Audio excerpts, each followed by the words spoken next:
Is Rajas any good? Protein 1. I would like it to be. We will check that out. So what I was thinking of doing was going down the rankings to give it a bit more structure than we've previously had. Like in the past, we've been like, so what about Arbok? Whereas I think if we go like, okay, Magnezone number 1, Forretress, let's check that out. Now let's try Wormadam. Sim that a few things. Lily Bear, I would, first of all, I like this. Great idea, Fish. Second of all, Lily Bear, yes, I would strongly suggest you swap out your non-XL Licky. Lickitung is so good because of the XL. The bulk. So apparently the only thing non-XL Licky does better is it reaches some like lick break point versus Figure Off or some, or not Figure how could it Registeel. How could it reach a breakpoint if it's like Registeel? Its lick does like 1 more damage against Registeel if it's not an XL or something. That's weird. Because it has more attack. I thought wasn't Licky kind of like Wobbuffet where non-XL it only gets up to like 1300 CP or 1400? No, Lickitung? No, you can have like a hundo. And what does that get to? Like, it will get up to like over 1500. Is that right? Huh. Yeah. Okay. Did not know that. Also, hey, Tyler. Yes, Lyle will be doing push-ups. Every time he says that Mon or a move is no good. Let's yes. see, I have a 98% Lickitung. It gets to... Oh yeah, it doesn't quite get that high. It only gets to about 1400 something. Yeah, there we go. Okay, not great. Also, weird to say, but I'm glad your MCAT was cancelled, Mamaclimbs. So you can join us here. Her MCAT thing got cancelled, so she's going to join the practice tournament then too? Yep. Hog you. Why was it cancelled?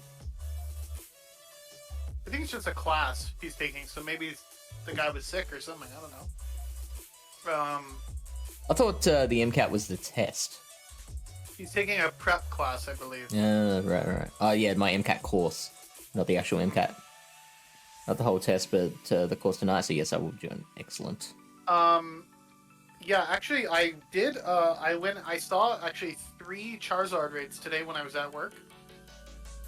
So I took a little break and I went out and smacked around some Firebirds. Mm-hmm. Sometimes I like to solo 3-star raids just for fun. And, I got 2 rare candy XLs from one of the raids, so... Oh, yeah, I need to get onto that. If, you know, my Lickitung is up to 1454 right now, so we'll get it there by regionals, which is really nice. Nice. Which was my goal. So you want to use a Licky? I'm probably going to use Lickitung in this cup, too. Yeah. Just because I want more practice with it. Yeah, that's fair. It is really good, though, in this cup. It puts in work in a lot of neutral matchups. Where's that? How far? Because, like, I don't know how far down the list we'll be going. 17. It's 17, yeah, so that's good. I'm actually going to participate in PvP tourneys again, so I've got to build a team. Excellent. That's why you're here. Welcome back. If you win a BTW tournament, I will do 50 push-ups. I will... can someone clip that? We can make it our Pallet Town goal for Tyler to win a BTW tournament. Our mission. Hey, Bunny Man. Hi, Bunny Man. Well, if you want to start off light, I can just say one thing quickly to keep the ball rolling. Yeah. I think Magnezone is not misranked. Okay, I'm surprised to hear that. I was expecting a dismissal right off the bat. The thing about this cup, and the one thing you'll know, is there's a certain type is ground, which is banned. Yeah. And Magnezone doesn't like ground types. So when there's no all ground, the electrics are pretty safe. The thing I like about Magnezone better than the other electrics is that steel subtyping. I know it will kind of like hurt it against some of the fighting types, but there's a lot of like bug and poison types as well in this meta. Mm-hmm. It just has like such with the electric steel. It has so many good resistances, like, and you can win like some of those matchups versus fighters. Like a wild charge one shots a Heracross just like from full health. It does like 103%. It does, yeah. Of a shadow. So like, you know, you win the one shield against Vigoroth by baiting. If you bait a mirror shot and you can land a wild charge. So thank you, MC. I don't know. It's definitely a very interesting Pokemon in my opinion. It feels very difficult to use properly because there's also the problem of it's very easy to be farmed by a counter user, and I think Toxicroak with energy is just unstoppable. Like I've had situations where a Tox has overcome it. Yeah.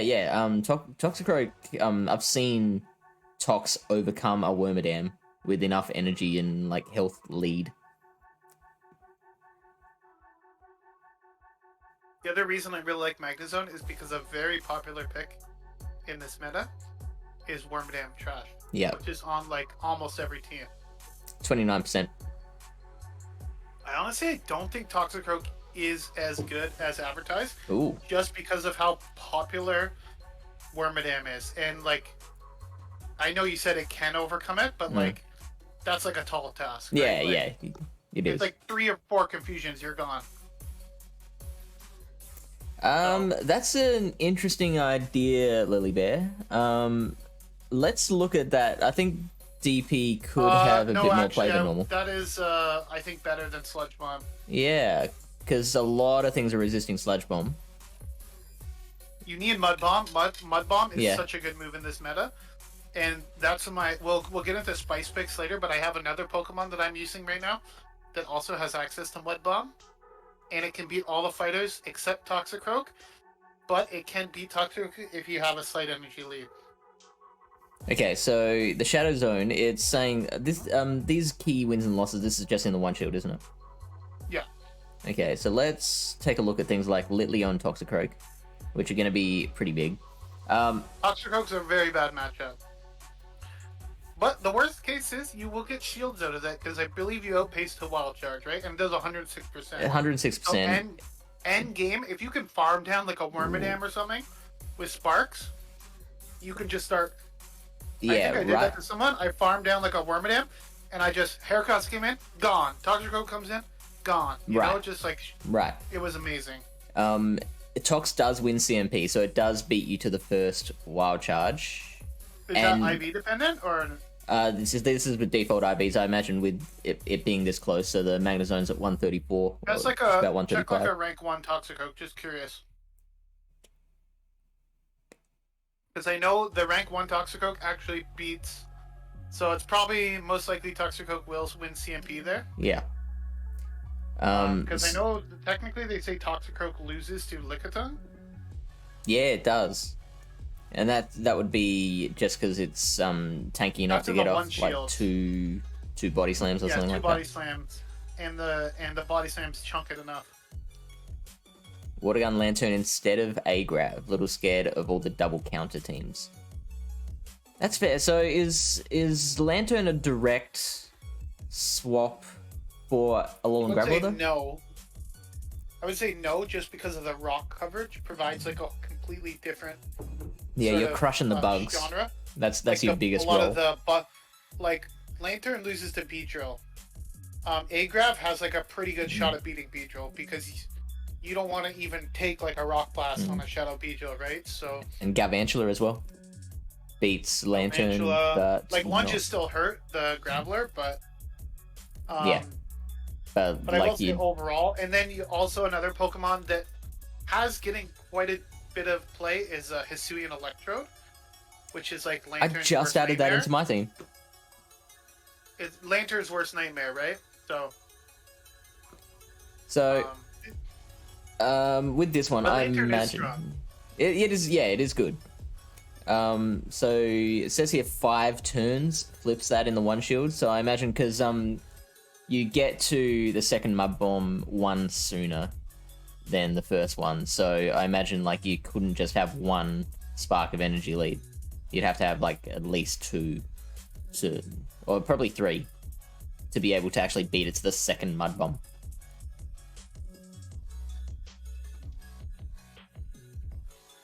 Yeah, see, we still lose there. Because but I mean, Wild three Charge doesn't quite KO, and then they get a counter, and that's why. Actually, why wouldn't the Wild Charge KO? It says 101% there. I don't know. Go back to the other situation. Spark is 16 energy? Where it's 2 sparks. Oh, 2 sparks. Oh, Yeah, you're just not getting to the second Wild Charge. Because it's firing that before it has the energy for the second Wild Charge, because it knows that the Tox would win CMP.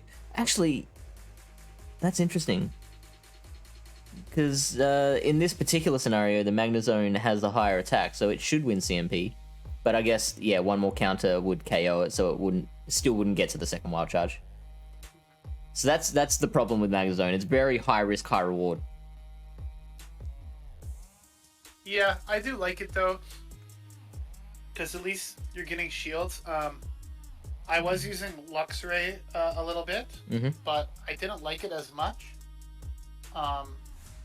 As a Tox counter? No, not as a or Tox just counter. generally? I was just using it as actually an anti-electric. An anti-electric? Yeah. I was using it with Snarl, Psychic Fangs, and Crunch. I never considered Crunch. That's interesting. That would give it a lot better coverage against Frostlass. Honestly, Zeb like Striker. I said, if you want coverage against other electric types and Frostlass, just run Magnezone. Yeah. Because you can probably survive an avalanche on Magnezone. You can't survive anything on. I don't know. I just didn't. I never had much success. Like, it's not that Lux Ray was bad. I just didn't like the feel of it. I've only done a couple practice battles with Magnezone, but I definitely enjoy the playstyle a lot better. Plus, I've used Magnezone a lot more. So, which I know you have too, being a Silph guy. Yeah, I have used Magnezone against others' advice in the past. In Magnezone instead of Graveler. That's interesting. It just depends on what your team needs. Like, Magnezone loses to the fire types, but Graveler will beat the fire types, right? So, but it is a much closer pick, I guess, than what Lantern is. Like, it's doing a lot more of the things that Graveler will do. Yeah, it's more well-rounded in this meta, because it doesn't, like, Graveler doesn't have Wild Charge, and Wild Charge is just such a good move. Like, it's because you're debuffing yourself, the damage per energy you're getting is just, like, insane. And the fact that there's no ground types, like, the worst thing you would want to see would be, like, for a Wild Charge, not saying for Magnezone itself, would be a Hisuian Electrode. Because they're double resisting electric. But it's not like it has a ground fast move or something, right? Like Mud Shot or something like that. So, that's the thing is, like, there's nothing that, like, everything fears the Wild Charge. There are things in this meta that do resist rock, like steel types. So, yeah. The only thing that isn't really scared of Wild Charge is an opposing electric. Even then. And check this out. Wild Charge is doing 84% to a Litleo. So, like, how much do you think it does to a like, let's say a Kanto Raichu? I bet you it does like 60%. I think that's a pretty good guess. Is Alolan allowed? Yeah, I think Alolan's allowed, but I don't believe think people so. are using it. 63. Yeah. It's a lot of damage for a not very effective move. But I also do. Anyways, we can go back to the rankings. But I do think you do need to have at least one electric type on your team in this cup. It's just such a strong typing, with ground being banned. If you can squeeze 2 electric types onto your team, more power to you. I think I've it's got only going to 12. help you, not hurt you. Pardon? I've got 12 electric types. 12 electric. Yeah. Yeah, you'll definitely win every battle then. Any reason to run regular over Shadow? Personally, I don't think so. Like, maybe it wins like certain matchups, but in my opinion, Magnezone's like appeal is the closing power end game. And like when you're not a Shadow and you throw that wild charge and it does like 70% to Vigoroth, you're just like, well, GG's, you know? Where like literally I had a battle where I threw a wild charge at a Vigoroth that already had like a little bit of damage on it, and I was able to spark down, and then mirror shot a Wormadam in the back. Oh, so just gorgeous. like things like that, right? You wouldn't be able to do that with a regular Magnezone. It just doesn't have the closing power. Lily Bear, that would be fun. And I'm actually considering, all wild charge team. Like, how fun would that be? Is there any non-electric types that have wild charge? Because I don't think you want to run all electric types because you might be in trouble.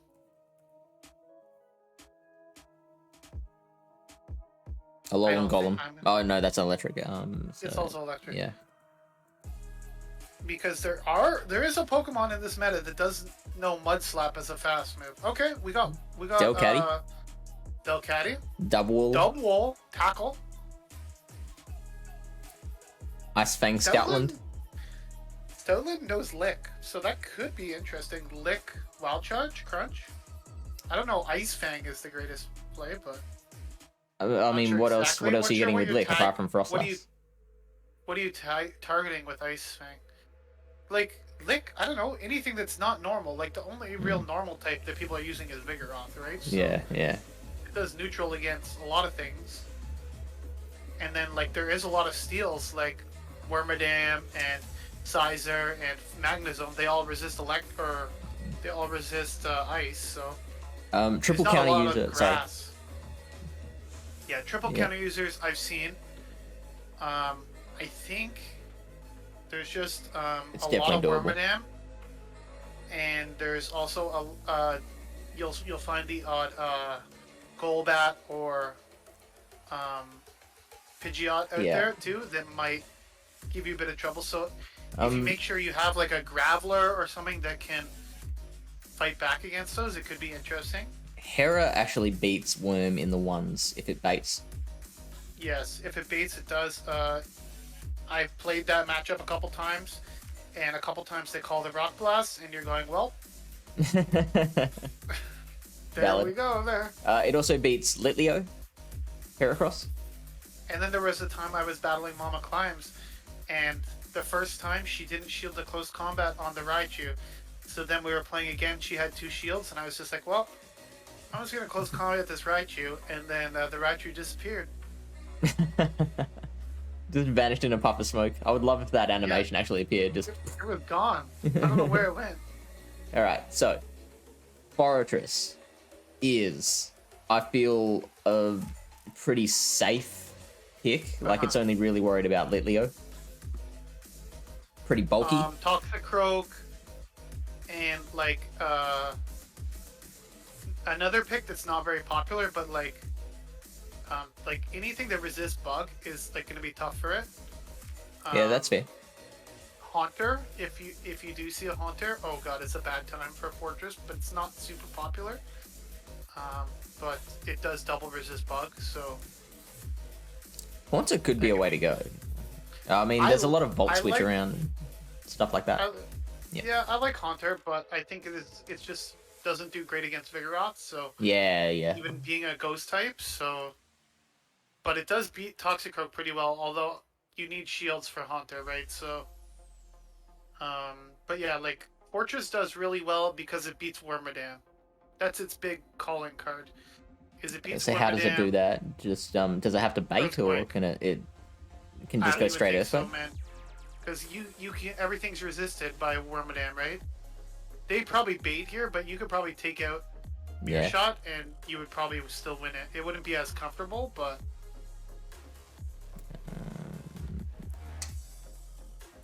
Baiting off.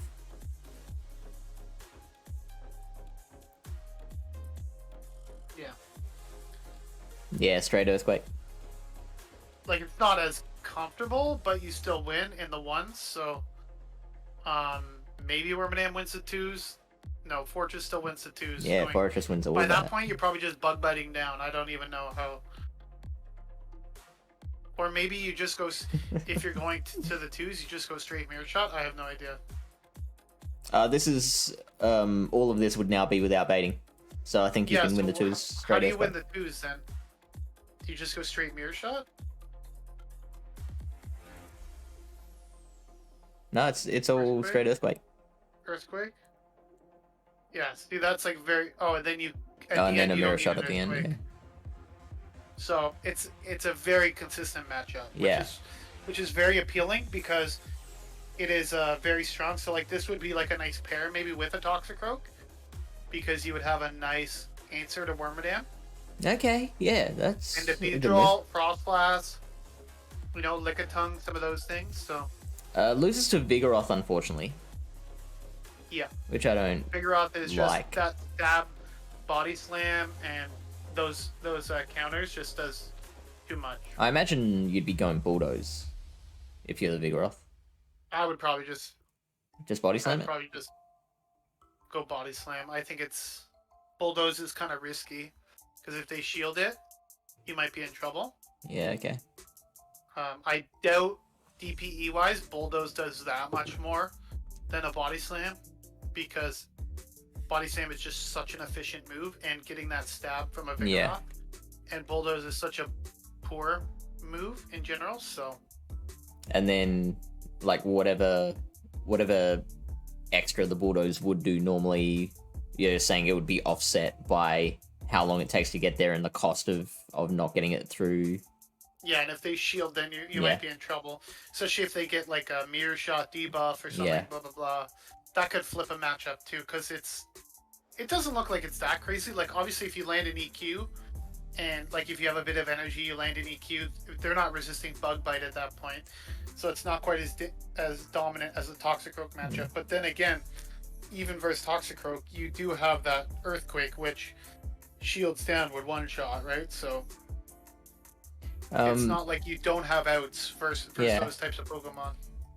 And you said that it'd make a good pair with Toxicroak. I feel like most things in this meta are a good pair with Toxicroak. Well, you need to be able to beat Wormadam if you're gonna like make a core with Toxicroak, right? Right. And what Golbat is the other one that you need to be able to cover. So Golbat could break that core. Do great against Golbat, but it's not like... I was thinking Fortress. Like if you're gonna pair Tox with Fortress. Oh yeah, Wormadam. Yeah, it's... Golbat would break that. Hopefully you get like a Mirror Shot debuff or something. It's not amazing, but it's better than Toxicroak into Golbat, so that's for sure. I mean, marginally. Okay. Like the double resisting Bug Bite. Fortress is good though. Yeah, that too. And single resisting the Earthquake, so you have to go straight to Mirror Shot. In fact, I'm gonna look that up. I haven't seen many Fortresses in the practice tournaments I've done, I'm not gonna lie. Yeah, same. I think because of the Litleo, you're not gonna see too many double Steel Bug teams. Sure. So it's not like what was that? Obsidian. And that was a strong core, right? The double Steel Bug, double Dragon teams that you saw? Yep. Turn baiting off.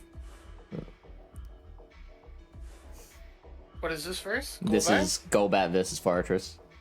So in the two shields, yeah, it's coming out of that with pretty much half its HP. Does EQ do more DPE than Mirror Shot? Just curious. 0.73 for Earthquake, 0.77 for Mirror Shot. Okay. So yeah, no reason to throw Earthquake. Well, if it's getting kind of low, you could throw like a surprise Earthquake to try to KO it if they think it's just a Mirror Shot. I mean, if you've got that much energy already, it's only 5 more energy to throw 2 Mirror Shots than it is to throw an Earthquake. Earthquake does 48 energy. 2. Mirror Shot's 27. Yeah, it's a thought. It's there. It's an option. Yeah. You could also run Rock Tomb if you were a psychopath, but I don't think you should run it. It'd be great against opposing bugs. Like a Galvantula. It would probably allow you to like flip Galvantula or something. Or at least take shields off Galvantula. I just don't. I think you want EQ so much for this meta. And Mirror Shot's just such a nice low energy move. Yeah. I don't think you're gonna want to switch those off. So I'm all about presenting options for people. Like if they're happy to give up the advantages that Mirror Shot give you, then Rock Tomb might be an option. I did see one person using Sand Tomb. Yes. But again, I know. That might help you flip the Tox. Let me check that out. I mean, it's such a low damage move. I doubt it, but I want to find out. Your for shot sure. does like a decent amount of damage to Tox. I'll be right back. 1 second. I'm just gonna get a drink. Sure. So Tox versus Fortress. Let's go. So in the standard 1 shield. So Tox is winning that with a 782 rating. It's got, wow, it's still in the green, which is amazing. So what about with a Sand Tomb? I don't think it will help. Unless you have like 2 shields and they have none. Yeah, it's pretty much exactly the same. In fact, I think that is exactly the same. Like what is the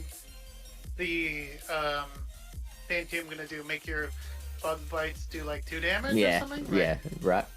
It's a poison fighting type. Like No, not even that. It doesn't do any more damage. It doesn't do any more.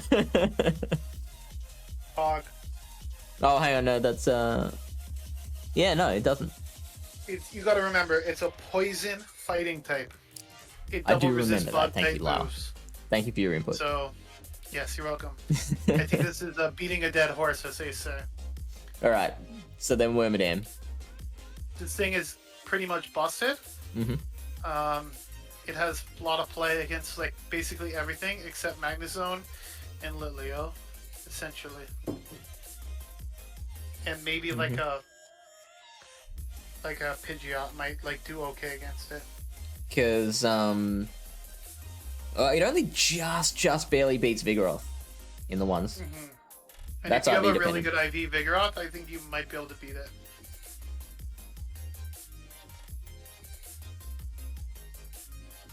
That's with throwing straight body slam. Yeah. It I wins. think if you go like Sim, I think if you have like a really high stat product Vigoroth, you do win it. You do beat it. Your boy Chang, what's up, man? How's it Hey, going? Cheng. So before the last Iron Head, it's got 43 HP left, and then after the Iron Head, the Iron Head's doing 51 damage. So I don't know how much a high IV will do there. I don't think that'll save it. Just sim it there. Just add maximum there. Alright, you got it again. We managed to get to another Bulldoze. How is that surviving then? 'Cause- okay, so it's doing 50%. I guess you're hitting like a bulk point with Confusion. That's probably what's happening there. Or the Iron Head, possibly. How much does the damage does the Iron Head do? That's 50. I think it 50, was so 1 less 51. damage. Yeah. So that's 2 over the time, 2 less damage plus a little bit extra HP, which will allow you to get to that next move, and you throw the Bulldoze at the end because the Body Slam won't KO. Yep.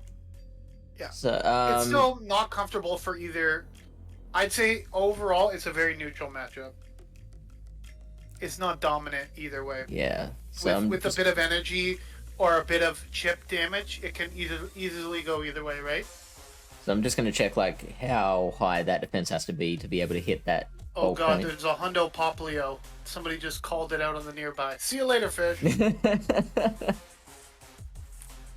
yell at your girlfriend, hey, can you catch this for me?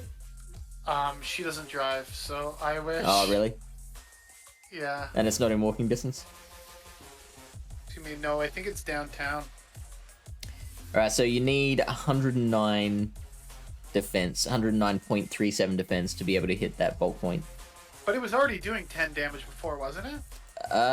I'm thinking that the reason that we survive as a rank 1 was more about hitting a bulk point than the Iron Head's doing less damage. So what are we at? We're at 115 here.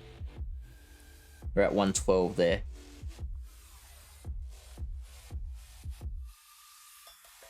And the confusions are doing still 10 damage. Wrong again.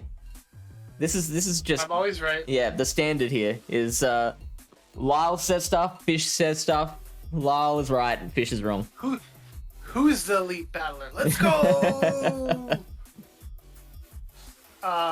Yeah, no, seriously though, really happy to reach elite. Yeah. If you want to go back and watch my final battle with Status Stan in a Panix tournament, there was a VOD last night, and he denied me twice in the last battle on his Noctowl.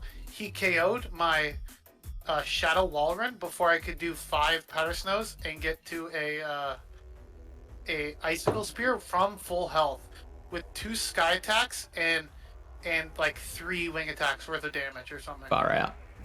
It was insane. Yeah. Double denied. So I was really glad I decided to do that battle in the church parking lot near my work and not on my home Wi-Fi. Let's just put it that way. Now, Drapion.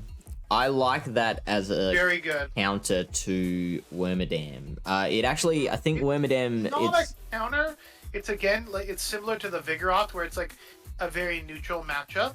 Yeah, so but you don't want to take a Bug Buzz. Like you do not want to take a Bug Buzz. Yeah, that's what I was gonna say. Like in an early game situation with shields up, I think Drapion's fantastic. I prefer Shadow Drapion in this meta as well. Yep. Because the Shadow consistently beats Frostlass, whereas the regular doesn't. There you go. Because Frostlass can tank a Crunch, and you can't really tank an Avalanche very well. The Poison Stings as well don't do much to Frostlass, whereas the Powder Snows are actually like they can farm you down, right? Yeah. So. And that's probably what makes Frostlass so dangerous, is that it can farm things down. That ice ghost typing is so amazing. It is, yeah. And it's then just like a beautiful typing. The power of Avalanche. It's actually not as glassy as what you might think. It's just glassy for a meta Pokemon. That's yeah, that's a good way of putting it. So like 18-14 is higher than Trevenant. Like you will lose to a Wormadam. Like let me just point that out there. This is not a good matchup for Frostlass. An Iron Head does quite a lot of damage. It's not like you will chip it down, but like I said, the Iron Head just like Shadow Ball. Like the thing is, this is also a quick public service announcement for anyone watching. It's not hyped yet for GoFest. Trash Burmy in the wild. Let's go! I'm gonna get a good one. Get the next. The one I have right now is a research reward one, and I built it for factions because I needed it in one battle, which actually won me that week. So it wasn't the worst investment, and I have used it a couple times, but it is not good.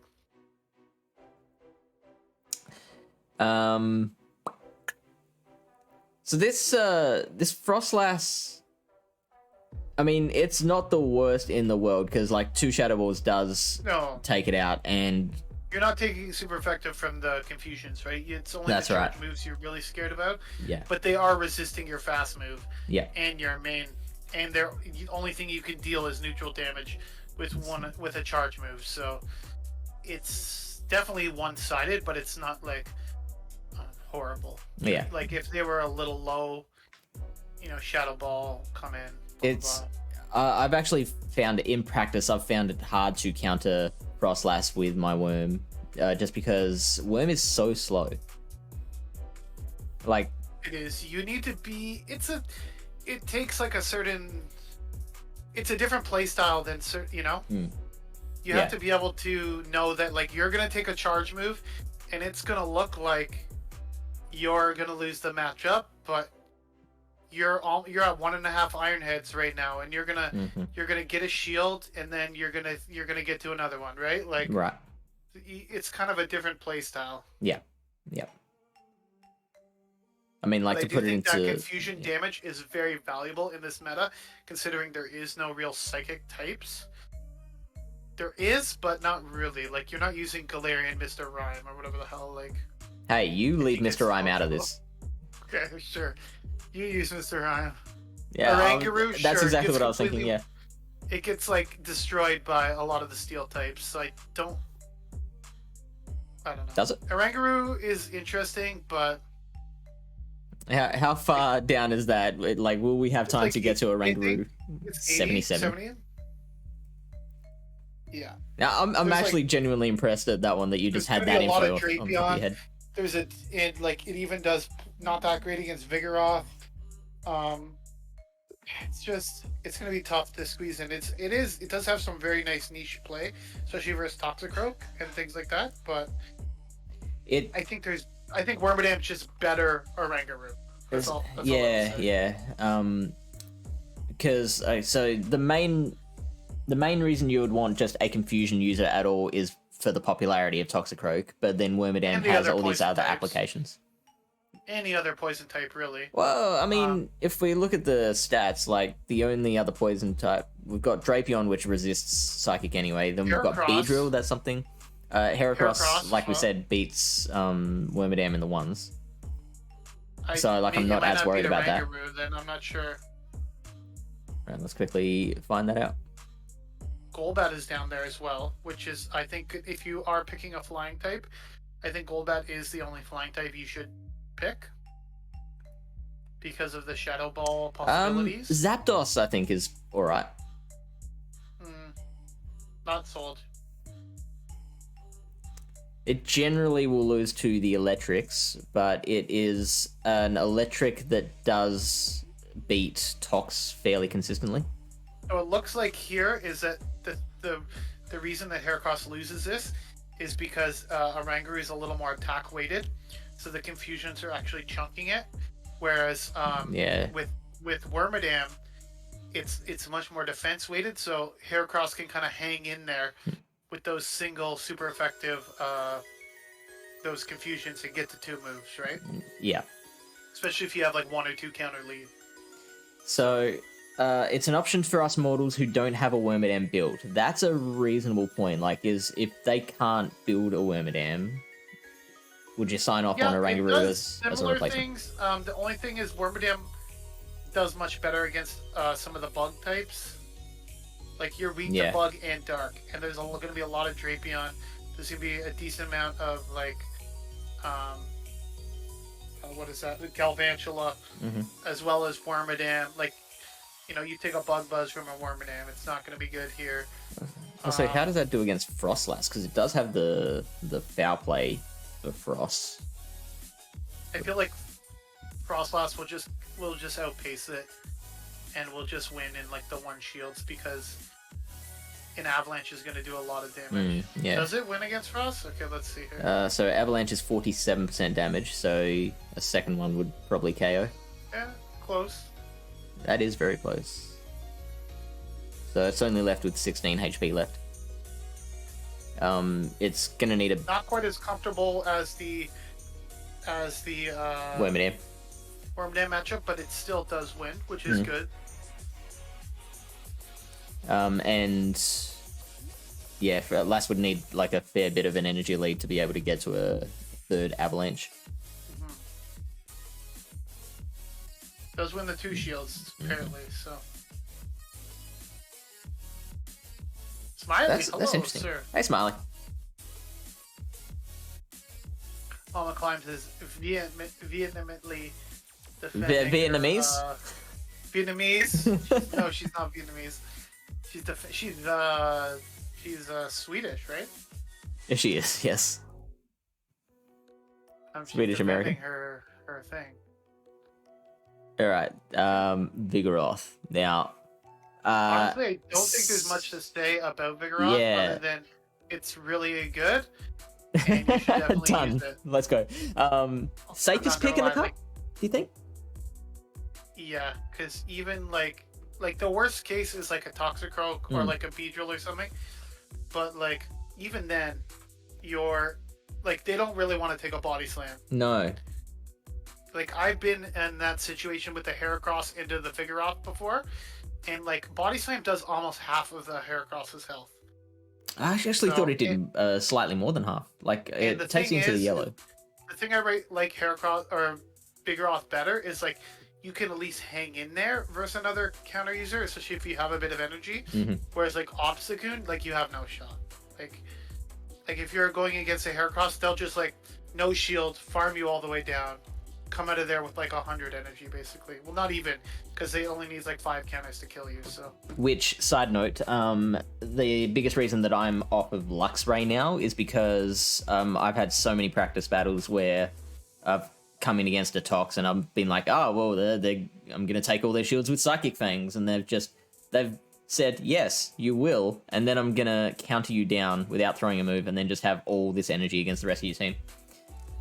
Were you running Snarl? Spark. Spark? Okay. Yeah. Because if they are running Snarl, you can no-shield the first Psychic Fang and then farm them down too. Wow.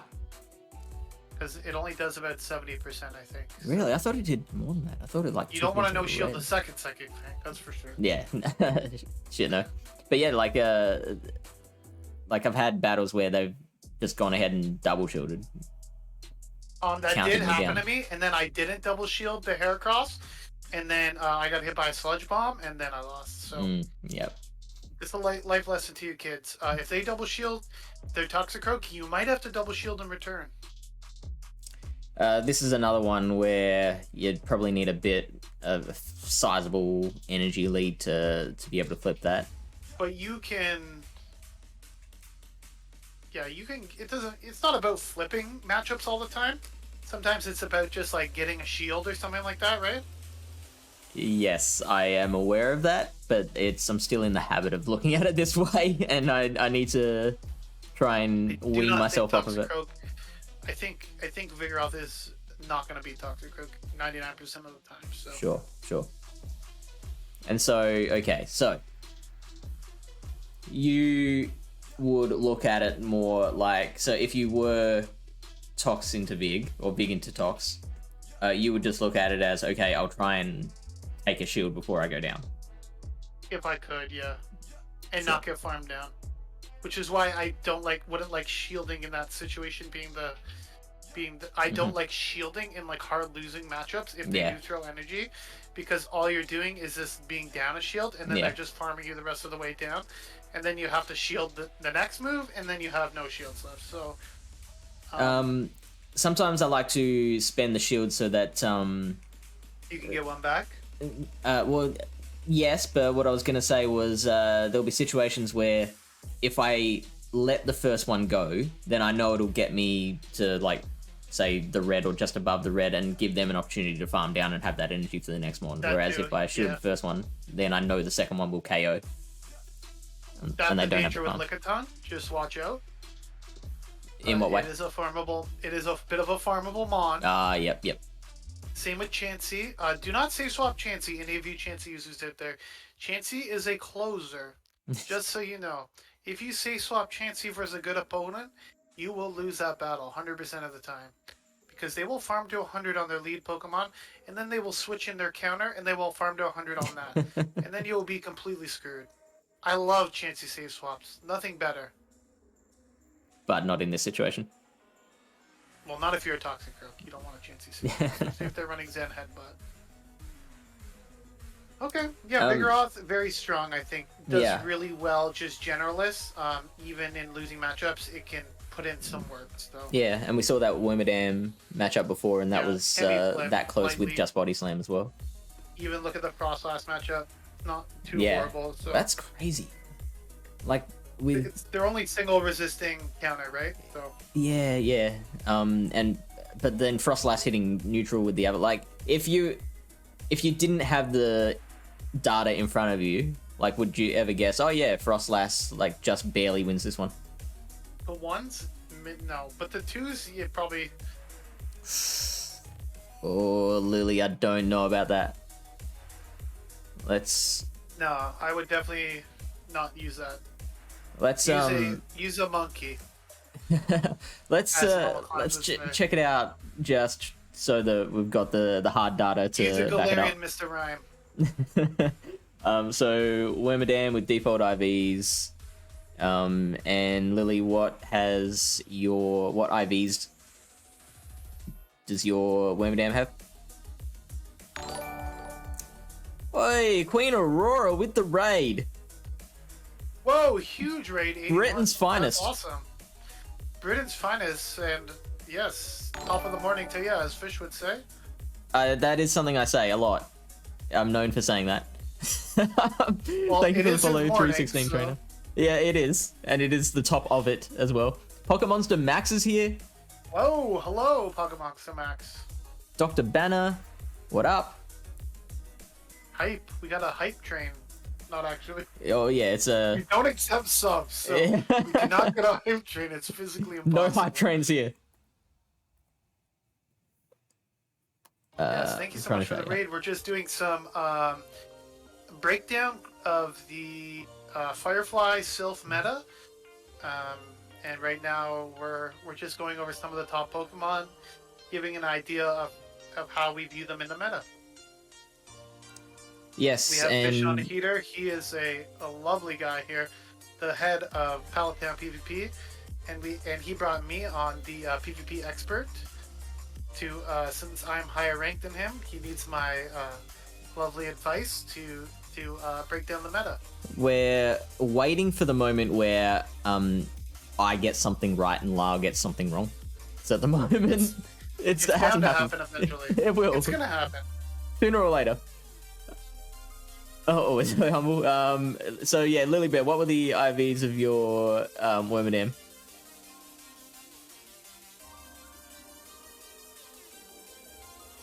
Oh, did you get 3 shoutouts? I mean, not enough. Yeah, Can we make it to 10? Right? What am I? We're doing the Firefly Cup meta. I don't think the IVs necessarily matter. You can just drop down the level of like a decently excelled one, just around 14. Yeah, whatever, we can do that. Just to see. But honestly, like what I found for me, like my Lickitung right now is only at about 1454, and it's reached the point now where it's not really losing any of the matchups that a fully excelled one would lose. So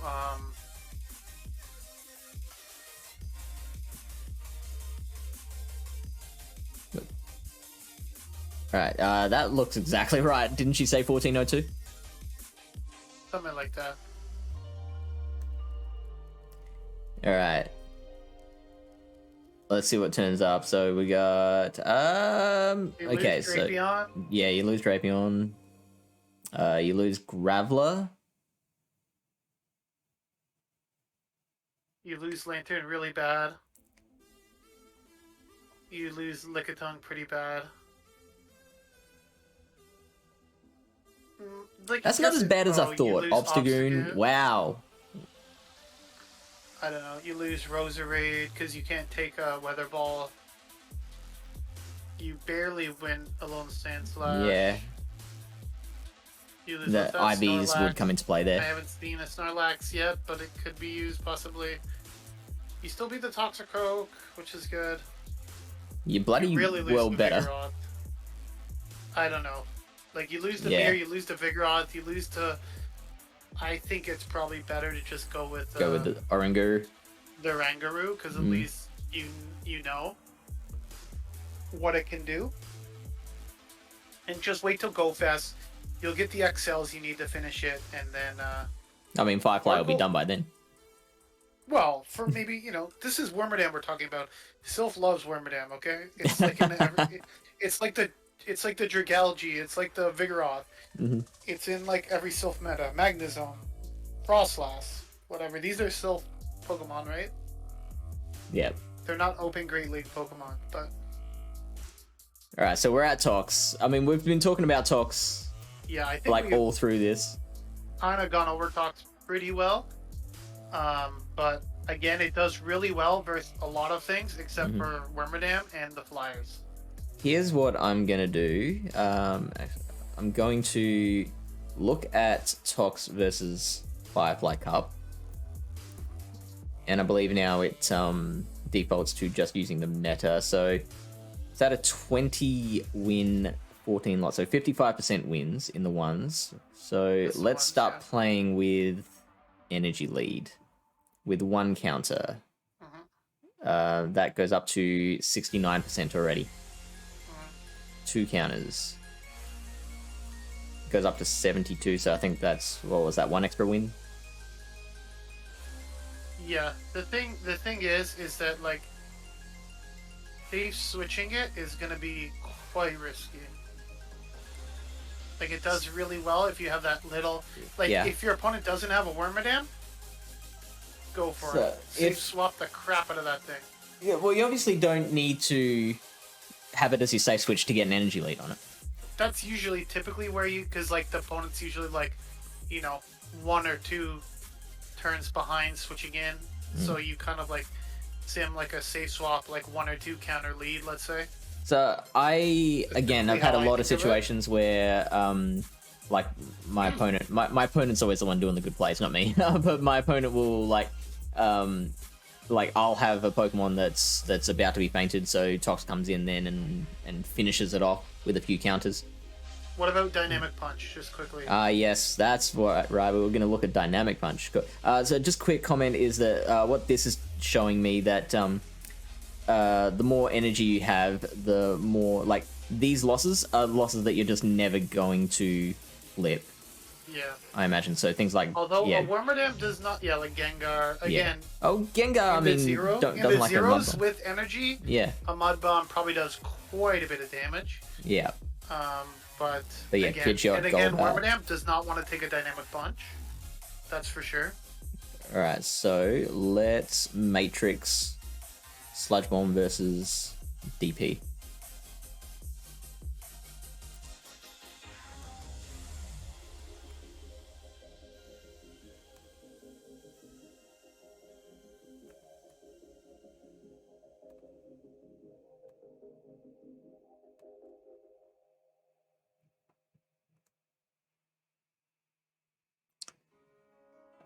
Interesting, I guess, yeah, because with the Bomber Snow, like, both are KOing there, so it doesn't matter what you... And they're both the same energy.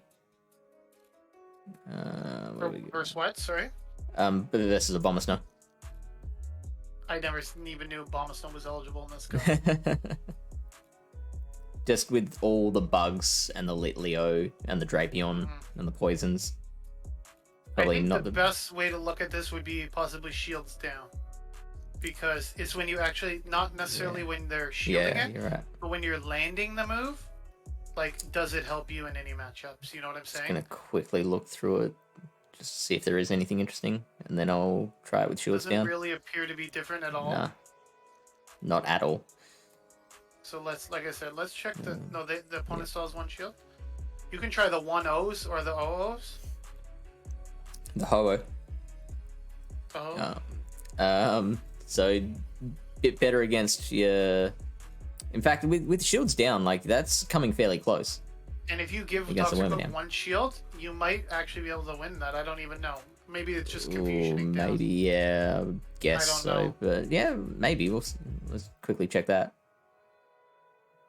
No. Yeah, no. Okay. Just a thought. Yeah, worth checking. Let's see. Venusaur, nobody's using. Prefers Skunk Sludge Bomb, Tank yeah. really does really well against the dark, like and the steel types, like that aren't Wormadam, right? Sizor. Yeah. Skunk Pidgeot. Tank. Pidgeot gets a little comfortable with DP. Crunch is a, like they might no shield, thinking it's just a Sludge Bomb. I don't know. Yeah. Noctowl is still not great. Lickitung is more comfortable. The Heracross, Ooh, that's the one yeah, big thing, because Sludge is not resisted by poison. Bug does not resist poison. Garvantula, you're losing. Poison resists Bug. again, Bog doesn't resist poison. You beat Frostlass you Frostlass. beat comfortably. But Galvantula and Heracross are much more common than Fortress. So, I mean... I'm going to consider it, that's all. Like, it's just team comp preference, I think. There's pros and cons to both. I think it just depends on what you have on your team, what you need extra coverage versus. Dealer's it choice. definitely has some play. Alolan Graveler. Yeah. Now, I don't really like it that much, but it's pretty common. It's which isn't to dispute your I don't like it very much, because being common doesn't necessarily make it good. Just think pointing it's out. less flexible than the if you're gonna bring an electric type that's weak to counter. Magnezone. I just think Magnezone is better, but hey, it does have some play against certain things. The fact that it doesn't resist confusion, though. Pardon, sorry.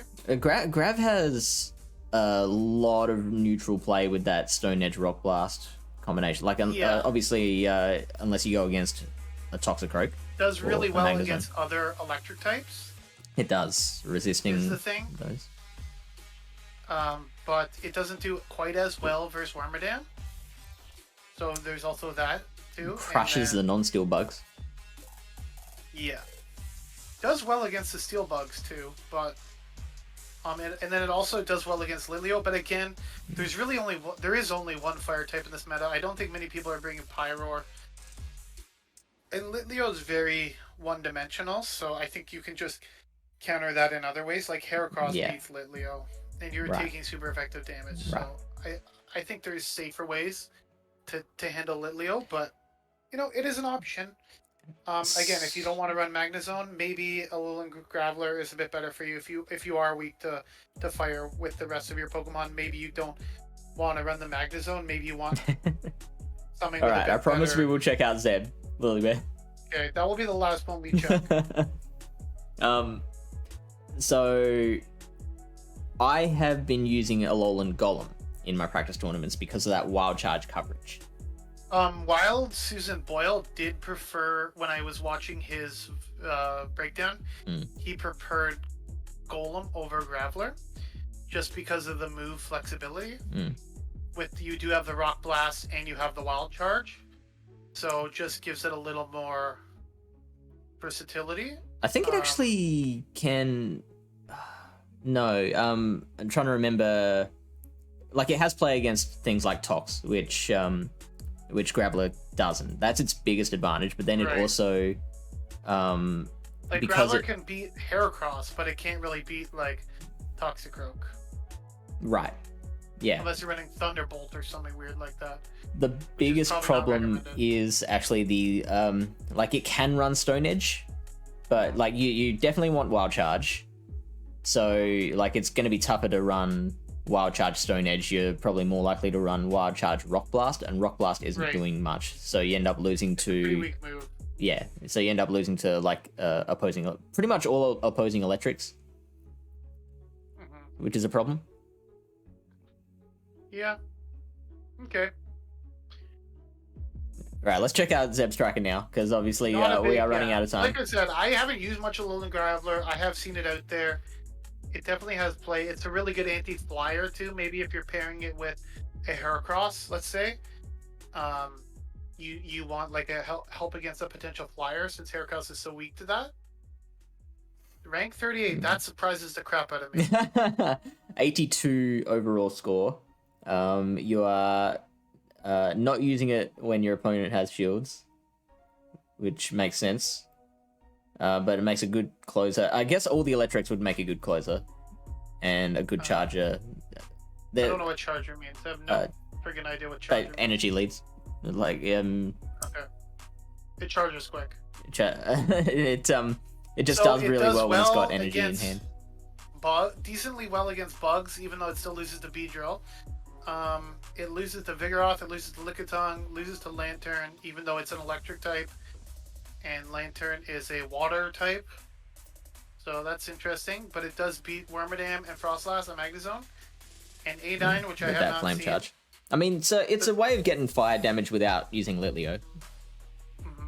I think Roserade is probably better than Zeb Striker if you want to get fire damage. Ooh. But yeah, I guess you maybe. do beat Wormadam with this, so that is one possible pro. The benefit of the Roserade is that you will actually be able to beat like Vigoroth as well, whereas the Zeb Striker is not. So it just depends again. If you want to get that extra fire coverage, are you weak to fire? Are you weak to fighters? Are you weak to Wormadam? You know, which do you need more help against? All right. What's the next thing? So now we're down to Lux Ray. So Lux Ray, obviously an electric type that does fairly well against Tox, but as we established before, like Tox can play around that pretty easily. Yeah, you can play around it. It definitely is, like, you definitely put some pressure on the Toxicroak, that's for sure. You will get shields. You might not necessarily win that matchup. Again, I think just there are better electric types, and I'm wondering if the Lux Ray thing is kind of like a bit of the Magnezone thing, where you have the Psychic Fangs bait, land a wild charge type thing, right? Especially like you lower their defense, then you can one-shot them. They shield the Psychic Fangs, you land a wild charge, right? So I am a little wary of that, why it's ranked 8th. And the reason, and I think Magnezone is a little similar.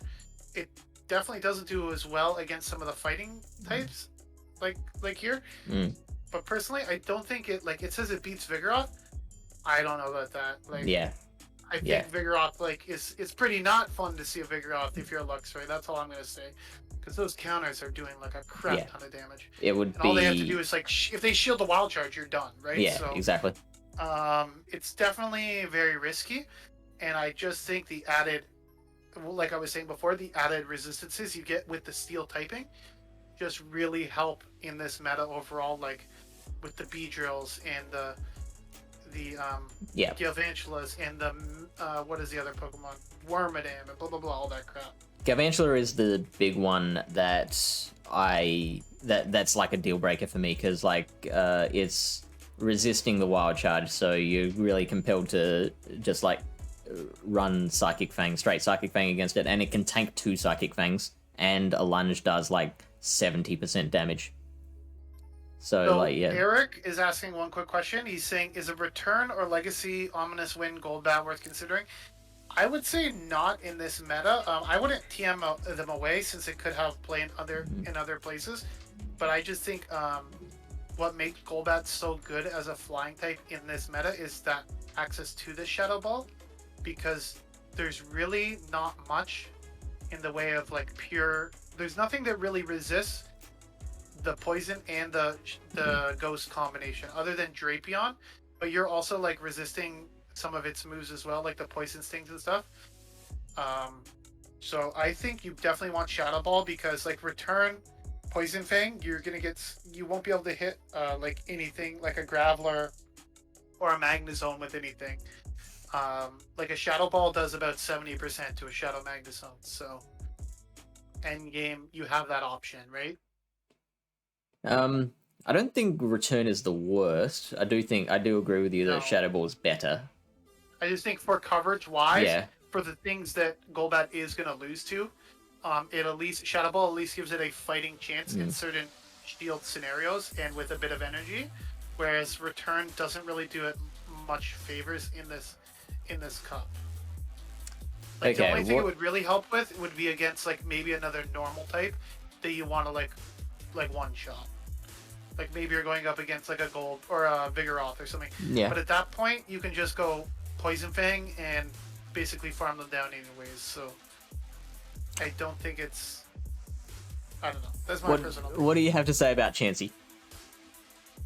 Chansey, I think I don't know. I haven't seen anyone using it yet.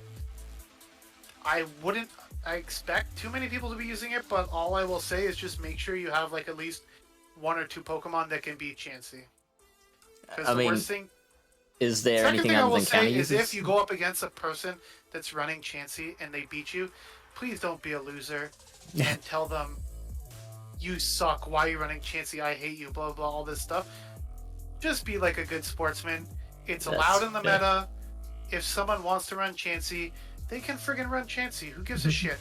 Bring a Vigoroth. Bring a Magnezone. Fuck the Chansey up. Sorry, excuse my language, but that's all I'm gonna say. I say the same thing about Grasshole as well. Like if someone's running Grasshole, that's their choice. It's a legitimate strategy. Yeah, just bring a Dragalge. Have some fun. That's all I'm gonna say. Just make sure you have an answer.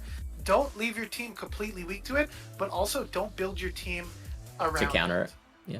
Like it's not going to be that common, but you don't want to be in a matchup where, oh shit, they have a Chansey, I have no chance, right? Like, bring like a magnet. Look at things it loses to. Somehow. Look at this win. Somehow. Yeah, it beats Toxicroak, but it's not even that good, and it's using Zen Headbutt. It's 643. Hey, it's like the main way to beat a Chansey is with counter users, and the most popular counter user can't beat it. And look at that. Apparently it loses to regular Magnezone, or beats regular Magnezone. I doubt it beats a Shadow Magnezone. Do you want to find out? Yeah, you can check quick.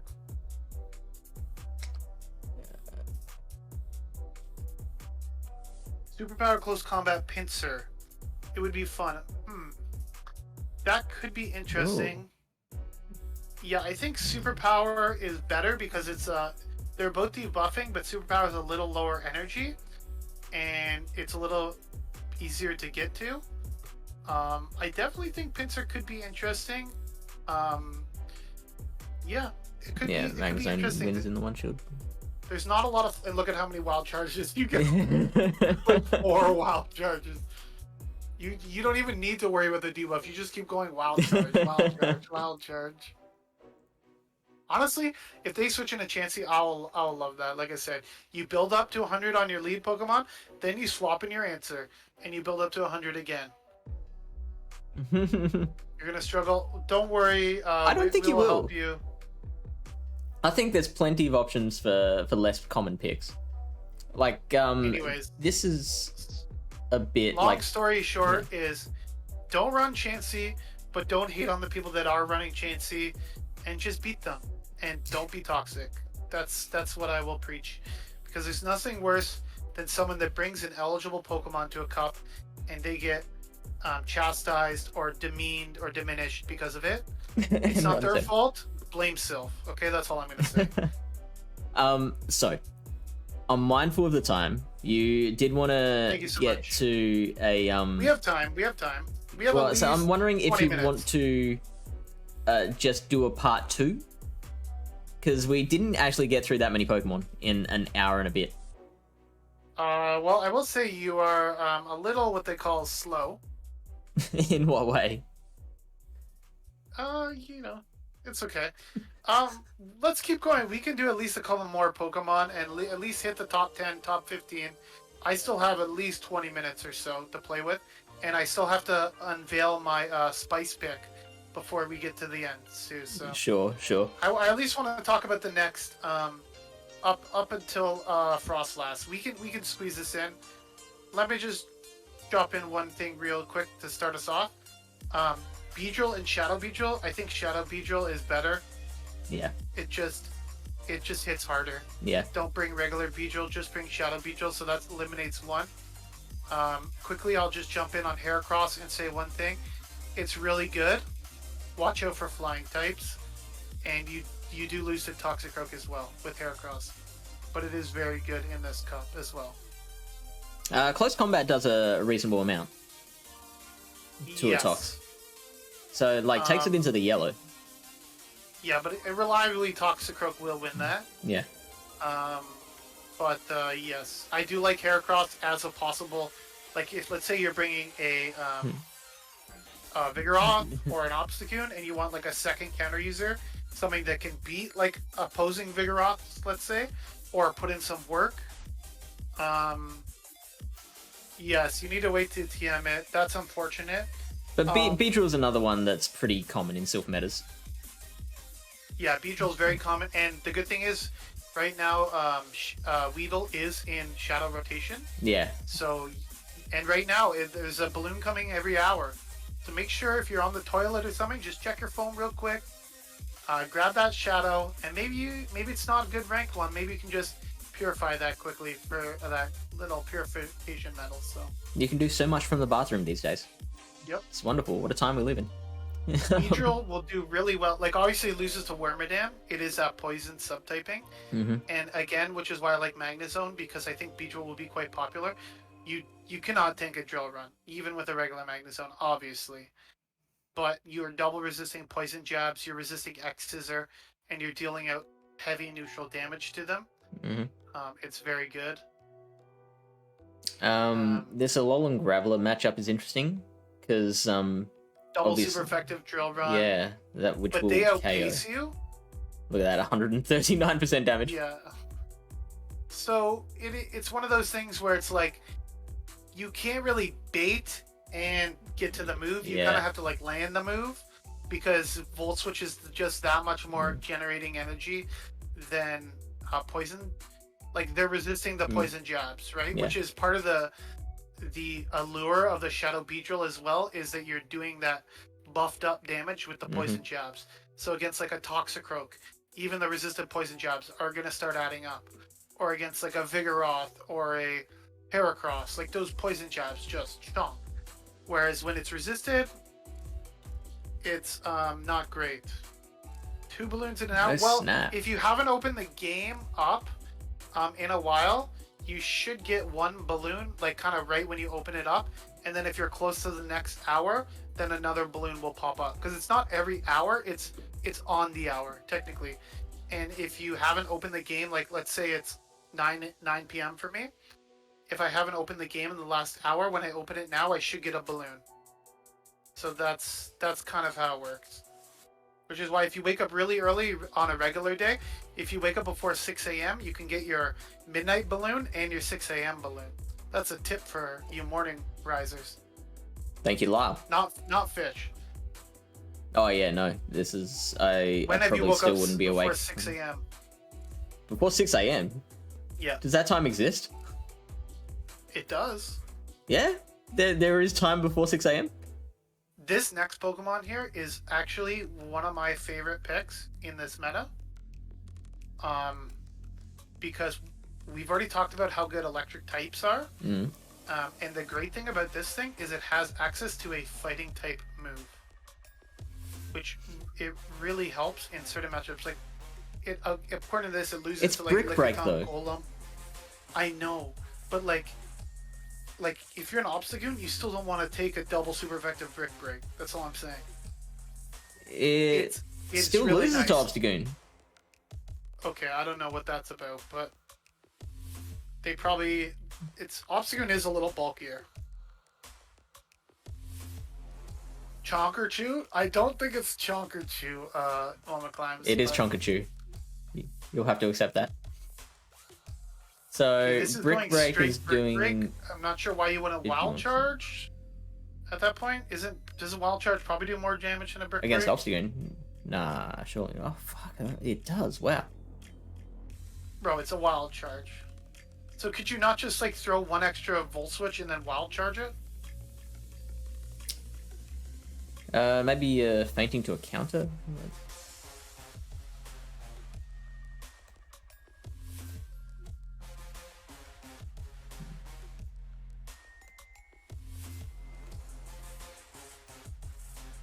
I don't know.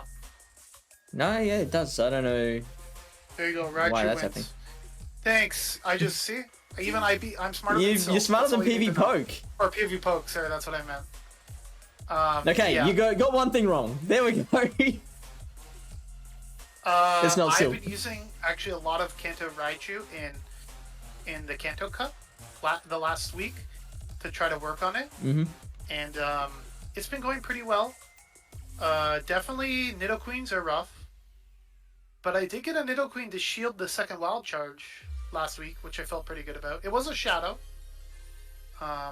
Two Wild Charges, back-to-back Wild Charges, puts the Nidoqueen in the low yellows, like under half. Mm-hmm. So, yeah. Anyways, I do think, like I said, I think Raichu's really good because of that Wild Charge and the Brick Break combo. It's like, and it's a nice bait move too because it's a little bit lower energy. Whereas like Mirror Shot is still resisted against other electric types. Brick Break is not resisted against other electric types unless it's like a Galvantula, which you still lose, right? So it does give you some play, and then Wild Charge. Raichu is a little glassy as well, so just keep that in mind. It is. But it is. I do like Raichu quite a lot. It's not chonky. It's. I don't know what that means. Is chonky mean it's fat or it's thick? Yeah, pretty much. Which but like fat in a cuddly way. Not thick in like a Diggersby way, right? Yeah. You see the stat product there? It says 1670. Yeah. Hello? That is not chonky. That thing's it's like I don't know, like a magazine model basically at 1670. You know, like it's skinny. Can't take a hit. It's not. Yeah, it's exactly, chonky but not thick. Yeah. Okay. So I don't know what that means, but whatever. You gotta get with it, Lyle. Yeah, I'm stupid. I guess I'm too old. That very low consistency rating, so that tells me that a lot of these wins you have to land the bait. You have to successfully bait. Or you just land a Wild Charge. But, I mean, but if you don't have to bait necessarily, you just have to land the Wild Charge. But you take that what that means. Doesn't the low consistency mean that if you do try going straight Wild Charge, then you'll end up losing a lot more of those matchups?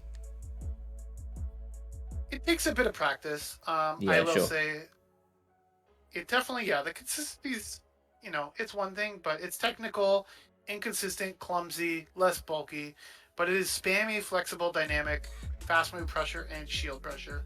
You're going to get shields. And that's more green tags than red ones.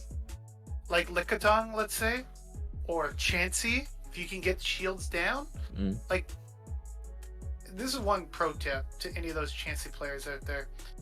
Where Chansey excels is not in the 2 shields. It's in the 0 shields. That's where Chansey really comes to play. Sure. So if you have some like high flying Pokemon up front that can get shields down for a Chansey in the back, look out, because Chansey can pop off. Like what is that thing? A Hyper Beam hits hard. Beware, we can jump to Beware.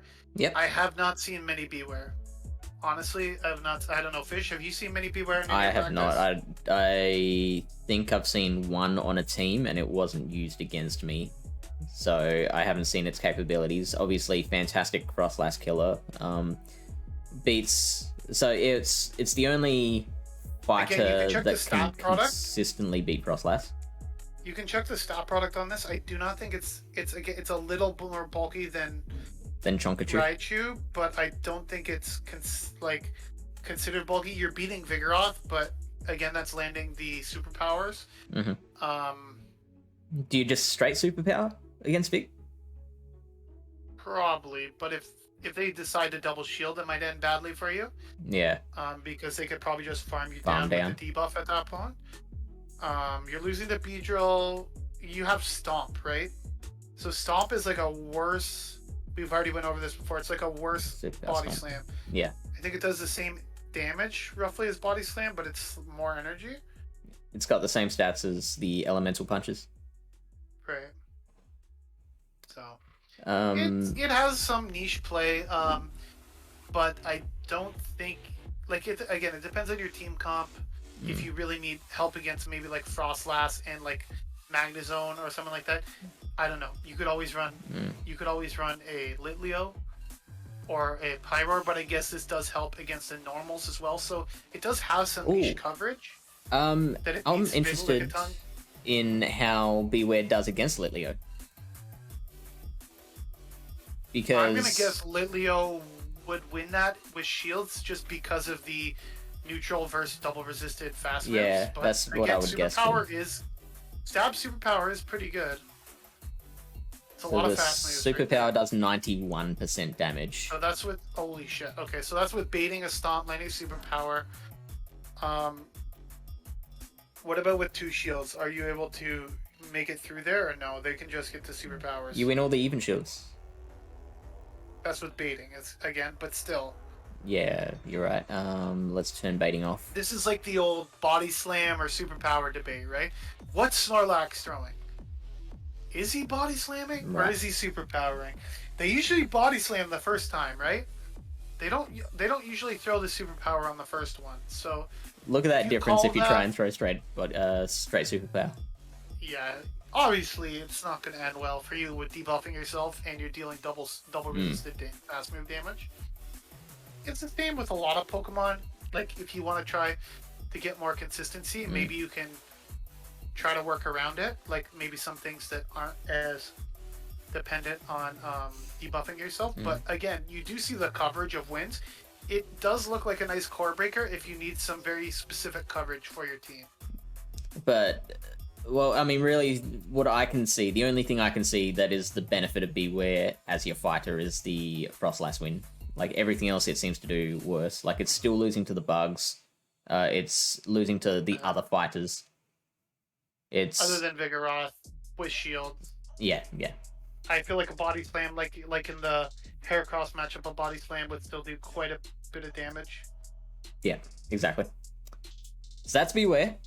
And now we're at the first Pokemon that was brought up, which was Regice. And I'm really interested in this because I feel like... I have not seen a Regice used. Same. I have a Regice that I could double move, but I don't know what's going on with it. I feel like... yeah, as a closer with shields down, those blizzards, like... It's one of those things where, like, you know Registeel, you know whatever. It's kind of an awkward Pokemon to use because, like, if you don't one-shot things, you can't really farm it down, and your moves are such high energy. If you have to throw 2 blizzards, if you have to throw another blizzard to KO, like a 15 HP Pokemon, it feels kind of bad. So... I don't know. It does have a lot of play, I think, but it's a tricky to use, I would say. So let's see. You've got Earthquake, so I guess you'd be throwing the Earthquake, which does one shot. Blizzard's doing 94%. What is it? Just for... Toxicroak? Yeah, this is against Tox. A 2.18 DPE. That's nuts. So you don't quite get to the second Earthquake before they get to a... So if you, like, get a bit of an energy lead, you might be able to get to 2 EQs. Yeah. Which would be insane. I imagine just 3 lock-ons would be enough. I'm going to try 2 just... lock-ons is 10 energy, that's insane. Yeah, still losing. Because it's losing CMP as well. You need 3 lock-ons, which is not a lot of lock-ons. That's 3 turns, right? That's 3 still turns. Loses. Hang on. One more. 4 lock-ons. Now we're getting a little tricky. Is Blizzard lower energy than EQ or no? They're both the same energy. Blizzard Thunder is 75. Does it have anything lower energy? Thunder is no, 60. EQ is less than... Oh, it doesn't have Thunder. Oh, yeah, it does. It's Legacy. It's Legacy. But what would you get rid of? Like, you wouldn't want to get rid of Blizzard or Earthquake. I don't know. Just a thought. It could be interesting, like maybe against... I don't know. I don't know. Maybe I'll try to use it in a pack. And get back to us. Tournament or something. We can do a recap.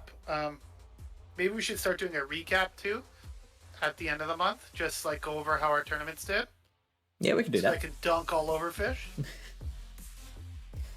That sounds fun. I mean, so 4 turns is not like not with hard to believe. It's not horrible. Yeah. Maybe they see that ice typing, they get confused. They think it might be a Frostlass or something. Maybe you're running double ice with like a Graveler or something else, or like a Vigoroth, something that can beat a Leo. Why is my camera being so freaking? Come on, camera. It's not cooperating right this second. It's really bad. There's reasons to run a lot of different moves. Like Focus Blast as well would like be amazing against Vigoroth, for example. But I feel like Blizzard Earthquake is the way to go. Don't move. Maybe, yeah, probably Blizzard Earthquake. Or Earthquake Focus Blast. Like, maybe you don't need Blizzard.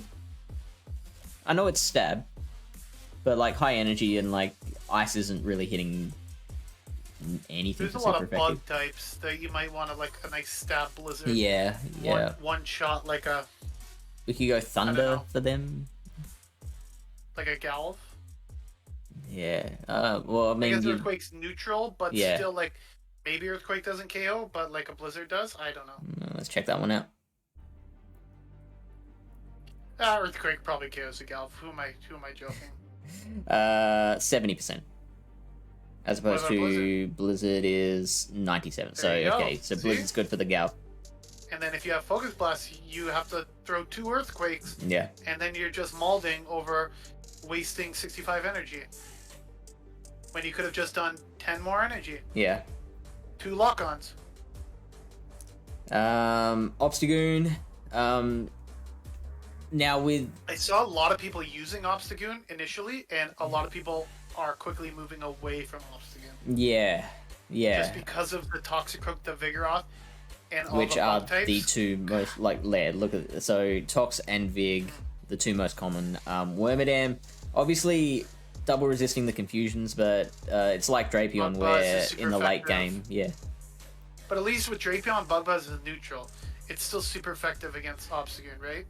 Oh, I was just thinking, like, the way it's like Drapion is just that with shields up, you're fine. With shields down, it's a problem. And well, at least with Drapion, like, you can land a couple Aqua Tails and maybe put in some work against a Toxicroak. Like, what are you gonna do? Cross chop a Toxicroak? Like, I don't know. It's It's very inflexible, I would say. Yeah. It does really well against like Lickitung, but like look at Frostlass 532. It's not like even insane. Bit of an energy lead. Flips that one. Like we saw, like you could just run Dynamic Punch Toxicroak. You could probably just beat the Frostlass too, right? Like if you really want a fighter that can handle Frostlass. So.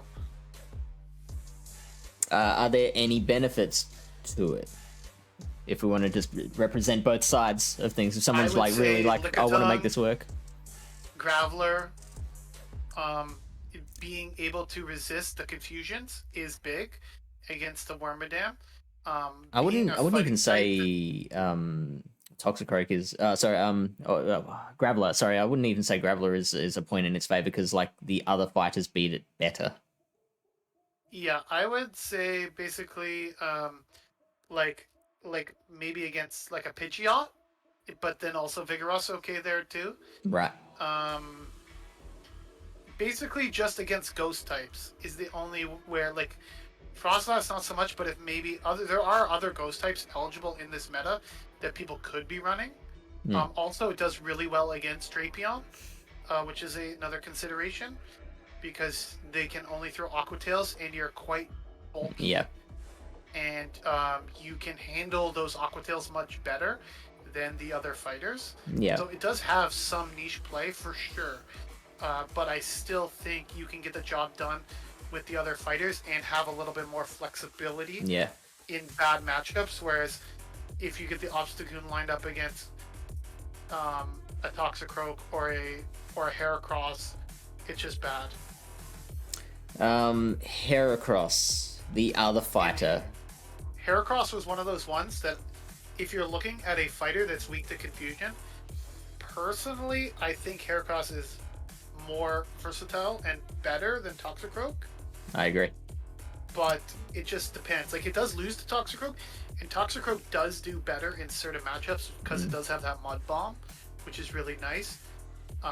But, like, here you can see it can beat Wormadam. Again, is it with baiting? Sure. Or you just land the close combat. And Litleo as well, which is kind of the biggest, like Wormadam and Litleo, being able to flip those pretty comfortably. Litleo, you don't even have to flip. It just straight up beats it. You outpace it to 2 Rock Blasts. Right. They will have to double shield, and then they might be basically like dead anyways with all the counter damage. And let me just check that you do get Graveler, to it's not quite as good against Graveler as Toxicroak because you are taking neutral damage from the rock moves. So like a Stone Edge will probably almost like one-shot you. It will do quite a lot of damage. His Heracross is, as you can see, the stat product 1656. It is not very strong.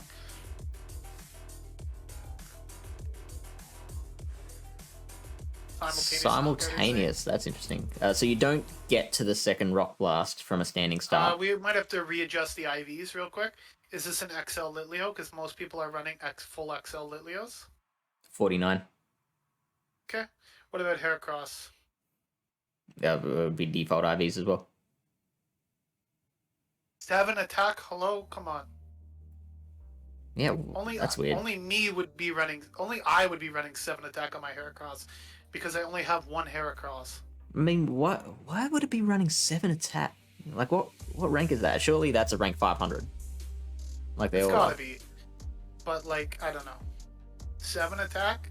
I think going rank 1 though sounds unreasonable to me. Just like, give it, how many people have a rank 1? Something. Floridians. Okay, give it 4 attack. Yeah. That's, I don't know, that looks really bad. That's the 1472. Is this my Heracross we're using? That's probably why it's 7. 6. I don't know how much difference that's making. Like, it's still the same level as a 7.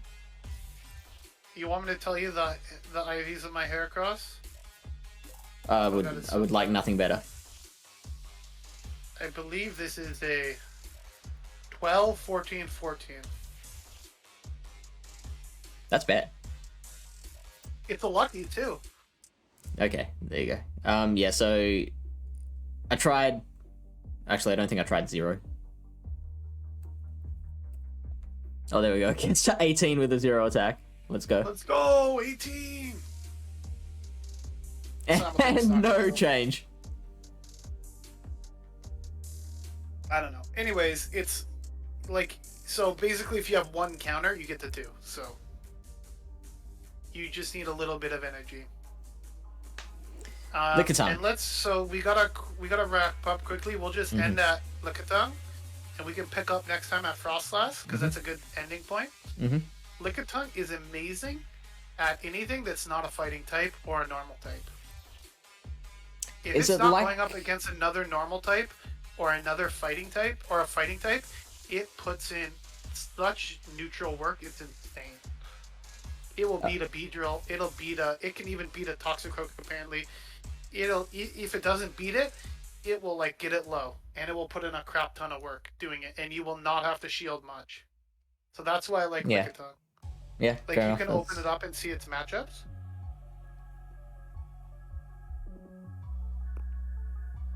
Again, loses to Goon, double resisting or triple resisting.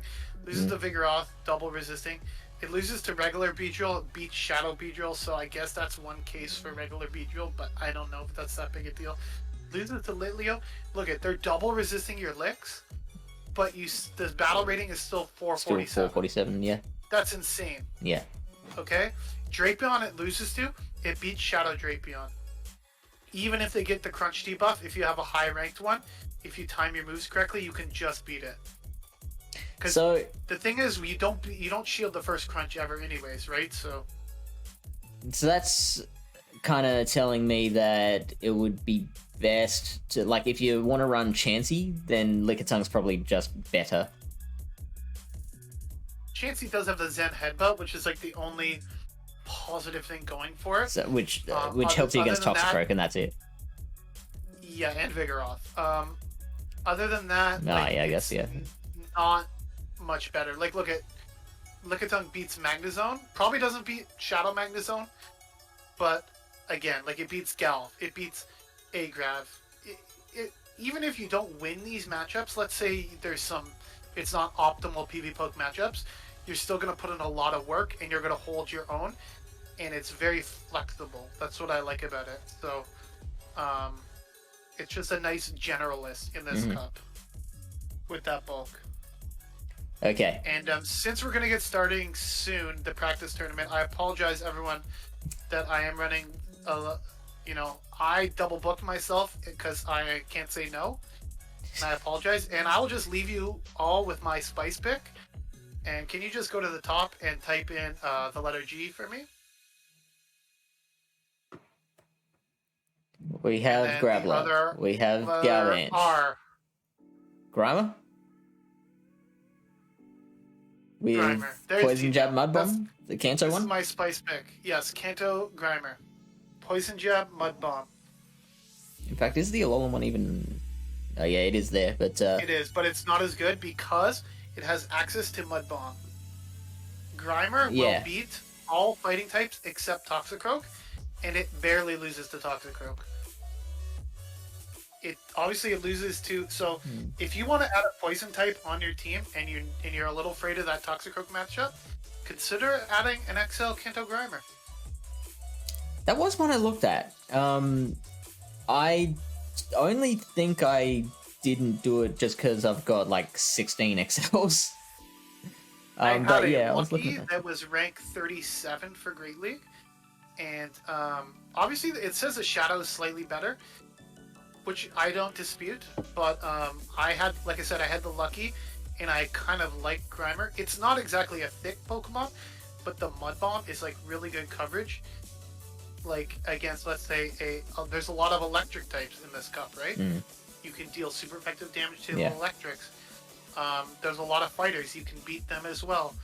There's a lot of things that do take neutral from, like the bug types that take neutral from poison, and you're resisting bug type moves. So I think it does have, it's not exactly a meta pick, but I think it could round out your team possibly. Yeah, it's tankier than Tox. So, like, you're getting that Mud Bomb damage, and also taking a bit more hit. I do not recommend Mud Slap. Really? You destroy, like, electric types, but then you just start losing the matchups that you're supposed to win with Grimer. So you start losing to, like, a Vigoroth or a Optigoon or something like that. And at that point, it's just like, well, maybe you can find other ways to beat electric types. Yeah. I don't know. Maybe a Hisuian Electrode might be more well-rounded than a Mud Slap, because Mud Slap is just horrible, in my opinion. Alright, so we'll work out a time in the next few days. So we obviously don't want to make it too late, because obviously people's teams will be made by then and their tournaments will be starting, but we'll work out a time to start going through the kind of spicier picks. We are starting with Frostlass, which isn't particularly spicy, but then as we go down, we'll start getting into some This is good. This weird is and called wonderful a stuff. tease fish.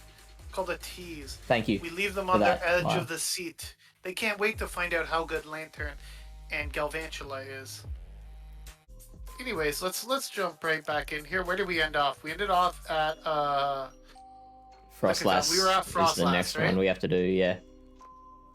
I'm disappointed that we kind of skimmed past like Regice. I wanted to give that a bit more of a... Really? You wanted to give Regice a bit... Okay.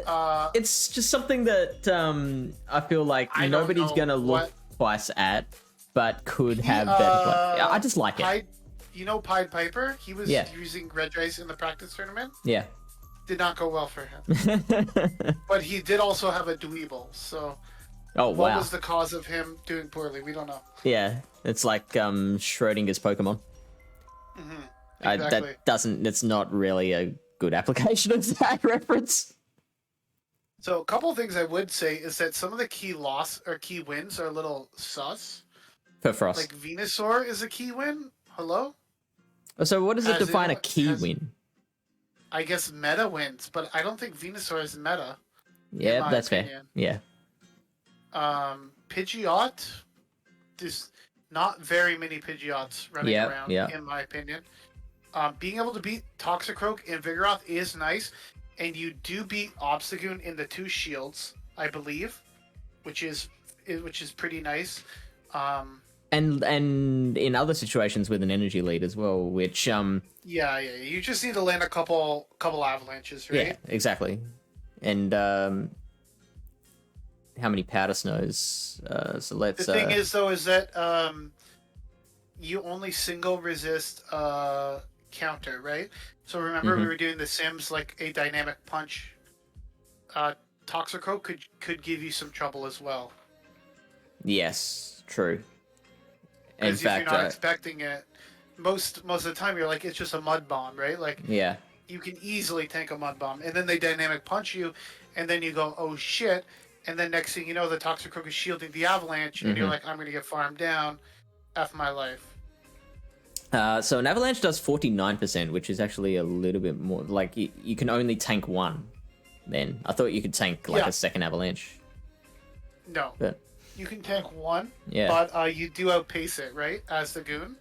Yes. And Night Slash probably does somewhere around like 30-40%. So how much does it do? Well, 47. So it does about the same, and it's much less energy. Yeah, yeah. So the only good thing is you're doing neutral damage with the powder snows, and they're doing resisted with the counters. So you do have that going for you. But in a late game situation, yeah, like whenever you give Frost Blast shield advantage, it's always like if you look down there, it will win all the shield advantage. Well, go back to the obstacle matchup.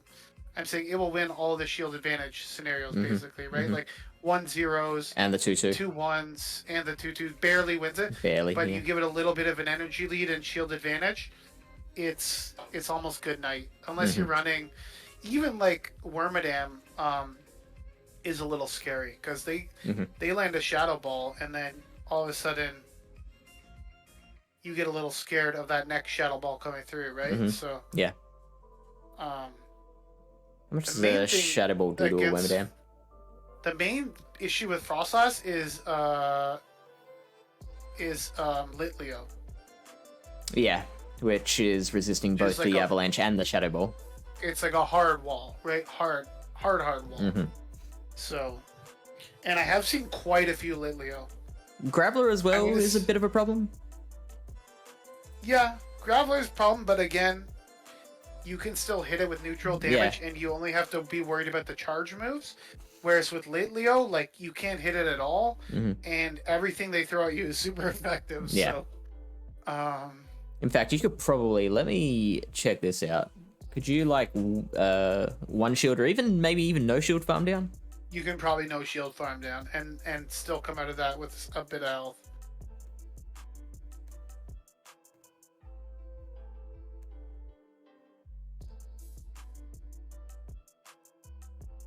Yeah, look at that.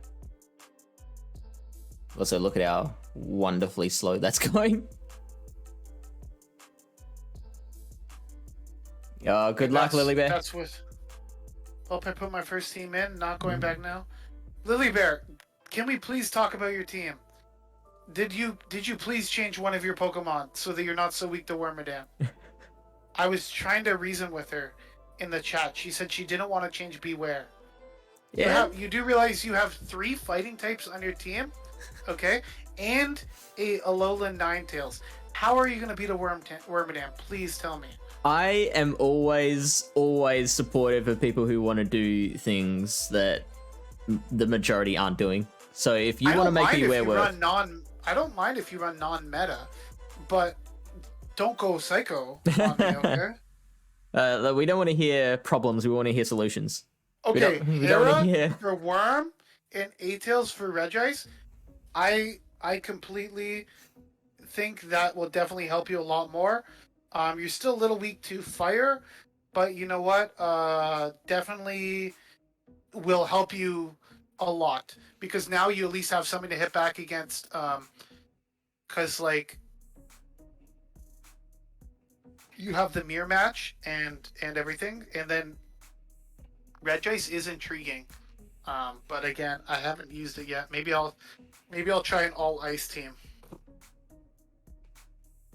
By the way, Cheeseburger is a reference to Far Cry 5, which we have recently been playing, and Cheeseburger is the name of a grizzly bear that you can. Is Beware? Yes, yeah. Her grizzly bear, her Beware is named Cheeseburger. And is it shiny? It's not. Rip. Hi, Gish. Okay. Easy claps. Okay, easy claps. Oh, fish. It is shiny. Yeah. There you go. It is shiny. Okay, that's good then. And he must have just misspelled fish. Yes. Yeah. Gish. I was thinking Gish. This guy, he's a big fan of the Smashing Pumpkins. I like that. All right. So straight Frostlass 1/1. is very good ghost type. Let's just put it that way, okay?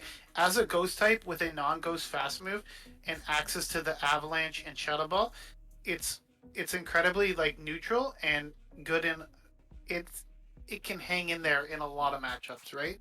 Interesting with the straight 1/1 that it's only a 40% win rate against the meta.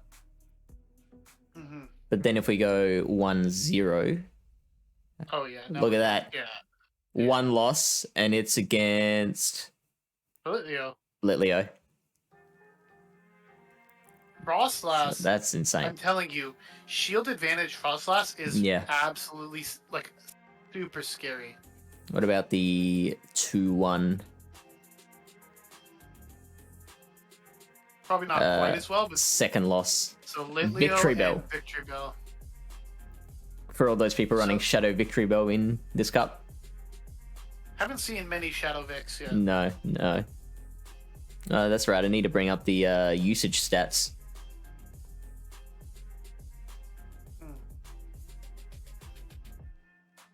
That's right. If you could load a little faster, thank you. Yeah, like you might lose to like a bite Avalug too, if you run into one of those, possibly. Yeah, like right. 2 months. But I doubt that would be super common.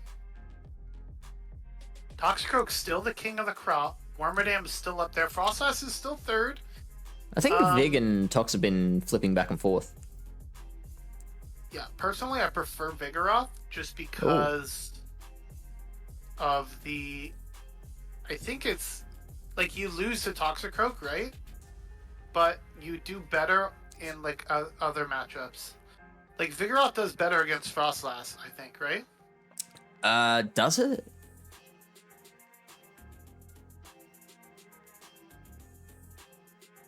The mud bombs are neutral, whereas body slam is like you have to throw bulldoze if you want neutral damage. You could probably tank a little more. Galva's 14. Look at Litleo's 12th though. Yeah. Litleo is 12%. Like in terms of but the which is thing reasonable. is like if you look at Toxicroak, 37%. Its hardest counter basically is Wormadam at 30%. So that's scary to me. If I'm the Toxicroak user, it means like you're gonna really have to rely on alignment, and you really have to make sure that the rest of your team can beat Wormadam. Lilybear. Well, that's why I have gone for Hera, because Hera does have that play against it. You need to run close combat, obviously. I don't like saying things are bait dependent. I just like saying things are like you need to land the close combat. Whether that's you bait with the Rock Blast and then you land the close combat, or if you just throw the close combat and they call the bait, both work. Well, I mean, you're right. Because sometimes they just call the bait, right? Yeah. And then you just go straight close combat and you're fine. So. Especially in the lead scenario, I'm a little pissed off right now with the not being able to transfer fast move damage. It's really annoying. Well, that's another one of those things that I'm like, that can't have been their intention when creating the dynamics of the game. So like, I'm Why not? Because that transferring fast move damage has been there for like years. I know. Now all of a sudden doesn't mean it should be. It definitely should be. Like there have been bugs in the game for years. Strategy mechanic. It's something that you can exploit, sure. It's the same thing as if I want to throw denial. a close combat and dip out and they sneak through a move, why do I need to take that confusion on my debuffed Heracross? Because practically everything that Pokemon does is all about making this like a real world thing, like pretending this is all real, not just a computer game. Like that's why they don't like giving us the numbers for their stats and stuff. You have to go like to a third party source. I guarantee you, we're gonna be able to switch, transition. Like, we should be able to transfer, charge move energy like that.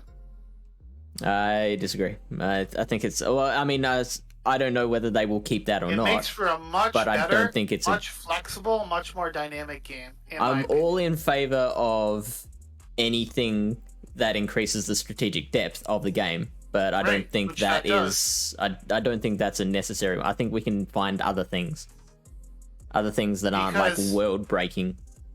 Because you can't. Then you're relying on denials, right? Which is another thing they should be taking out. Right. So then let the move go through, but let me be able to transfer it if I want to.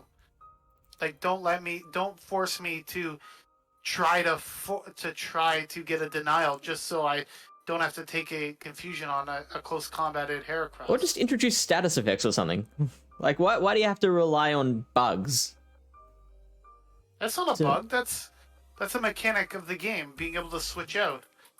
A mechanic of the game implies that that was his intended I effect. believe it was the intended purpose, in my opinion. I mean, I'm not on the inside of Niantic, so I can't deny, but... As long as I've been playing PvP, that's been a mechanic in the game.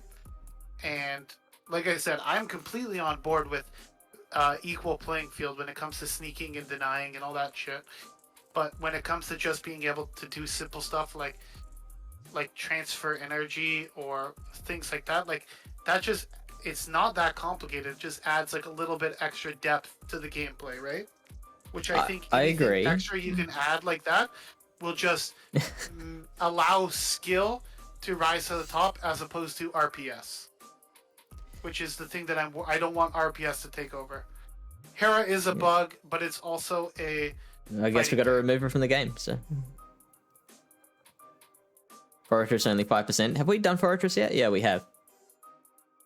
Okay, Fish. Stream's over. Thank you so much. That's a good debate. Thank you so much for coming. Good debate. Yeah. All right. So this is the modern world debates. What do? We just yell at each other, and then we part our separate ways, and we never talk again. Isn't that how they do it in the modern world?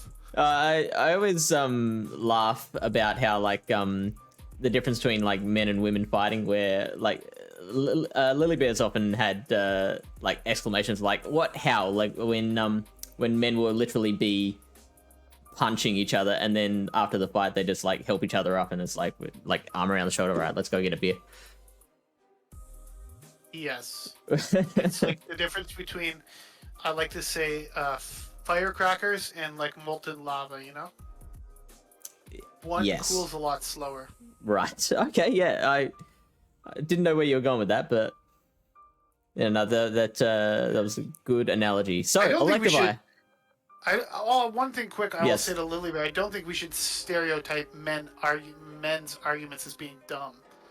I think there's definitely a sliding scale when it comes to everything, but no, all men. Are you hashtag not all menning right now? No, I'm just hashtagging. let's just use common sense. I don't know about Electivire. Mine are for sure. Okay, well, maybe that's an Australian thing. I have no idea. Arguments being dumb. Or men. Or men being dumb. Australian men. I don't know. Electivire, I feel like it's like so it gets to those wild charges in 10 turns, which is like very handy in a closing situation. Yeah. Hisuian Electrode does the same. And I think they're the only two. Hisuian Electrode is probably better than Electivire if you want to rock a Thunder Shock user, but... Why? Just for the added bulk. How much extra bulk is there? They're both pretty glassy, so... Oh, look at the 15, stat products. 53. I know Electrode is bulky. I know Electrode is bulkier, but like how much? It's not bulky, but compared to Electivire, 80. That's a fair bit. I was thinking Electrode was like in the 16s or something like that. Its defense is at least higher than the attack. Electivire, what is this attack? Like, It's very glassy. 143 with 98 defense. Jeez. And the thing about Hisuian Electro does have its detractors because it does take super effective from bug and like poison and fire and stuff like that and ice.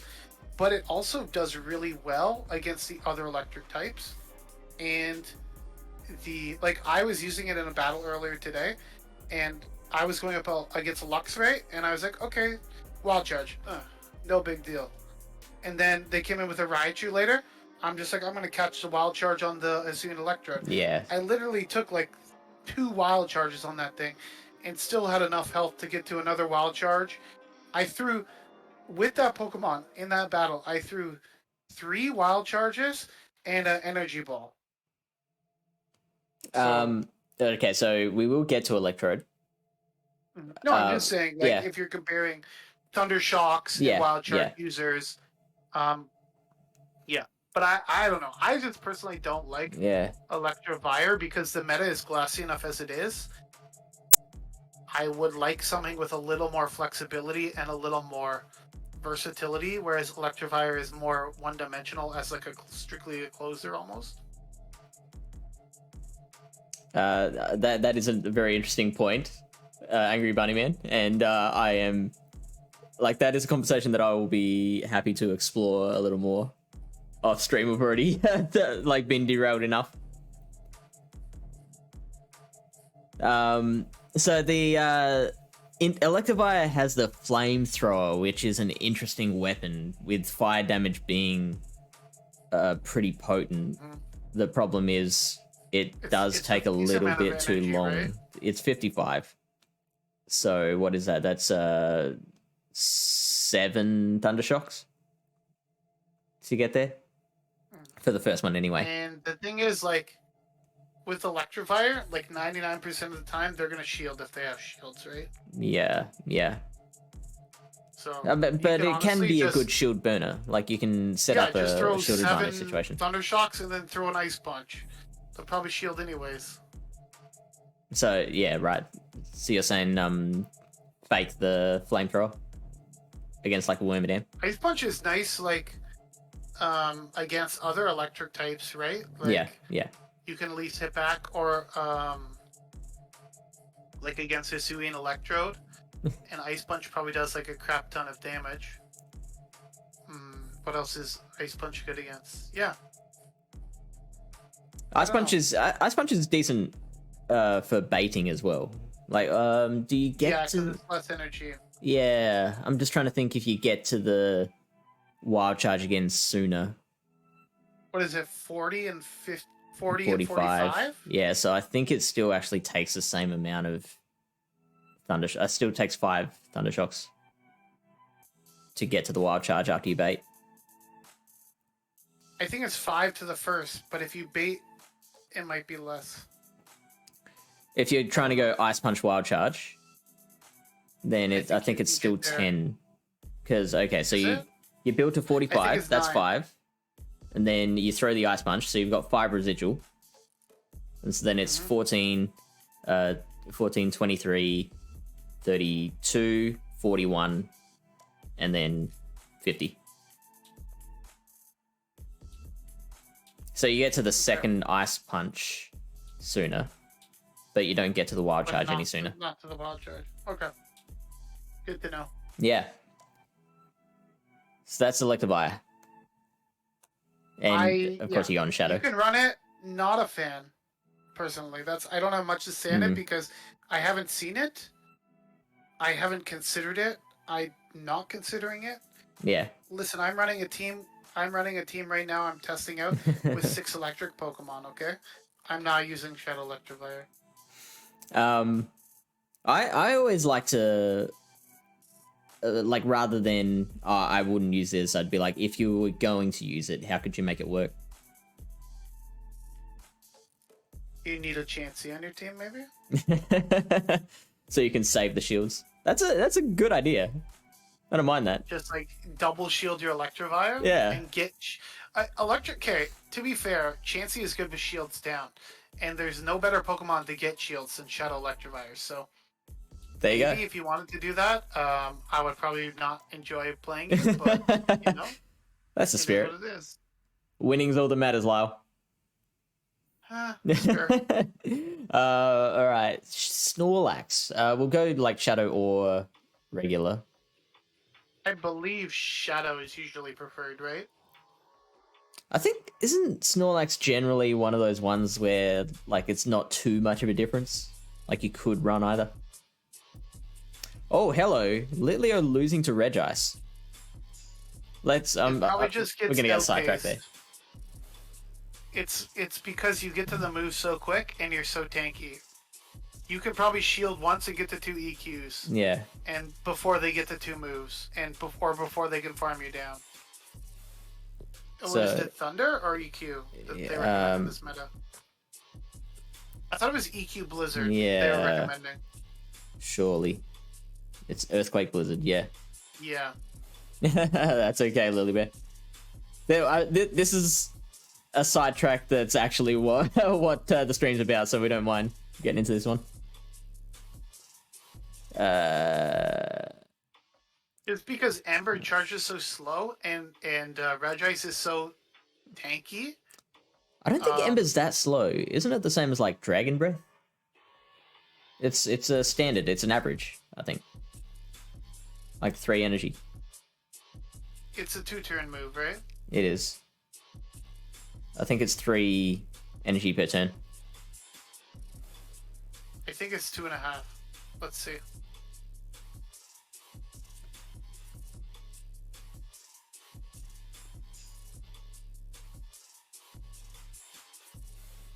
Okay. Yeah, it's not even. You just go double EQ. 6. Okay, it's 3. 3 per turn. Yeah, double EQ, bam. Baiting with a crunch here. Doesn't really matter. Yeah. I'm surprised they don't go Flame Charge for the Ember boost. I wonder if you had a Fire Fang, would it help? Ooh. Fire Fang does more damage than Ember. Does it? Yep. It does one more damage and generates 1 less energy.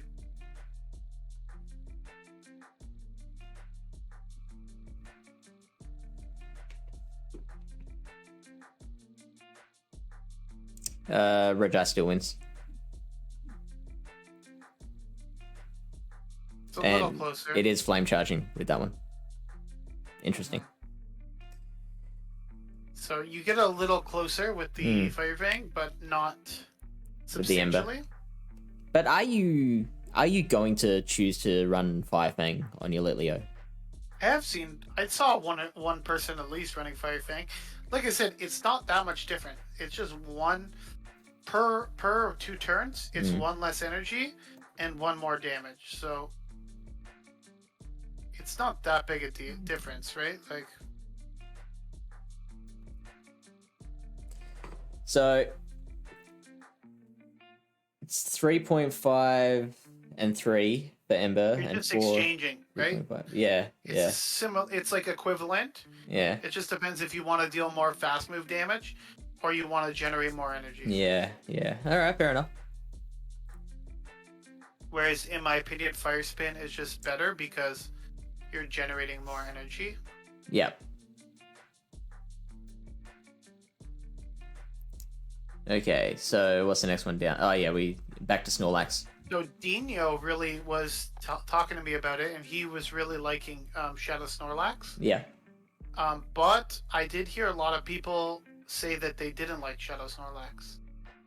So, but And what were the reasons for either opinion? they just, they just didn't think, they just couldn't get it to work properly for them, I guess. It's kind of like it's kind of a little technical to use because of the superpower, right? Yeah. But I think with that superpower body slam and the lick, it does have some nice coverage. See, it does say they're technical. Yeah. Dynamics, spammy, agile, like those are all nice acronyms to use for it. Whoops, not superpower. I want to see how much a superpower does to a Vigoroth. From a shadow, probably Oh quite yeah, a lot. from the shadow, yeah.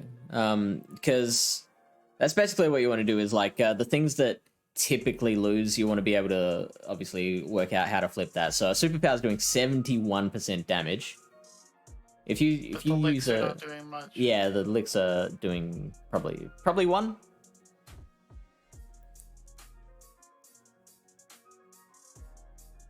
Yeah, 1 damage a piece. Mm-hmm. And the counters are doing 6.5% damage. Like, I don't know the Snorlax matchups quite as well, but I do know from the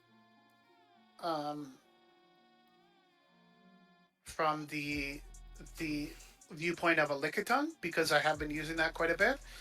Anything that's resisting the licks and dealing super effective fast move damage is not going to be good. Of course. If you're taking neutral fast move damage from them, you can make it work. Like I went into my Lickitung versus Litleo, and it was like not the worst matchup because I got to like 3 body slams, and I got it pretty low, and I was able to like get 1 confusion off and confusion down with my Wormadam. Okay. And then KO what they had in the back with like Bug Buzz or whatever the hell. So like those types of matchups aren't bad. Like you can sim it versus Litleo. Let's see. Like I bet you body slam superpower does quite a bit. But anytime you're going up like a Vigoroth or a Obstagoon, those are just brutal matchups.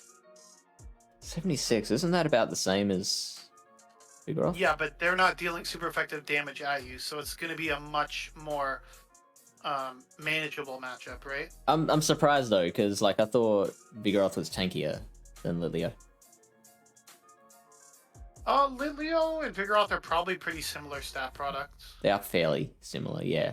Litleo was in the 1800s, and Vigoroth is just into the 19s.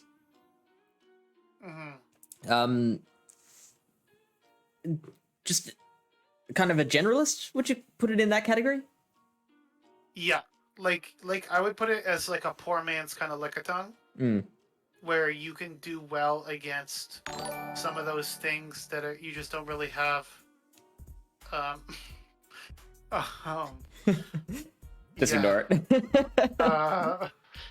Yeah, you can just do well against some of those things that you don't really have good answers for otherwise. And even if you necessarily don't win, like against a lot of the electric types, let's say, you don't necessarily want to take a wild charge, but you're going to put in some good work with the lick and the body slam damage. You can get some shields. I think it's flexible to have on your team, because like you said, even endgame versus like a Vigoroth or an Obstagoon or something, you can always like body slam, superpower, do quite a bit of chip damage there. So, and it's one of those rare Pokemon where you don't feel the need to, like, if you're at close to full health and you're against a Pokemon that can wild charge you, you can let that go. Whereas most things in this meta, you're really pressured to use that shield. Well, you wouldn't want to take like a close combat or something, but of course. Wild charge is fine, or even like a Hydro Pump or something. You can live. Yeah. So that's if you want a bit more bulk in your team, that's what you'd use Snorlax for. I would say that Lickitung is just like kind of a strict upgrade on Snorlax in 80% of the matchups, basically. True. Because it just has that extra bulk. It doesn't have the superpower, which is the detractor, but you do have the power whip, which kind of does help in certain matchups, whereas like you don't have the superpower. Let's say it helps Lickitung versus like Lantern or Graveler, things like that, where you can throw a power whip and you don't have to worry about debuffing yourself or like baiting with a body slam. You can still bait because the power whip's more energy. But... But there won't be too many situations where Power Whip would be the preferred move. Even steals that resist the Body Slam would also be resisting. Power Whip does more damage, so sometimes like endgame, if you can only get to one move, you can always throw like Power Whip, or as opposed to a Body Slam. Yeah. So. Scizor. I know one person that has been using this quite a lot and has been really enjoying it. It definitely does different things to what Wormadam does. It beats Wormadam, which is kind of big. That's a big thing, yeah. You generally lose to the fighters. Like Vigoroth, it loses to. Toxicroak, it's a little closer, but it still loses to. I'm going to assume it loses to Heracross. It loses to a lot of the electric types just because of the resisted Bullet Punch. Cleans up Frostlass. Yeah, of course. Any of the steals, any of the a lot of the poison types that don't have counter, that have like Poison Sting, Poison Jab, you're gonna be loving. Or like Beedrill, right? Again, another poison type. But there is quite a lot of electrics. Like you wouldn't want to run the Scizor into let's say a Lantern. Double resisting the bullet punches. That would end quite poorly for you. Yeah. I also don't agree with this moves suggestion. I think just Night Slash, X Scissor is a more versatile. Just consistent because that Iron Head is kind of like a little bit extra energy to get to. You already have the Bullet Punch. Sometimes you might need that X Scissor, maybe against a Hisuian Electrode or a Obstagoon, let's say. Something like that, right? You'd probably need Iron Head against Tox. I don't think so. You could probably just Night Slash against Tox. Yeah, like Iron Head would KO it for sure, but I don't.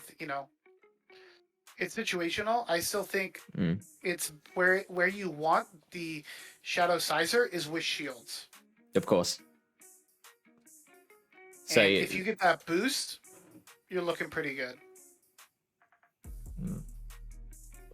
So I get no, never mind. I was gonna give a situation that was probably never gonna happen. So fair enough.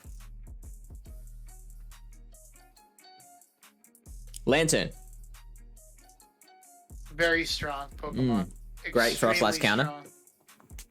Great Frostlass. You could run Spark. You can run Water Gun, depending on what you need from your team. If you need more of a Litleo coverage, you can run Water Gun. But then again, it does fine against Litleo with Spark. What it does well with Water Gun is it really just melts down some of the other electric types.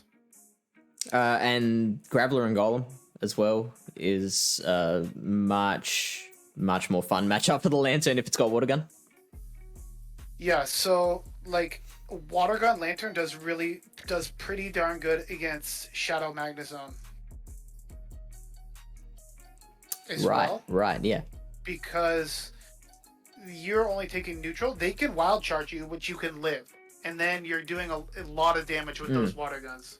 Yeah, especially after a wild charge. Has play against Tox? Like if you've got an energy Lantern? lead, yeah. Particularly, so like an end game situation, like a Tox will not want to wear even a Thunderbolt, let alone the Hydro Pump. I was using Lantern a lot recently as like a counter swap to my opponent's Pokemon, and so let's say I have like a wild charge and I or some sort of move. I get off a move on their swap Pokemon, and then I can just like Water Gun them down the rest of the way, tank a couple moves. Then you come out of that with, like, let's say they come back in with a Toxicroak. You can get to like 2 Thunderbolts.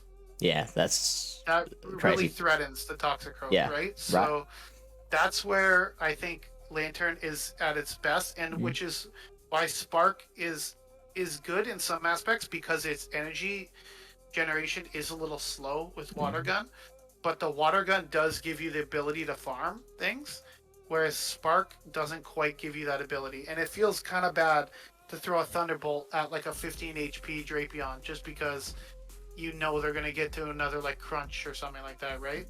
Mm-hmm. Yeah, so Spark Whereas is if you 2 had the damage per Water turn. Gun, Sorry, go on.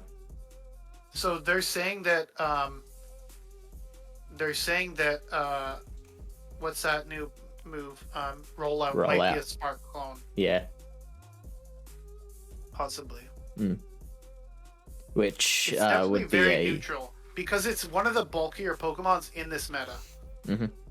Lantern. And we're not seeing too much grass around, which is generally what Lantern fears the most. Yeah, the main, like, Beedrill's not great for it because of the drill run. But it can tank a drill run. It can. It doesn't take it well, but it can take one. The other thing that I've been seeing quite a bit is not quite a bit, but if you do run into a grass Pokemon, it's most likely going to be Roserade. Yeah. Give me 1 second. Sure. So a Shadow Beedrill is doing 62% with drill runs, which is manageable. Poison Jab doing 3.5%. So by the time you're getting to a drill run, you've done what, 7, 14, 21. Yeah, that is a lot. So like 20, let's say 25%. What, the drill run? No, the poison jabs that it takes to get to a drill run will do about 25%. And then the drill run itself from a shadow. It's a shadow Beedrill, right? Yeah. Does 62. So I guess you can't really tank that then, because then that's putting you in farmable range. You can tank it though, and you still get a shield. But yeah, to be honest with you, 62% is a little like the neutral Thunderbolt is 65%. Like, yeah, that's how thick Lantern is. Sure, like, sure. It is really good. And on the all electric team that I was using, the thing was the MVP. Okay. It's one of the most versatile mons. But again, like I said, Roserade. The good thing about Roserade though is that you really only have to fear the Leaf Storm or the Grass Knot, because they have Fire or Weather Ball, right? Yeah. But yeah, I know quite a few people that are using Lantern. I know Wildcat was using Lantern and he was really liking it, and he was using it with Spark. It's a cool Pokemon. I like it. Just aesthetically, just from a design standpoint, I like it. Anything that walls Azu, I really like. Well, it doesn't completely wall it, but does well. For all intents and purposes, it walls it. Sure. Because you can easily tank play roughs. Let's get to Bunnyman's question quickly. Sizor feels like a good on paper mon in this meta. How do you figure where Frail is too frail in a fragile meta? Also, when boost in with Night Slash can dramatically change a match. It's on the edge of, so like it's kind of almost in the Shadow Electivire range where it's so glassy that the shadow actually helps it, you know? So where it has the advantage over Electivire is the typing. So we're looking at more general concepts, like if we were to apply a rule to like any situation where a mon is glassy, how do we decide that like this is too glassy? I would never say anything's too glassy. If it's ranked this high, it's definitely good, right? Like if it's too glassy, we're talking like Attack Deoxys. It's just unusable. So why? Like, can you nail down what makes one? It can't even survive enough resistant moves in a good matchup to do anything impactful, right? Sure. Whereas with I've used Shadow Sizer before. If you get that thing in a good matchup, look the fuck out. That thing is gonna pop off. Right. Like, they safe swap an A9, let's say it's Lily Bear, and they're like, oh no, this is a bad lead. We're gonna safe swap our A9. You come in, bullet punch the shit out of that thing. Next thing you know, you come out with 100 energy. They come in back in with a lantern. Okay, no problem. Night Slash. Couple bullet punch, Night Slash. Couple bullet punch, another Night Slash. And it's just like, holy crap. And then you get a boost. I don't know. And so you need shields, but it is very... And the fact that... One other thing I will say is the fact that it can beat Wormadam, and the fact that Bug Steel is such a strong typing in this meta are like very key factors to it, which is why I think it is ranked so high. But then you were also saying that you're probably not liking it for your own team. Yeah. So why is that? I just prefer to run other Pokemon. Like, if I wanted to build a team around this, I could, but I just don't think it fits in with my current team. I prefer Wormadam Trash over Sizer. Yeah. And then don't think I would want to run 2 Bug Steel types on my same team. Yeah, it's risky. Just because of the Litleo pressure, and even the pressure versus a Roserade. Something like that. Yeah. Or against a Lily Bear friggin' what is Beware. that thing called? Beware. Not the Beware, Cheeseburger. the other one. The Zeb Striker. Oh, yeah. Something like that, right? So I just would like a little balance. Yeah. So, like I said, Astro is running this Pokemon. Dino has been running this Pokemon, and they both given glowing reviews. I'm not saying you can't run it. Personally, I like Wormadam better just because it does much better against the fighting types, while doing a lot of the things that Sizer can do as well, just because of the bulk of Wormadam. So it's that's what you should have answered. Just it's complicated. Next question. no, it's not. I wouldn't say it's complicated. It's just very situational. And again, any Pokemon that can beat Wormadam in this meta is a good Pokemon. So I would not underwrite it, but I just think the bullet punches is a little riskier than the confusions. So you're basically saying like the general concept when analyzing any glassy Pokemon is just you've got to weigh up the wins and losses, the pros and cons of that particular Mon's skill set, and decide if it's worth it. Considering you can only bring 6 Pokemon. Glassy is glassy, right? Like, if I look at my Firefly team here, Firefly 2, okay, I'm running a Raichu. Raichu's glassy, right? Yeah. But so is Shadow Magnezone. I'm also running Shadow Magnezone. That's extremely glassy. Yeah.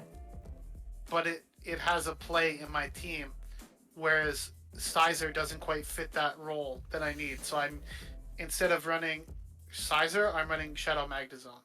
It's a steel type, but it deals electric damage as opposed to steel and dark type damage, right? So to answer the question of like how glassy is glassy, I would think that just like finding an average amongst the Great League meta and then being able to delineate a line there, and then just anything below that line you'd consider glassy, and anything above you'd consider bulky. So like I would put that in Great League, I'd put that line somewhere in like the 1800s, maybe like an 1850 or something like that. I like to think of it as, do you need shields to do what this Pokemon was meant to do?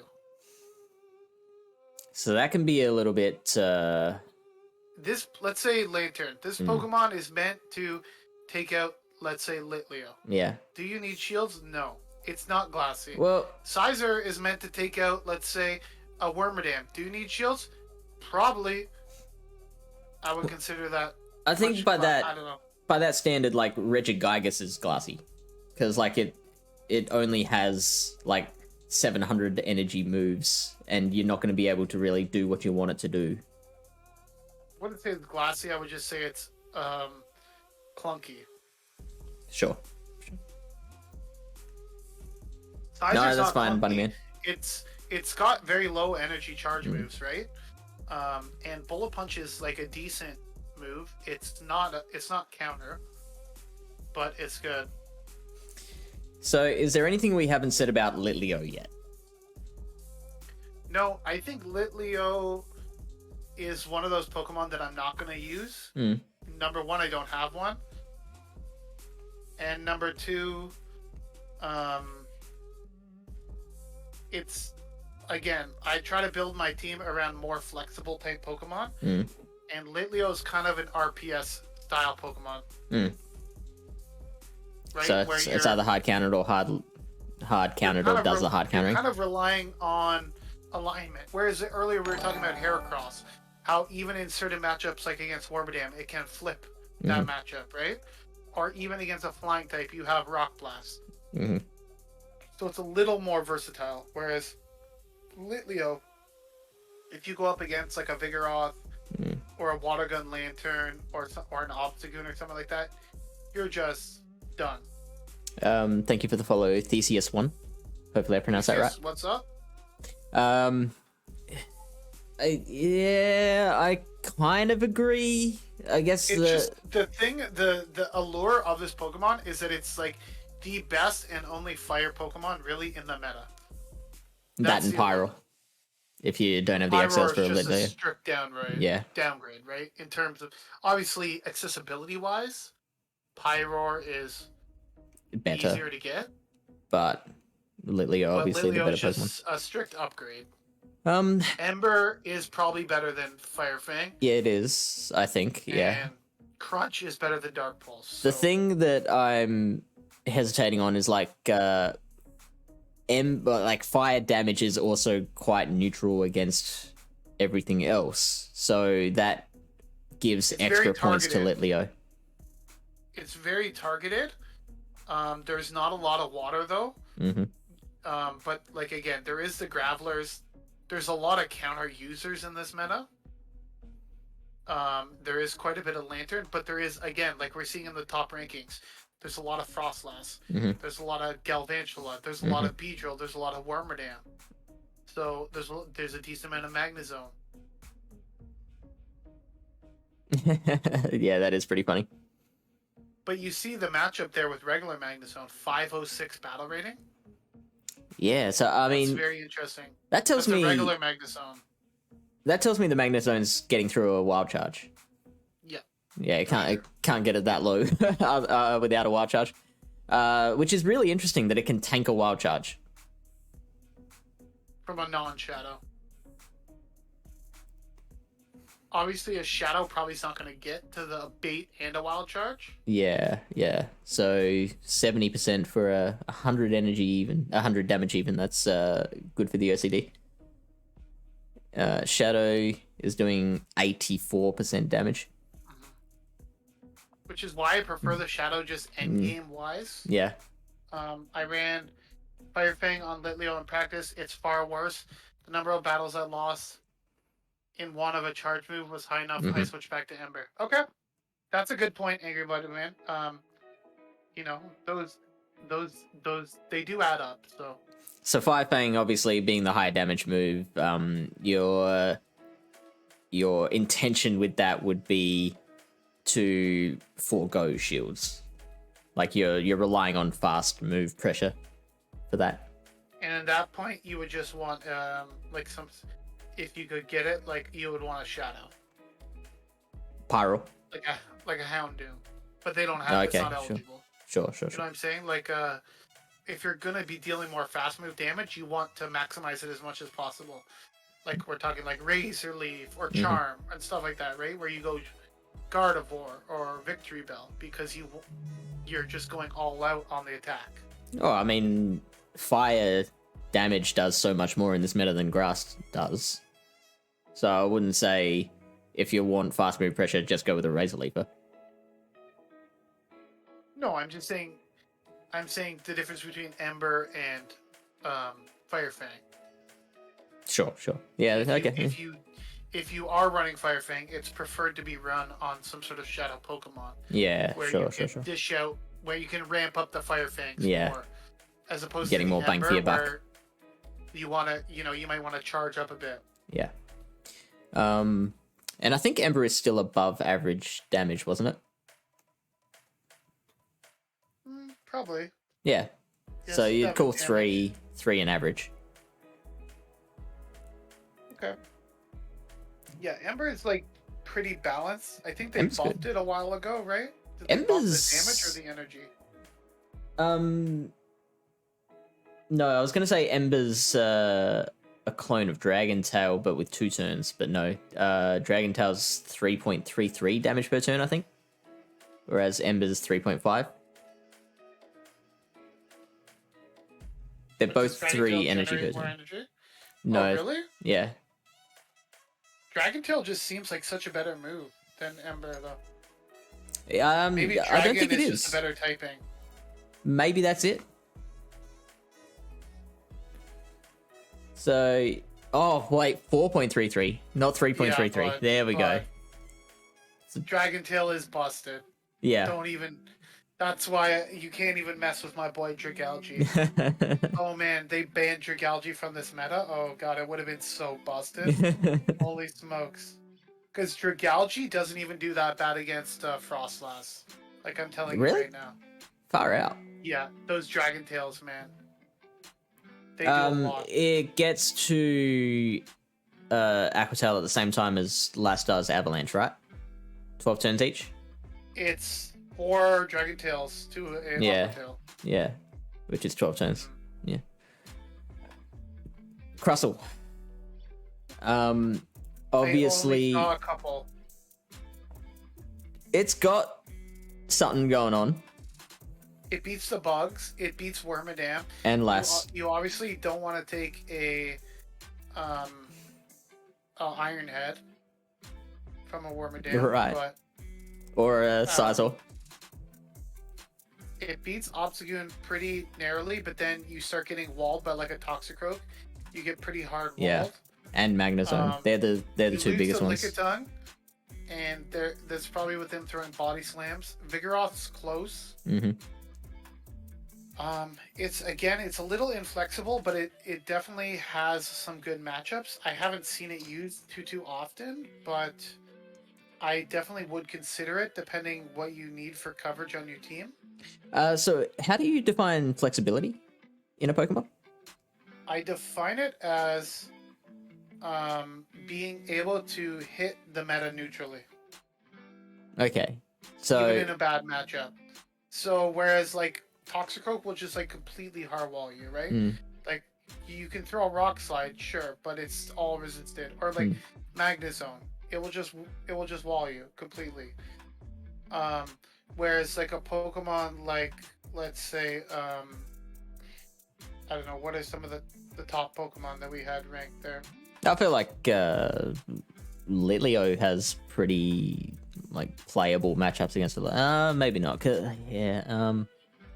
You're taking a lot of super effective damage, but like for instance, So I think like, what makes Litleo kind of less flexible in my mind is the fact that you can really just that's one of those Pokemon that you just tap through the matchup. Like I would consider Magnezone to be a very flexible Pokemon in this meta. Yeah. Because you can, even in bad matchups, you can hit shit like hard, and you command shields. Yeah. Right. So that's where I'm like, I find the more type of Pokemon you put on your team like that, the less RPS your battles will become. Yeah. So even in bad matchups, it allows you to take shields or flip matchups, right?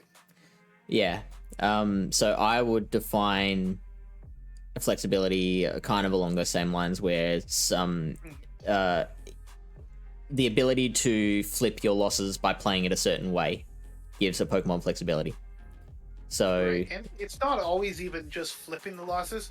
Sometimes it's just getting shield advantage out of a bad matchup. that right? too. Yeah. Yeah. So if, like, let's say Magnezone versus Heracross, if you can win the zeros, it's not that bad of a matchup, right? Right. Because Wild Charge you outpace it, number one. Number two, Wild Charge just wrecks. Mm-hmm. Like a lot of the fighting types. So Vigoroth, very flexible in my opinion, just because of that body slam spam. The counters are doing like pretty good damage. Like even against Toxicroak, if you can get somehow to like a bulldoze, that's gonna do a lot of damage. So make me an argument over on why you would run, say, Alolan Graveler instead of Crustle. Why would you run a Alolan Graveler over Crustle? That is a good point. I just think Electric is a better typing in this meta. Having that a Volt Switch as a fast move is going to be much more valuable as opposed to having Smackdown. Smackdown, because of the fact that no ground types are allowed. Okay, the only thing that's resisting Electric is Electric itself. Which then Graveler has pause and Grass. I think there are less meta Pokemon resisting Smackdown than Volt Switch. I think but Tox Graveler is the does big really one. well against other Electric types, right? Because of the Stone Edge Rock Blast combo and resisting Electric. Resisting Electric itself. You're gonna be doing well in other matchups. You're gonna like that Volt Switch more than the Rock Blast. Like let's say against a Toxicroak, like they're not gonna want to take a Stone Edge. Let me just put it that way, okay? Like a Rock Slide is one thing, but a Stone Edge, especially with like if you take a Volt Switch or two, because I've been in that matchup with Raichu before, where I'm up against a Toxicroak, and like depending on how much health they have, like you can Volt Switch them down. So yeah, that very good points. What about oh shoot, I had the consistency of a Alolan Graveler. Like there's a few of those matchups baity. Yeah. It is a little baity, I will say. Alolan Graveler, and it does get kind of wrecked by the counter users, but the ability to have that Stone Edge is nice. Yeah. It's got good closing power. Yeah, against like because some of the popular ones like Toxicroak is rough. Yeah. But Heracross, like I think a Stone Edge almost basically like one shots a Heracross. So although I feel like Rock Slide does a decent amount to a Heracross as well. Crustle actually can beat Heracross. Right. I don't know if you remember back to any Lunar Cup battles. Yeah. Well, the Rock Blast is super effective. I beat you with a. Hey, Ash. I double shielded the lead in our third match in the Lunar Cup I BTW. think that was you said I was lag. That sounds like me, yeah. Unfortunately, but I believe that was like my first loss of that month. Like for a long time, I went like 17-2 for that month for a while, and then like that was way back in the day. You didn't even know me that well. Yeah, that's right. It's like this fucking guy in the BTW crew beat me in like 7 straight practice battles, and then beat me in the thing. Yeah. Let's check. Let's sim this. Let's see the 2 shield. With which Heracross? Yeah, Heracross, Crustle. Let's see. Can you post the Discord? I want to join if I can. Just do ! Discord, right? Yep. And that'll bring it up. Type in ! Discord. I'm surprised you're not in already. So if and you that is a... X's. Oh yeah, like so baiting with 2 X's though. And it's still a simultaneous knockout. So if you sneak in a Smackdown, you can win the 2 shields. Do the Sims default to sneaking or denying? I'm not sure. So if we go to Sandbox, looks like there's a tap there. Sneaking. That's a sneak, yeah. There's a tap as the move is being thrown. Actually, and then when we battled, I think I won that. I think I double shielded, and you didn't want to double shield. I think that's probably we it. played at the 2 1s in the lead, and then I kind of RPS you in the back in the 3rd battle, if I can remember. Yeah, right. I remember one of my absolute like best battles that I've ever played was against Camo McG in Lunar Cup, where it was Battle 3.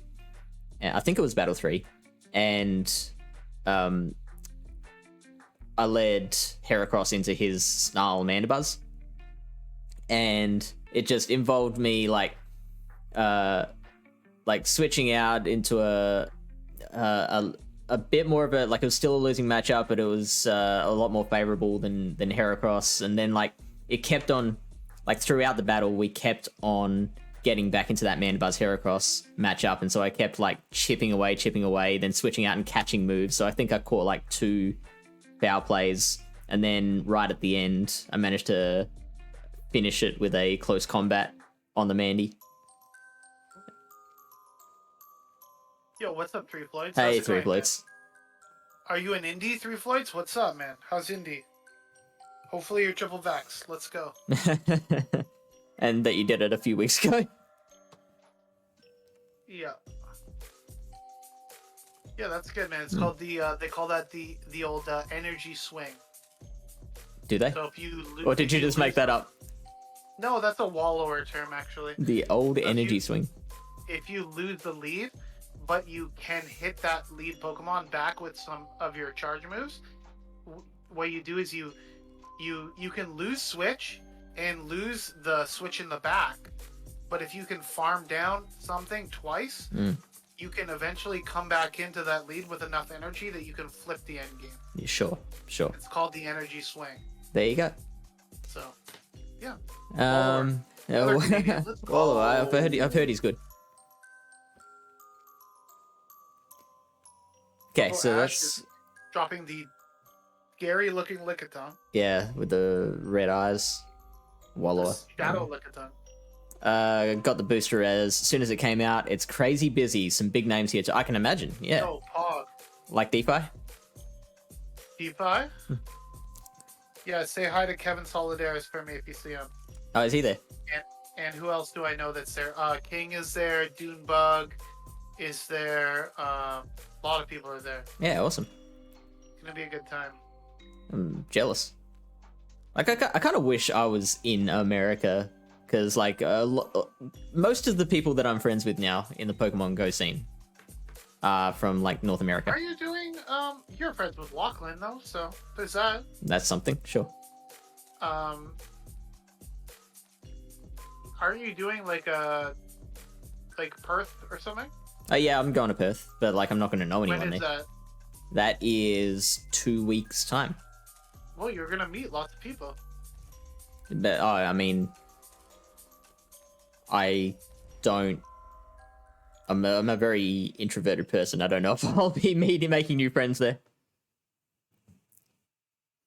Yeah, I know about that 3 flights. I know Crimson got turned away, and I know that Camo decided not to go because of that. So, if there's a lot of people being turned away for that, then is that on the organization for not making it clear enough that that's what the requirements were? No, I think it was in the rules. It was just kind of like not front and it was like Sure. you need to be boosted or you need to be vaccinated, and then there was like a link to another thing where it's like these are the rules.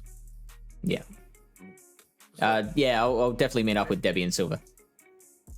Commentators are all Debbie and pog, Silver, absolutely. Let's go. I love Debbie and Silver.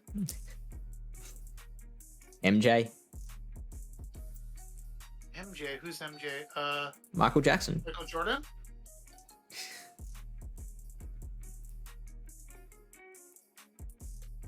So, Galvantula.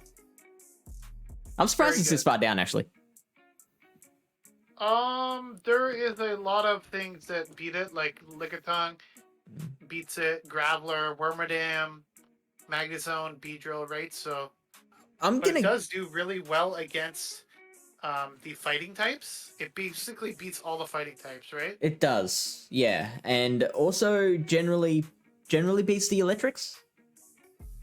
Like, It depends. It doesn't beat the electric seals. electric steel, so Magnezone. Oh, I don't know MJ get it. Oh, yeah, I know the But name. that's unfortunate. That's unfortunate. Actually, I, like, drank a whole one of these, so I'm gonna need to go to the bathroom. See you stall for a second. Okay. Yeah, so we're just having a good time here. No big deal. that'd be a life lesson to y'all. Like, if you want to go to regionals, make sure you get your booster shot with more than 2 weeks out. Not that I'm saying that you need to get your booster shot. I'm just saying if you want to go to regionals, you need to. And I do not work for Play Pokemon, so you can take it up with them. This is just a public service announcement to make sure that you don't travel somewhere and get turned away, because there's nothing worse than planning something and then not being able to do it because of just unknowing of certain regulations that they have in place. Again, this is not a government thing. This is all done by Play Pokemon, so just be careful out there. And I think it's going to be the same requirements basically everywhere. So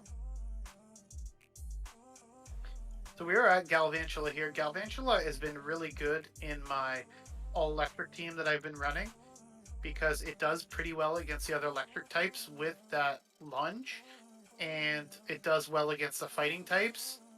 I did not realize it beat Frostlass, but that is pretty interesting.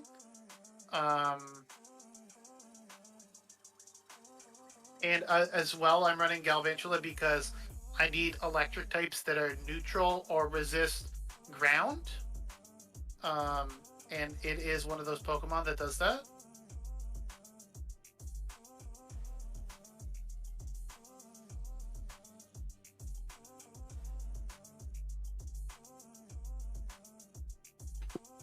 How'd the stalling go? Oh, we stalled. No, yeah. Stalled up a I storm. was just giving the public service announcement to people to make sure they have their booster if they want to go to absolutely. regionals. And so I was saying, I'm not political or whatever. It's just the facts of the Play Pokemon network. Yeah, totally. So I think what I noticed a lot about Galvantula was the power of that lunge enabled it to the power of lunge and resisting electric was what allowed it to beat all the other non-steel electric. So like when I faced being it able to with beat the fighters as well is really big. So that's like your two big things. Also, really even matchup against Wormadam, I feel. Yeah, it is pretty even. Again, it's a little bit of well, you still have time, maybe, Liber. It is a little bit bait dependent, right? I think they're not baiting here, which is interesting. I guess that's the new Sims for you. But Yeah, I don't think you need to bait, because like well, Ironhead's doing a really respectable helps. amount. Pardon? Ironhead doing 31%, and then the Confusion's doing about 10% each. With Galv. Bait with a lunge. Yeah. Like, because honestly, okay. like, if you switch that to a lunge, like, they're shielding that. I bet you you win if they shield the lunge. Like, right, which is probably not like the most optimal, I guess, but it's like, if I was Galv, I'd probably be just lunging. Nah, you still lose that. Mm-hmm. What about the second? No, I mean, you're definitely losing if the... Well, actually, okay, so maybe if you lunge again, you survive the next Ironhead. You're still not getting to the discharge by the look of it.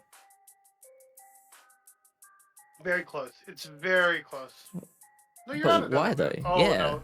Why won't it let you throw though?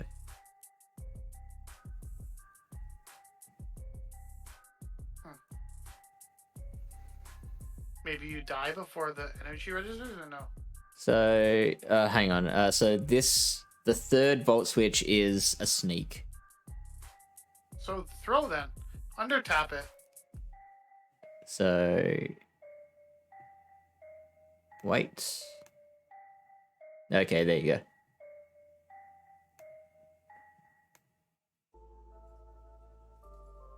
go. Okay, so you survive with 7 HP as the default Galvantula. Honestly, if I was the Galv, I'd probably just be straight lunging anyways, because most Galv users are psychopaths and they lunge Talonflames, they lunge Skarmories, they lunge everything. So, you might as well just lunge, right? Just lunge. This relies on a sneak though. In fact, it relies on 2 sneaks. Hang on. Yes. Let's go. Let's sneak. We sneak. Is Lapras really getting a bow tie? Yeah, I did see something about that. It could be. That would be amazing. I did a Lapras raid the other day. I still don't have the shiny. People sad. Yeah. It'll come. Your day will come, Lyle. I know. And I've been doing... I did a Togekiss raid today. I invited someone off my friends list, and they got the hundo. Wow. You know how many... I've done like quite a bit of raids recently. Yeah. And my raid RNG luck is just like really bad. Is it though? Have you actually like worked out the math? I don't have many raid hundos. Yeah. I have actually. I did get another. You know where I get most of my hundos from? Well, it seems like I get a lot of them from is a research task. Ah. Because I do a lot of research. I really enjoy doing it, and it's free, right? Yeah. So, I got my 4th hundo Eevee today. Oh wow. Jealous of that. I'm not sure what I should do with that. I have two Umbreons, one with Last Resort, one with Psychic. Mm-hmm. And then I have one level 40 Sylveon. So I'm thinking this one will be a level 50 Sylveon. Or a level 50 Umbreon with Feint Attack. Oh, I can just TM Feint Attack. That's just a fast TM. Yeah, but then you don't have to use a TM because you'll have multiple Umbreons. Yeah, sure, bud. So I am going to actually take out these sneaks because I lied. Sorry, I do have one. See it. Oh, you do have a. Oh, there you go. So quit your bitching. I have one. I forgot. Yeah. Well, congratulations.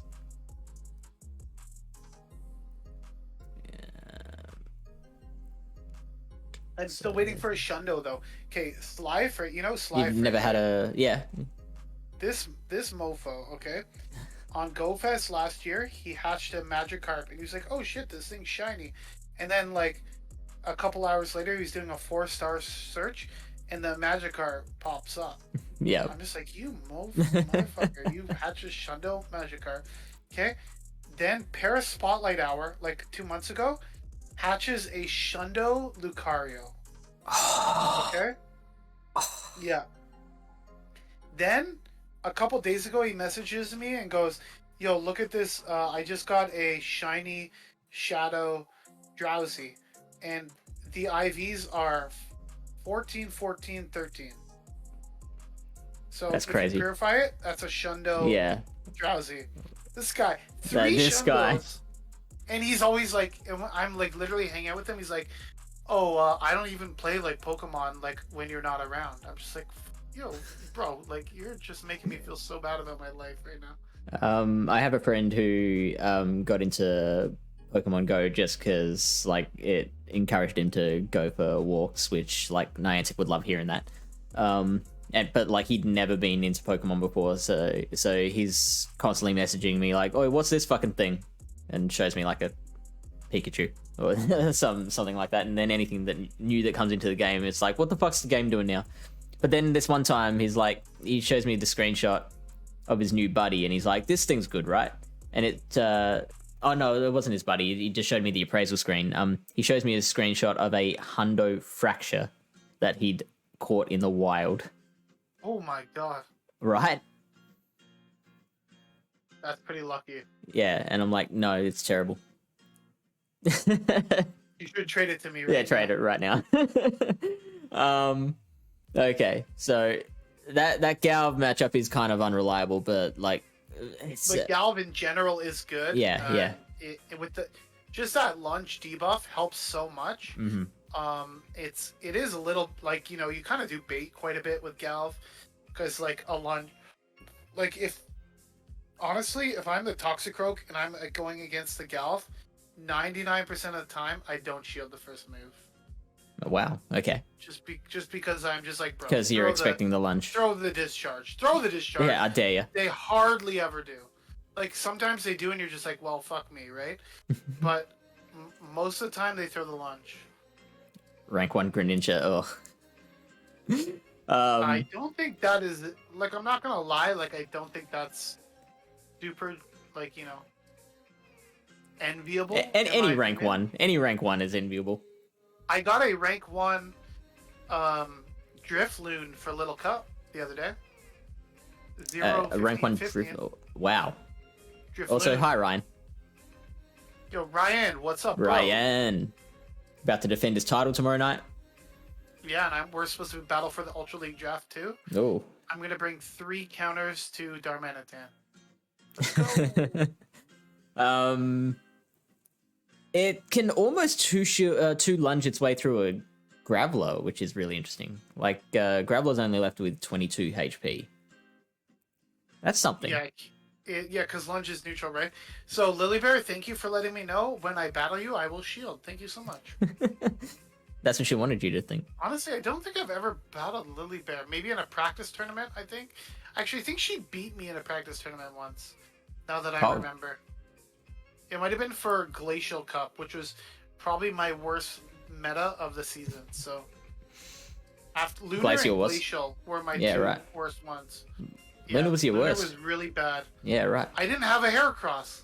Yeah, okay. Everyone, like literally, everyone's team had a friggin' Heracross. It was like absolutely busted in that meta, and I didn't have one.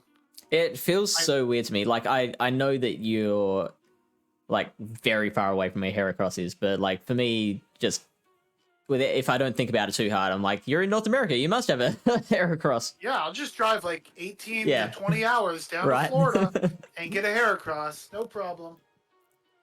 Alolan Sandslash. So it's a steel type. One of the first Pokemon I looked at for this cup, and I actually built, and I never used since then.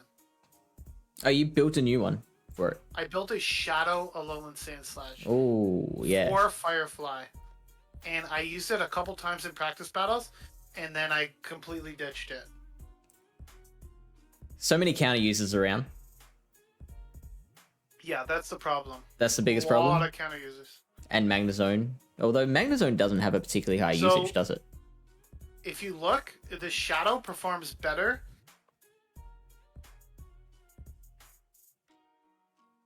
Where even is Magnezone? Jeez. It's right there. You passed it. Did I? You already passed it. It's right there. 4%. Oh, there it is. 4%. Yep. So the Shadow, if you are running the Alolan Sandslash, I think you should run the Shadow. Powder Snow or Shadow Claw? Powder Snow in this meta, I think, is better. Because there is quite a bit of dark and normal types.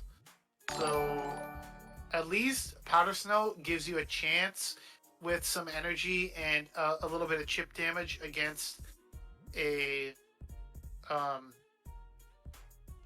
what do you call it? Like a Vigoroth or something. Mm-hmm.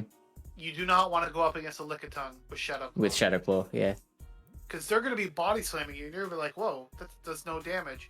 And you're going to be like, whoa, these Shadow Claws do no damage. So, do you still beat Frostlass if you've got Powder Snow? I would say yes. Oh, there you go. It's in the key wins right there. Might be a little bait dependent, but you're double resisting ice, right? At that point, so. Yeah, so we're getting one bait here. You need to land a Bulldoze. You'd have to, yeah, of course. 41%. That's not that much, whereas Shadow Ball's doing about 60. But look how much the Powder Snows are doing. Eat both ways. Your Powder Snows are doing what? 2.3%. 2.3? And half that, basically. So it adds up over time, right? And the more shields that are up, the longer the matchup goes along. Mm-hmm. So I was going up against Gracie in a practice battle back in the day, and I had a Shadow. Sandslash, she at one point she tried to powder snow me down. It was a bad idea. Yeah, double resisting. I got to another bulldoze Oh. and I got both shields and I like KO'd it. So that's brutal. Yeah, it is good. I think it has play. It just the meta is like become such counter heavy. It's just very risky. Yeah. It's very alignment dependent and very inflexible, which is what I try to stay away from in Show 6 formats. In GBL, inflexible Pokemon work much better because you can bait out their counters to it and sweep with them in the back with like an ABB type line. Yeah. But if there's one thing you noticed about like the European Championships, people didn't bring Bastion on, right? Because of its inflexibility. Of its RPS-ness. How many Metachamps were there? How many even Regis Steels, Stunkfist? Like, you just have nowhere to put that thing. Yeah. You line it up against a G-Fisk, you might as well just say GG's. And not too many flyers as well, which is what Bastion likes most. Flyers, ice types. Yeah. Yeah. Like, there was a couple of Skarmory flying around, but really not much else. And you can deal with Skarmory other ways. Just bring a Regis Steel. Or a G-Fisk. Ninetales. So I think the Shadow is just a couple spots lower. And it is better, in my opinion. If you look at the key losses, it does slightly better in those lost matchups. In the Shadow. Yeah. It does lose to Frostlass apparently. Wow. So I guess, hang on, how much was the? So the Shadow Ball was doing 60% there. How come it's losing here? Probably because the Shadow Ball KOs now with the Powder Snows. Completely? 70%. Powder Snow's doing still 1.6. Okay, sure. I guess it is. Wait, why would it... Oh, do they die with the Ice Punch? Yeah, it looks like it. Okay. Yeah, anyways. I think Shadow's slightly better, but I guess certain matchups not as good. Interesting that it loses to Lickitung as a Steel type with doing neutral damage to it, but hey, that's why I really do like Lickitung, because it's like matchups where you think like honestly, if you're using Lickitung, you need to practice with it because you think it's a bad matchup, but then after you use Lickitung for a while, you're just like, yeah, I can do this. Yeah, Licky's fine. Some body slams and I'll just keep licking away. Mystic Sparkle with the raid. Hello, Mystic Sparkle. Thank you so much. And Doms too, I believe, was duoing with Mystic Sparkle. Oh yeah, I think I heard him mention that. Yeah, and there he is. There's Doms. What's up, sir? Can we have a shout out for Doms as well? We only made it down to 27. We actually skipped Golem. Yeah, well, I mean, I think we're starting to get to some of the Pokemon that we can skip. So like we already covered Golem when we did Graveler. We did Golem I don't think we need does have the wild charge though. Yeah, so it's slightly different. Some people prefer it more. But also, if Mystic Sparkle has any input on any of these Pokemon that we cover, I don't know how long you're looking to stick around. For her, she's on the East Coast. It's super early for her. It's only, I thought you were East Coast as well. 9:30? Aren't you East Coast? She's in Atlantic, Canada. I believe it's 10, maybe 9:30 for her. I'm not sure the exact time, but Atlantic, Canada is, I think, half an hour earlier than us, maybe. If I remember correctly. Wait, so a half-hour time zone? Yeah, we have a half-hour time zone in Canada. Wow. All the Americans get freaked out when you mention I'm a half-hour time zone. We just have the one. Yeah. It's just same in Australia. It's like Halifax, that area. It's like the far East Coast. like certain parts of the East Coast are still in Eastern time, but yeah, I think here is interesting. Again, Pyroar is just a bit of a strict downgrade From on Litleo. Yeah. Litleo, right? So you'd use The it fact that if you Pyro don't is have the ranked XLs. 29 shows how strong Litleo is. Right. Yo, what? Dom's just hopping into the chat, Yo, Hey, Dom. crashing the party. Let's go! hey, we gotta learn for tomorrow, so why Can't not? wait for tomorrow night. Cannot wait for tomorrow night. So it's basically like the basic crux of this meta is counter users and electrics. And ice. Like, And ice. not much ice, like Frostlass, of course, but like I'm not seeing much else. Like we talked about Sandslash having all the problems. Castform is very interesting. I haven't seen many people using it, but it could be very interesting because it's super, super spammy. Smiley, what's up? Hey, Smiley. It's very spammy Castform, and like that Blizzard like crunches things. So. But with that Castle, only has just the weather ball, right? Yeah, weather ball. Yeah, Blizzard. only This ice has type ice moves. mono type move.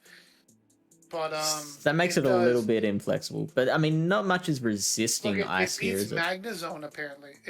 It's Wow. only has ice moves and it beats Magnezone. That's crazy. Regular Magnezone, not Shadow, but still.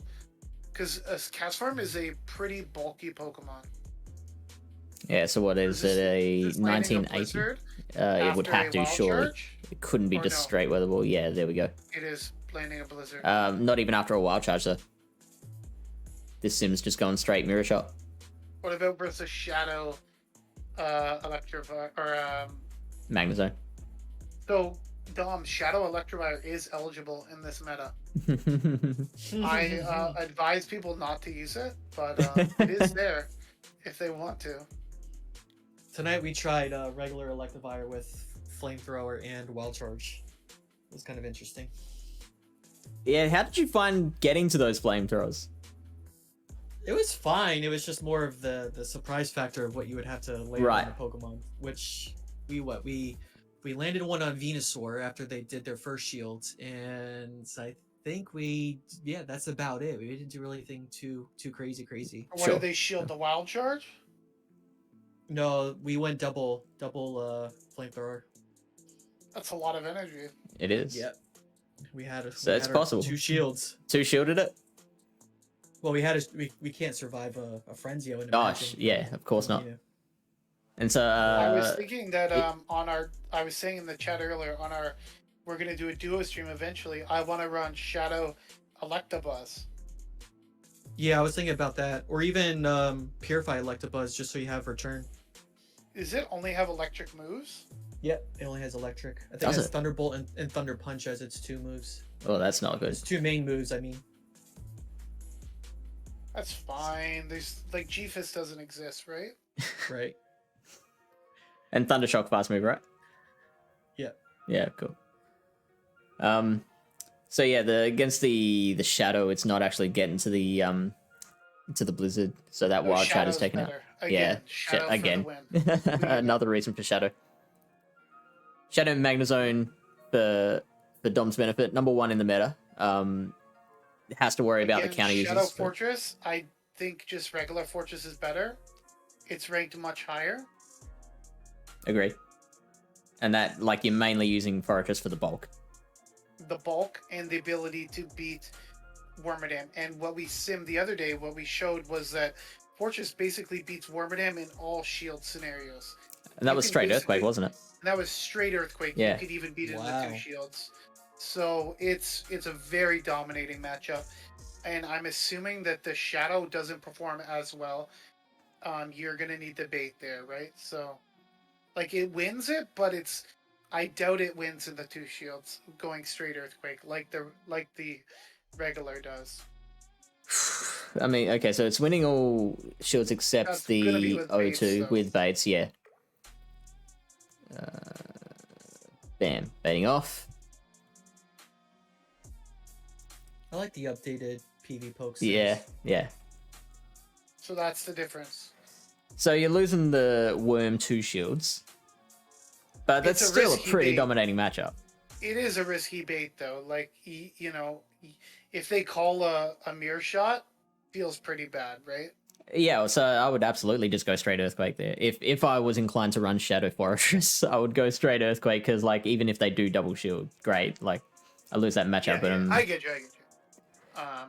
But yeah, again, the bulk. I think you do want the regular one. yeah. Would you take Fortress and Wormadam into a team of 6? Yeah, I would consider that, but you just need to make sure you cover your ass, as they say. Sure. You would probably want a Vigoroth. You would probably want a Graveler, Lantern, yeah, Lantern's another one. Graveler, Lantern, something like that. I think Lantern might be a little safer because it would still do okay against Toxicroak. Yeah. Whereas, because Fortress does really bad against Toxicroak, right? It Unless does, you can land yeah. an So does EQ. Graveler. Yeah. So the Lantern would be a little more consistent against the Toxicroak. Since Mud Bomb is such a poor move and it's non-stab, so... So, Dom, Litlio's like a would you call it a core breaker? It's kind of a meta I will call it breaker. a unicorn. A unicorn? A unicorn? Oh, God. It's the only fire Pokemon, basically, in this meta. And there's a lot The of only really meta bug one. types, and there's a lot... there's only 2. There's Litleo and there's Pyroar. And there's I'm thinking like Roserade with your Weather Ball. Right, it's not a fire Pokemon, but it Yeah, does have yeah. fire and like move as well Yeah. as Zeb Striker. But yes, You just in made terms Lily of- Bear very happy. There's a lot of ice types. There's a lot of bug types. There's a lot of bug steel types, which are very high up in this meta. So that fire damage is like very threatening. I would say, like when I go up against a team with Litleo, I'm planning for the Litleo, right? Even if they don't bring it, I'm scared about it because like I have Wormadam, I have a Shadow Magnezone. Last thing you want to do is run like Shadow Magnezone lead, Wormadam in the back. You can do that if they don't have a Litleo, because you're using Wormadam as the counter answer, right? And so that's why we're kind of wondering, like, is there a place for double steel bug on your team? I think there is, but you just need to make sure you have your, as you say, your asses covered. Mm-hmm. I think for something with this meta so far, just hearing it for 10 minutes and just analyzing a little bit, I don't know if like an ABB line would be really, really best. I think it would be really riskful. Even ABA would be even more riskful. I think it's something a little bit more balanced. Like if you have a Vigoroth paired with Wormadam and then something to have that third potential, then I would say it would be a nice coverage. Yeah. Well, the great thing about Fortress and Wormadam is they have the same typing, but they accomplish very different things. Yeah. So, like, Wormadam has the confusion, so it's kind of like an anti-fighter, anti-dark type, even with the confusion damage, because it has the bug buzz. Whereas Fortress is much more consistent against, like a Vigor, or not a Vigor, sorry, like a, what's that Pokemon called now? Obstagoon. And also Wormadam itself. So also the next Pokemon in line, Hisuian Electrode, Fortress does really well against because it has the bug bite. So they are the same typing, but I wouldn't necessarily say it would be ABB. They just share the same weakness. It would be the main difference. And I think there is a place for ABB fighting in this meta. I've gone through a lot of matchups where, it like Toxicroak Heracross. Oh my god, Wildcat, like I played him the other night and the second game he ran double fighters and just freaking wrecked my life. Lurantis, is that eligible? I don't think it is. What typing is Lurantis again? It's just straight grass. Yeah. Grass. So Grass is not eligible. Poison is eligible. So if you have a poison grass type, like such as Venusaur or Roserade are the two prominent grass types. in the meta, as well as Hisuian Electrode. Hisuian Electrode is another, which I think is probably the best grass type because electric. Yeah. Because Dom's ground is banned in this meta, so which is why electric is such a strong typing. The only thing that is resisting it is electric itself or grass type, right? Mm-hmm. Right. Which is why Hisuian Electrode is so strong because it double resists all the other electric moves. So it does really well against other electric types. But it has a lot of risks, like being weak to bugs, so Forretress can just chew through it. Garvantula, which is really popular. Garvantula currently the 6th most commonly used Pokemon. And Drapion 15th would do really well against it as well. Although I think most of the Drapions are running Crunch Aqua Tail, so you don't have to worry about a Sludge Bomb. But you have the Poison Sting, which is going to be adding up. And then you have the crunches, so it's definitely still a positive matchup for Drapion. Still, like it'd be 2 crunches. It's a dicey decision to bring either like Electivire or Electro. I mean, you would have to have a huge lead in energy to basically double Wild Charge in that situation, just to pressure damage or shields. Yeah, exactly. There's a lot of glass in this meta, so. Like bringing, you don't necessarily have to worry about how glassy Electivire or Electrode are just because everything is so glassy. Yeah, we're getting into some interesting picks down here though, for sure. Alola Ninetales. I really like Hisuian Electrode. I think it does well against other electrics. Alola Ninetales is very spicy in my opinion. I think there's just, with all of the, with the Litleos and everything, I think just Frostlass is probably going to be the main ice type. Could you make a case for Charm over Powder Snow? Again, just like with Wormadam being so popular, and even with Charm, like you don't want to really go against a Toxicroak. No. Or a Vigoroth even. I'd say like Vigoroth versus Charm Ninetales is probably not that bad. It's recommending Psyshock. That can't be just for the Tox, because like it wouldn't be like the Sims wouldn't just take one Pokemon and give it so much weighting. So there's got to be like other applications for Psyshock here. Well, what's the wins and losses for Ninetales? So yeah, we've got Tox, of course. We are beating Frostlass. Interestingly, so Psyshock for that. Yep. Beedrill. Your poison types. Yeah. That's interesting. It beats Beedrill. That is, but it definitely probably wouldn't beat Shadow Beedrill. I'm gonna guess. And that's probably just straight out fresh smash too. I think if Ninetales has any damage chipped already, it's not gonna win. It's gonna probably win by a sliver. Yeah, look at that, 14 HP remaining. That's landing a Psyshock as well. Yeah. So Psyshock doing 61, just Weatherball doing 36. What about the Shadow Bee? Shadow variant. I do prefer Shadow Bee in this meta. Yeah. Loses, but again, just barely. Yeah, but still, you can just go straight. And then if you have a bit of energy, you land a Drill Run. Oh, GG's at that point. So, I mean, I'm pretty sure Ninetales with a bit of energy could also flip that.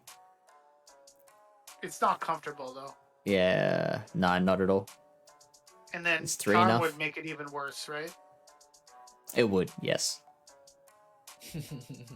Very much. Yeah, I think Powder Snow.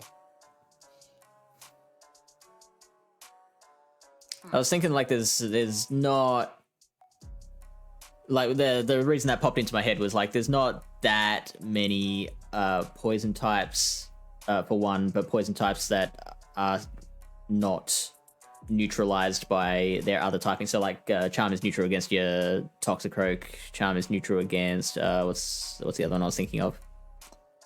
There's another Drapion? poison type. Drapion, that's the one, yeah. Yeah. But yeah, like going through it, yeah, it looks like Powder Snow is definitely the way to go. Okay, so Electivire. Yeah, we talked about Shadow that. If you're gonna run it. Talk about Snorlax, most likely. or Same Raikou. With Sizer. Raikou, I don't know. Yeah. There's probably better electric types. I would imagine that could be like a closing Pokemon, not anything else. But Yeah. That's a closer. 93% on the closing. I feel like and the wins are so close anyways, like it barely beats Toxic. yeah, and so that would require like some very precise play. Does beat Lantern pretty good though, you know, so there's always that. And it beats Wormadam Trash. Anytime you can get a Pokemon that can beat Wormadam Trash. Electrics generally do beat Lantern.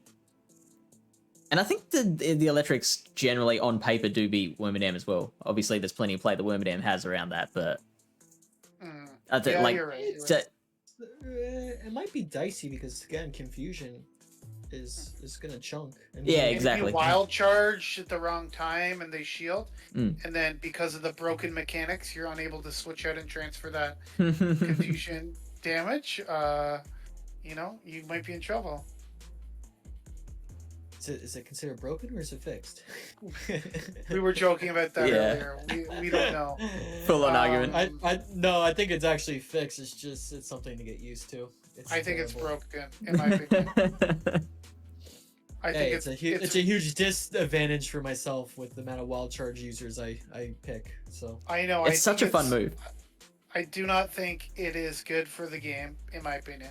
I think it provides less. Well, we were arguing about it earlier, but I just think it's better the way it was. But anyways, that's neither here nor there. Zeb Striker, if you want to get some flame charging action into your team, go for it. How often are you getting a flame charge off? Because that's kind of the biggest Apparently problem. not Same. versus a Vigoroth or a Beedrill or a Lickitung or a Graveler or a Lantern. Apparently you beat Toxicroak and Wormadam, which again is always good, but as we've seen, there's a lot of more meta Pokemon that win these matchups. So And yeah, that John, I'll is check real out awesome. the video later. By the way, I guess he's saying Wallower posted a video on it. Yeah. yeah, I'll have to check. Yeah, Lurantis is up. I did watch your video on Vigoroth as well. Your short. Oh yeah. Are you just putting those on Twitter now, or are they still going on YouTube? I've been slacking on YouTube because with YouTube, honestly, I mean, long story short, you really want to have regular videos in conjunction to shorts. Shorts are not going to drive your Yeah, sure. or your consistency. So And with the I'm not- videos, just like, did you not have time for the YouTube vids?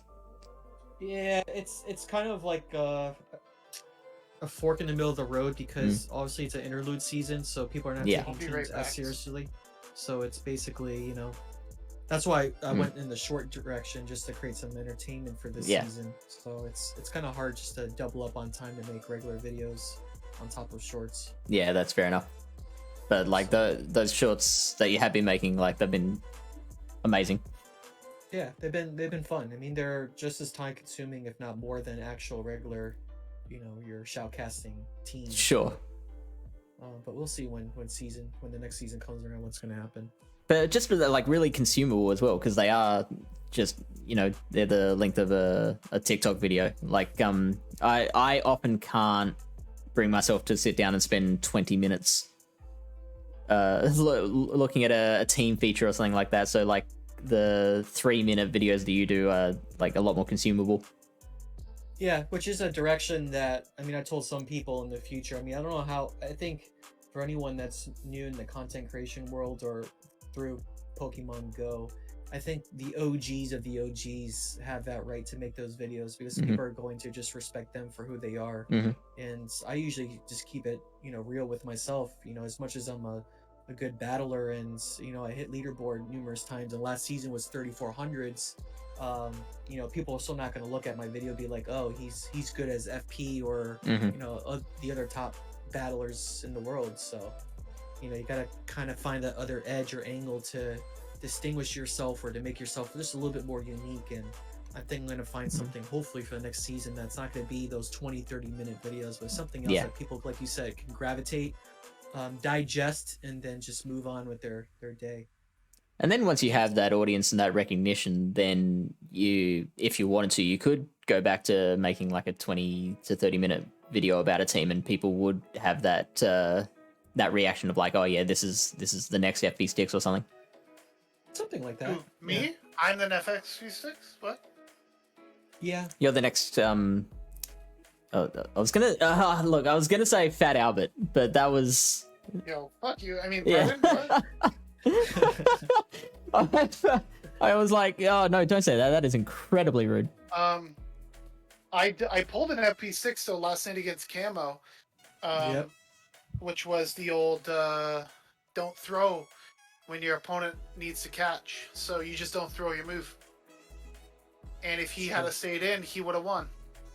Yep. But I just didn't throw. So that's you know, he is a good guy. He's pretty busy these days, I think, you know, with his schooling and everything he's doing. But Lyle is not for a long shot. Oh, okay. Thank you so much, Smiley. Appreciate the confidence, though. Smiley is the new gloom in the community, so I've been joking around. He's mad because earlier he said that you know, what is Dom talking about? He doesn't do self. Yeah, I saw that. Gloom is not in the meta, so I'm sorry. Gloom is eligible. Copious? Let's see how far down it is. Where is it? Where is it at?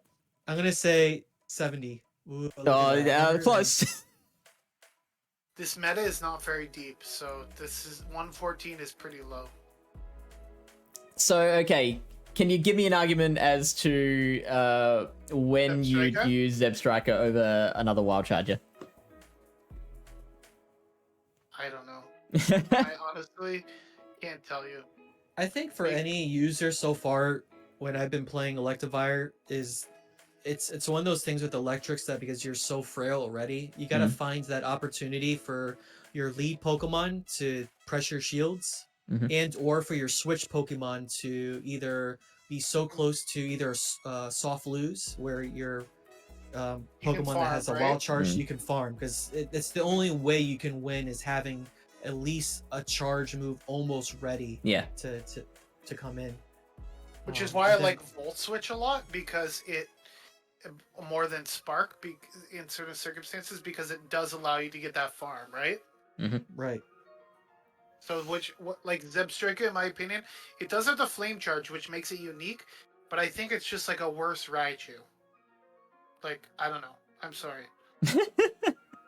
It's I can see that because Raichu has at least a Brick punch Break. or other moves. Yeah, that's You a little want bit more Brick Break in spammy. this meta. There's a lot of Vigoroth, there's a lot of Lickitung, there's a lot of Graveler, there's a lot of Obstagoon. So that Brick Break does come in handy. Which is rare to say. Like, it's not often that you say you absolutely want Brick Break on this thing. Like, believe me, Obstagoons be shielding Brick Breaks. Yeah. Okay? Yeah, They be exactly. shielding those. We haven't even covered Raichu yet, have we? Like, it's further Yeah, down. we did. It's rank 12. Was it? I have a It's one of terrible the first- memory. Yeah, 11. Rank 11. 11, mate. Come on. That's what I'm saying. It's a worse. It's a worse Raichu. It does have interesting coverage if you Yeah, really so want the flame to get charge is something. charge. But then, like, But flame charge is like higher energy than wild charge, right? yeah, and we already... Because like I've used the old flame charge, wild charge Mew as well before. It's just a little more clunky than like the Surf wild charge Mew, which is why people prefer Surf wild charge, because Surf is such low energy. And Now with the steel bugs, like Magnezone's already beating them pretty comfortably. Like generally the electrics do. Like the thing about Zeb Striker is like you do have the flame charge, but you also don't want to take a bug buzz.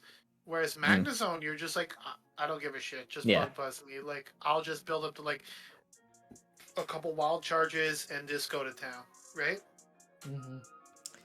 So now you were running Shadow Grimer or regular Grimer? A regular. You Now were we're getting running to regular. real good shit. Here. This- Regular Grimer, although again, Shadow Grimer is probably better, but I don't have a Shadow Grimer. I mean, And they're I not also too don't have different on the 500,000 overalls. I don't have 500,000 Stardust, so So, sell us on Grimer.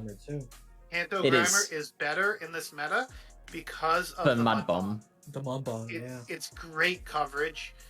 Look at you beat Litleo. You beat all the fighters except for Toxicroak, but you just need one Poison Jab energy lead because you both pace at the same time to Mud Bombs, Poison Jab and counter, and you're both resisting the fast moves. So if you just have one energy lead and they don't like, there's no sneaking on their part, or it's even both ways, then you outpace and you can beat it in the ones or the twos. So. And so, what are you scared of as the Grimer? Obviously, the Wormadam would be one thing. Wormadam. Yeah. Wormadam or like a Golbat. Those are like two worst case scenarios.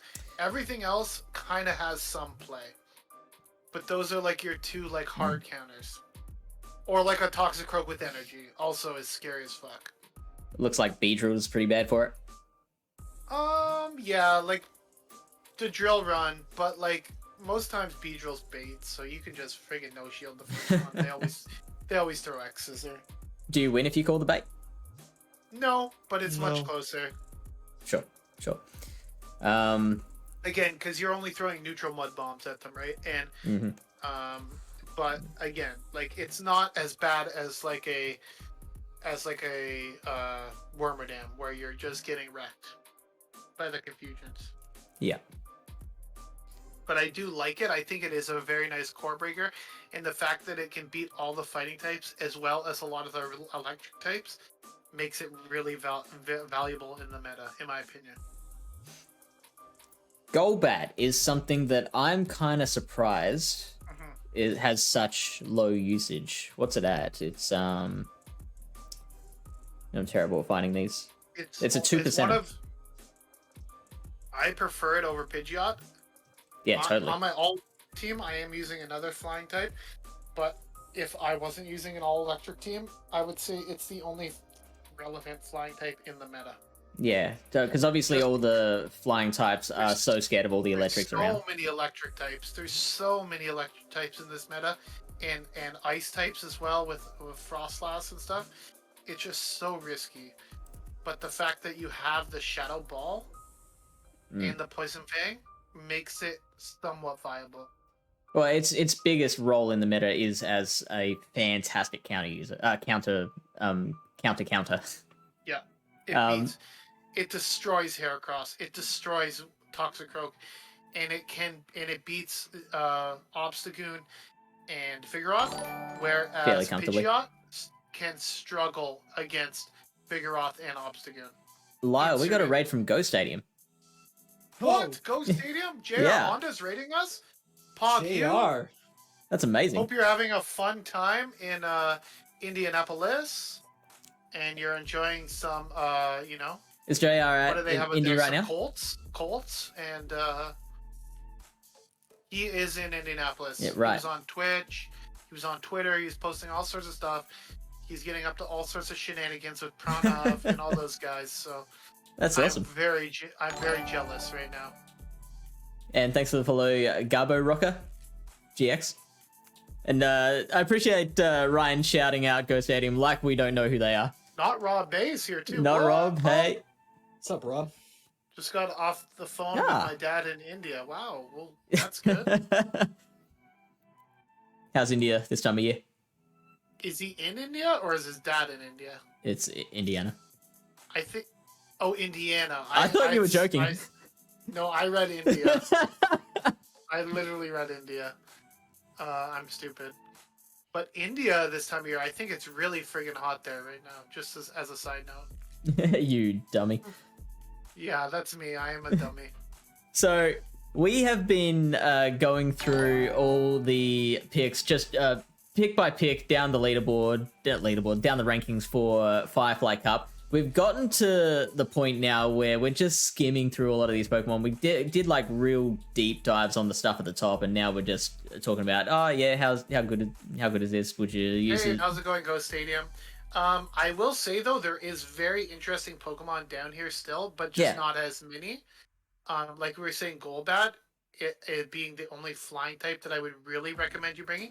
Shadow Drapion is incredibly strong because it does lose to the counter users, it can put an immense amount of pressure back on them. Like Doms was saying, Drapion would even if they come in with the counter user, you can leave that counter user in like a farmable range at the end of that interaction, right? Right. Yep. And then you can farm down with like your Shadow Electivire, Wild Charge, some mofos in the back, and then come in with your Lantern and just soak up all the damage and water gun down or something, you know? It's kind of like Golbat in that. So no, it's kind of like what was the one I was thinking of? It's only really scared of Tox. So what was the other Pokemon that? Drapion? Yeah, Drapion is only really scared of Tox. Also loses to Vigoroth and Heracross. But it's got a lot more play. Like Tox walls it. Well, no, Right. we have Aquatail. Oh yeah, that's true. Okay, so like how much is an Aquatail doing? Believe me, Toxicroak does not want to take after two Aquatails, they start getting scared. And you get to those things so fast, right? For sure. So yeah, so an Aquatail is doing 40% pretty much. Yeah, 40%. So, So if you can somehow get like maybe 2-3 poison jabs, oof, look out. Obviously, you don't want to take a Mud Bomb. That's gonna be obviously. that's gonna be doing a shit ton of damage. But yeah. So 60% counters doing 7% Yeah, each. doing a lot of damage. Yes. They're resisting the poison stings, which is already a weak move, so it's not ideal, but it's definitely like Dom's is saying, like you get a bit of energy, you can get off 2-3 Aquatails, get up, farm it down with a Raichu, let's say. Start wild charging. Wild things, charging I everything. think Volt Switch is a little better. It's so good. Yeah, totally. It's usually one of those things that a lot of people probably don't talk about too much, is the fact of Great League being how your Pokemon doesn't have that much bulk in itself, that we always pay attention so much to PV poke simulations, and we don't really take into consideration of other strats and combat situations to farm down or to debuff a Pokemon to then either Volt Switch down or something to that nature, where you can have that advantage towards the mid and end game. So it's one of those things that people just have to pay attention to, and knowing that like there's so much electric types in this meta and the confusions, I mean, things can go like really sour really quick. Yeah, I feel like you're speaking to me on a very close personal level. Against Wormadam, but you kind of need to get the crunch debuff. Right. If you get the crunch debuff, that matchup is like not bad at all. Even in a zero shield? No, not in the zeros. But if you get the crunch debuff, then you win the ones. If you don't get the crunch debuff, then you lose the ones. You lose the ones. So it's kind of like dependent on that. Because is this Shadow?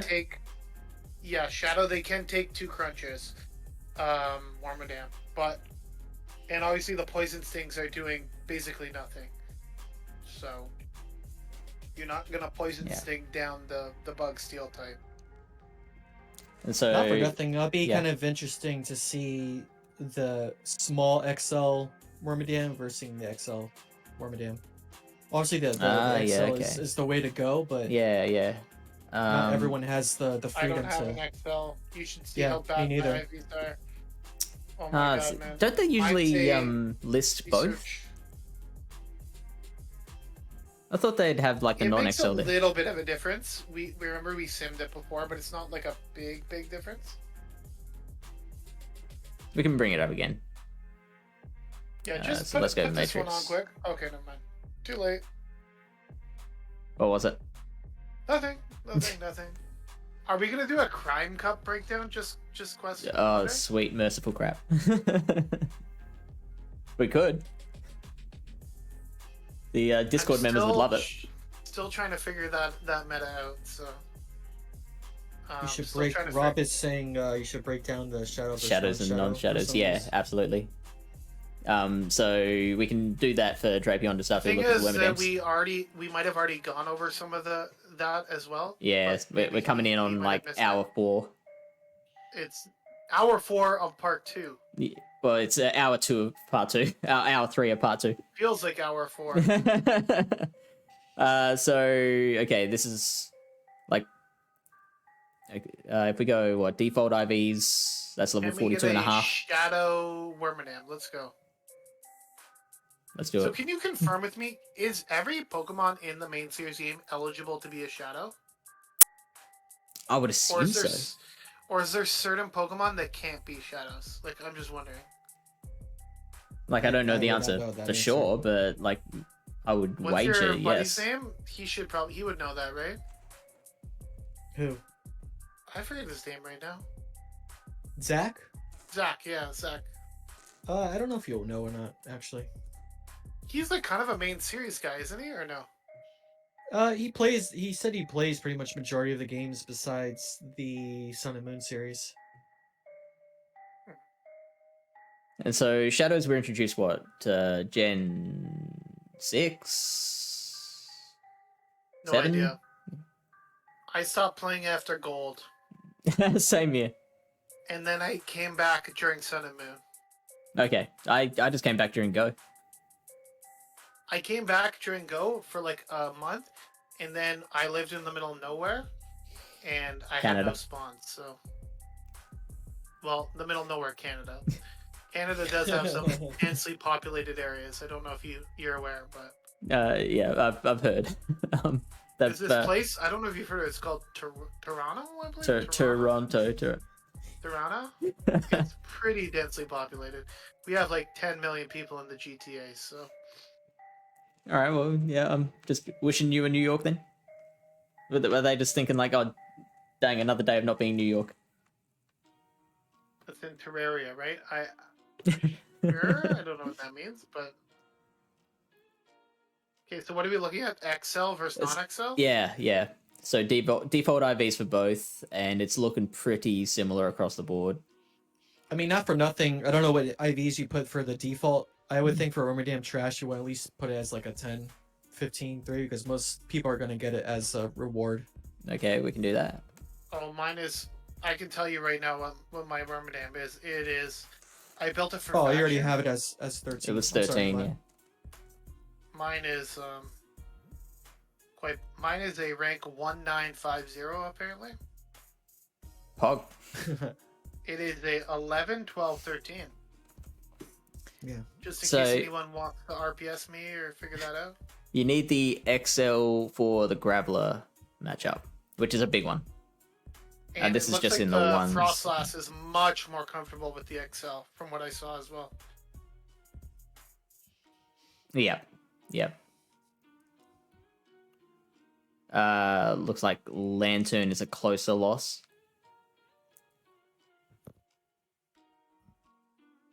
And that's it, I guess. Yeah. A-Slash is a bit more comfortable, but there's not too many A-Slashes going around. Snorlax wins. Is that something? Probably going to be battling Shadow Laxes, so I don't know. Ooh, Vigoroth. Loses That's to interesting. Vigoroth. That's a big one.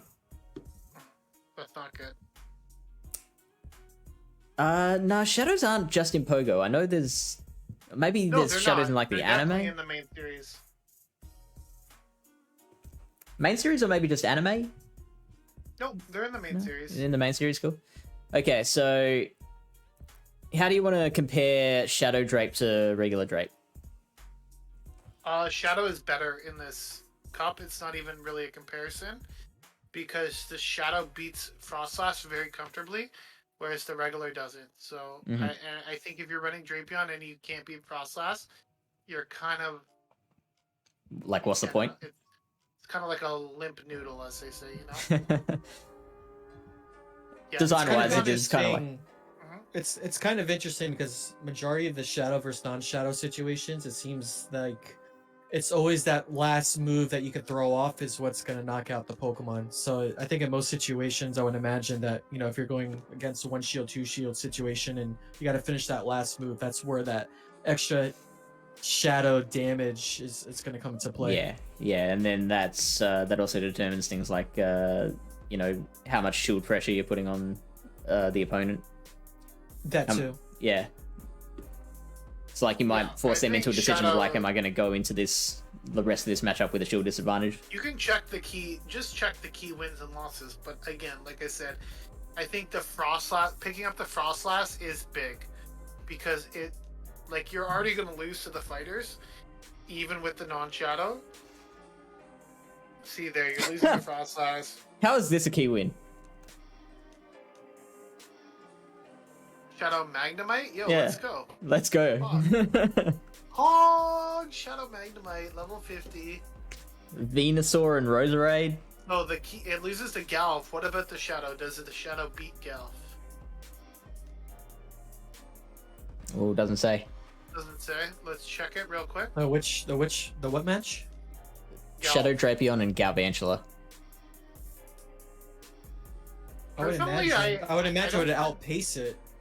It It would. loses. It's down low.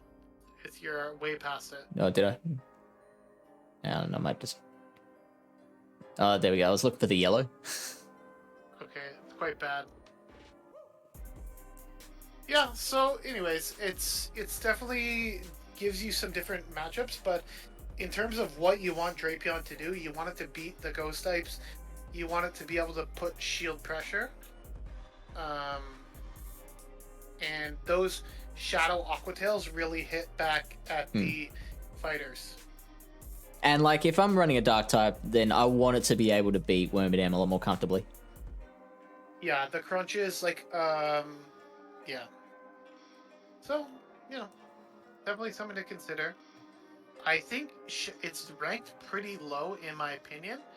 I think it is definitely better than rank 43. Okay. So we've done Shadow Raikou already. Haunter. I like Haunter. I do like Haunter. Because Haunter's a good... Yeah, go on. its ability to beat Toxicroak and Heracross. Can you just, in a lead situation, could you just Shadow Claw your way... Shadow Punch your way through a Toxicroak? Oh, for sure. Yeah. Yeah. Oh, You yeah, definitely in the severely lead, sorry. outpace It, right? Yeah, yeah. Well, I mean, not severely. It's one move. It's 5-4. Is it You 4 for the resist the second? moves. You win CMP. It's 5-4 Yeah, to so Shadow you're Punch, obviously it's just- 35 energy. I think it's 5 straight 5s. Is it straight 5s? Yeah, Are you sure? 8 energy for the claw and 40 for Shadow Punch. I think we'll have to check Poke moves on that.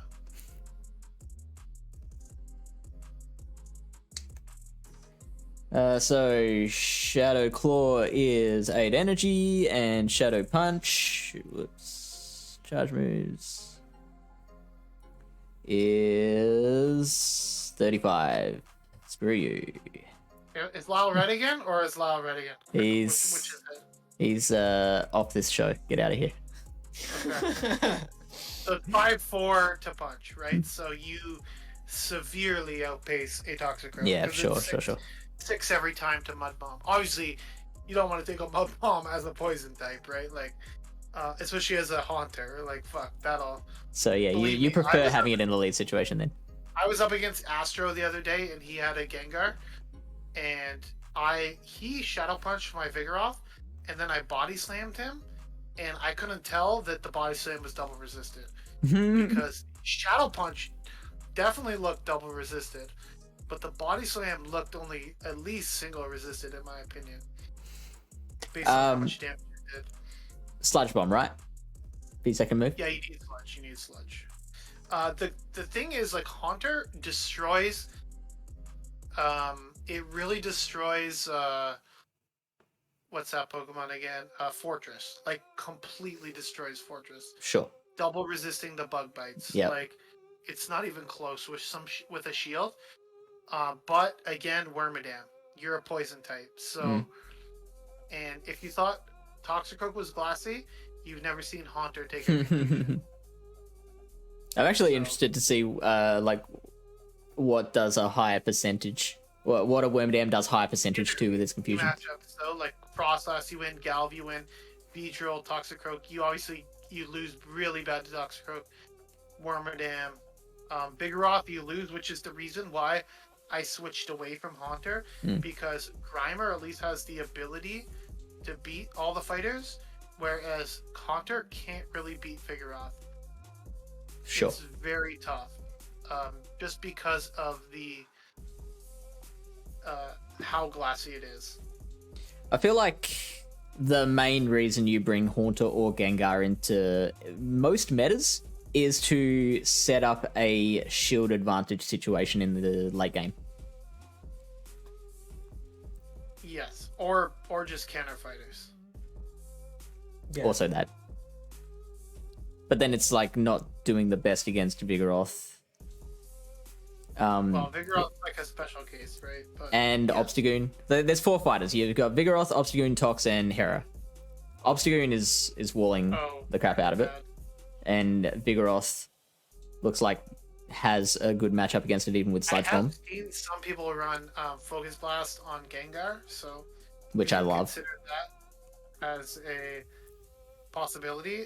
Just so you know, Focus Blast one-shots a Lickitung, and Snap. there's no way around that. No matter what IVs or what combinations Yeah. you put, rank 1 best buddy, it does over 100%. So That's amazing. Yeah. That's keep so that in good. mind. And just fun. It makes Pokemon fun again. Who's got you? Yes, he That's did. great. That's what I told Ryan. He hasn't been watching the Ultra League streams. I shielded the Focus Blast when I played him. Yeah, I remember that. That was good. So Zangoose. Shadow I don't Claw and know. Night Slash is a think you potent should combo in a lot of run metas. But because of all the counter uses. Just run Vigoroth if you want to run a normal type. Just run Snorlax Mhm. if you want a normal type with a ghost Yeah. type. Move. I know your Like, bugs are resisting your close combat as well, so just straight up passing on Zangoose. so glassy, and the fact that it's ranked 47, I don't know. Not that I'm passing on it, I just think there's Mm. better options. Like when we get down to this level, we're looking for unique Pokemon, right? Like a Grimer, something Mm. that has like some unique coverage or something Sure, that can sure. hit the meta in a different way than the rest can, even though it's lower ranked. But with Zangoose, like you can just get that type of coverage from better Pokemon. So Core Generally, breakers. yeah. So there's like a line you could draw with the overall scores where like if you're below that line, then you're starting to get really once you get below Haunter or Grimer level, like it's starting to get a Hmm. little dire. Other than the random like Pokemon, depending on your team comp. yeah. I do think Oranguru has some play, Yeah. and it's like ranked 70th. And I do think that Pidgeot can have some play depending on your team, as well as, which is also like 80th or something. And then on my all-electric team, I am running a Molga, but it's just because I want some sort of flying type to help with grass types. So there is some play, but I think in general, we're starting to really thin Yeah. out at this Um, level. Do you see yourself using Emolga in situations where your opponent doesn't have grass type? Yeah, I used it a bunch actually because I was using it to counter like Toxicroak and stuff too. Yeah, of course. Like But resisting the the thing is, mud it just bombs. gets walled by electric types, so you have to Yeah, be right, really right. careful with the aerial ace discharge.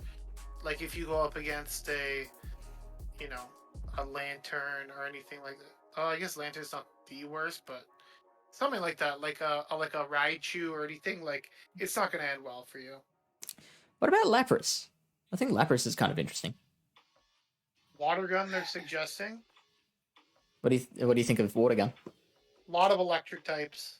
I think the reason why Lantern is so high is because of that subtyping of electric. Yeah. Whereas Lapras is just, it's very weak. Like, I guess it's, if you want a Litleo counter, like again, if you want to counter to Litleo or Frostlass or Ninetales, you could just run Lantern. The only benefits you're getting out of this is, I guess, you beat Beedrill too. Which, I don't know. I feel like Is it Lapras worth it? might be one that is good with an energy lead. I might check that out because those Surfs, like in such a glassy meta, they can they're getting off pretty quickly as well. Like I feel like that might do well for it. Yeah, it's tough. I don't know. Like I saw Lapras, so I was like, it's dicey as well. Like Yeah. electric. Like I'm literally planning on running a team with 6 electric Pokemon. Just so you're aware, right? Yeah, And I I'm think aware. majority of your simulations are going to be just with Surf. Like, when are you ever going to use Skull Bash? Yeah, no, I agree with that. I'm just thinking like That's about it. I'm just thinking like I wanna see how possible it is to flip a match against an electric Pokemon, like how much energy you need, or how much like whether you can do it with a shield advantage or something like that. The positive about Lapras is, if we want to look at a positive, is it does have the bulk to take like, you know, like let's say against I don't know, like you wouldn't want to yeah, some sort of, like, you know, you can tank like a Thunder Punch or something like that, like easily. You don't want to take a wild charge, but it's like a reverse rule where you would want to have energy advantage to let the opponent throw the wild charge, and then your Surfs are going to just do that much more damage. Like we talked about so many teams with like 2, maybe 3 counter users. We've talked about so many teams with 2, maybe 3 electric types. It's just like, I feel like if I had it on my team, I would just never use it. Yeah, sure. You just sit there and like maybe it would be a deterrent to Litleo, but then again, you could just run Lantern as a deterrent to Litleo if you really wanted to, right? All right, so then even I think has more play than Lapras. Yeah, sorry, what was that Pokemon? Quillfish. Yeah, okay. How far down's Quillfish? I'm not sure. It's 113 with a 75 overall score. Right, but it's very spammy. I feel like Lapras has got more play against those electrics than Quillfish, I think. Yeah, possibly. But they wouldn't want to take a Sludge Wave from a Quillfish, that's all I'm saying. No, absolutely. Because that thing, like, I learned in that, what was that cup? The Johto Cup? That thing hits hard, Jesus. So I'm gonna then just start scrolling until you find something more interesting. If we can't, then I think that we've hit the end. So, I mean, Roserade is right. Yeah. I think what would be a sleeper is Shadow Magneton with Zap Cannon. As crazy as that would be. That would be crazy. Like, could you do more with that than you could with Magnezone? They're probably very close. But I mean, I just know with Kanto Cup, Zap Cannon just destroys. That's like your Focus Blast Yeah, you situation. can just bait with Magnet Bomb. They're gonna shield like 99% of the time, anyways, right? So, I do like that. I will say, like, Roserade is definitely, for being 55th rank, it's definitely getting on quite a few teams because of that fire coverage.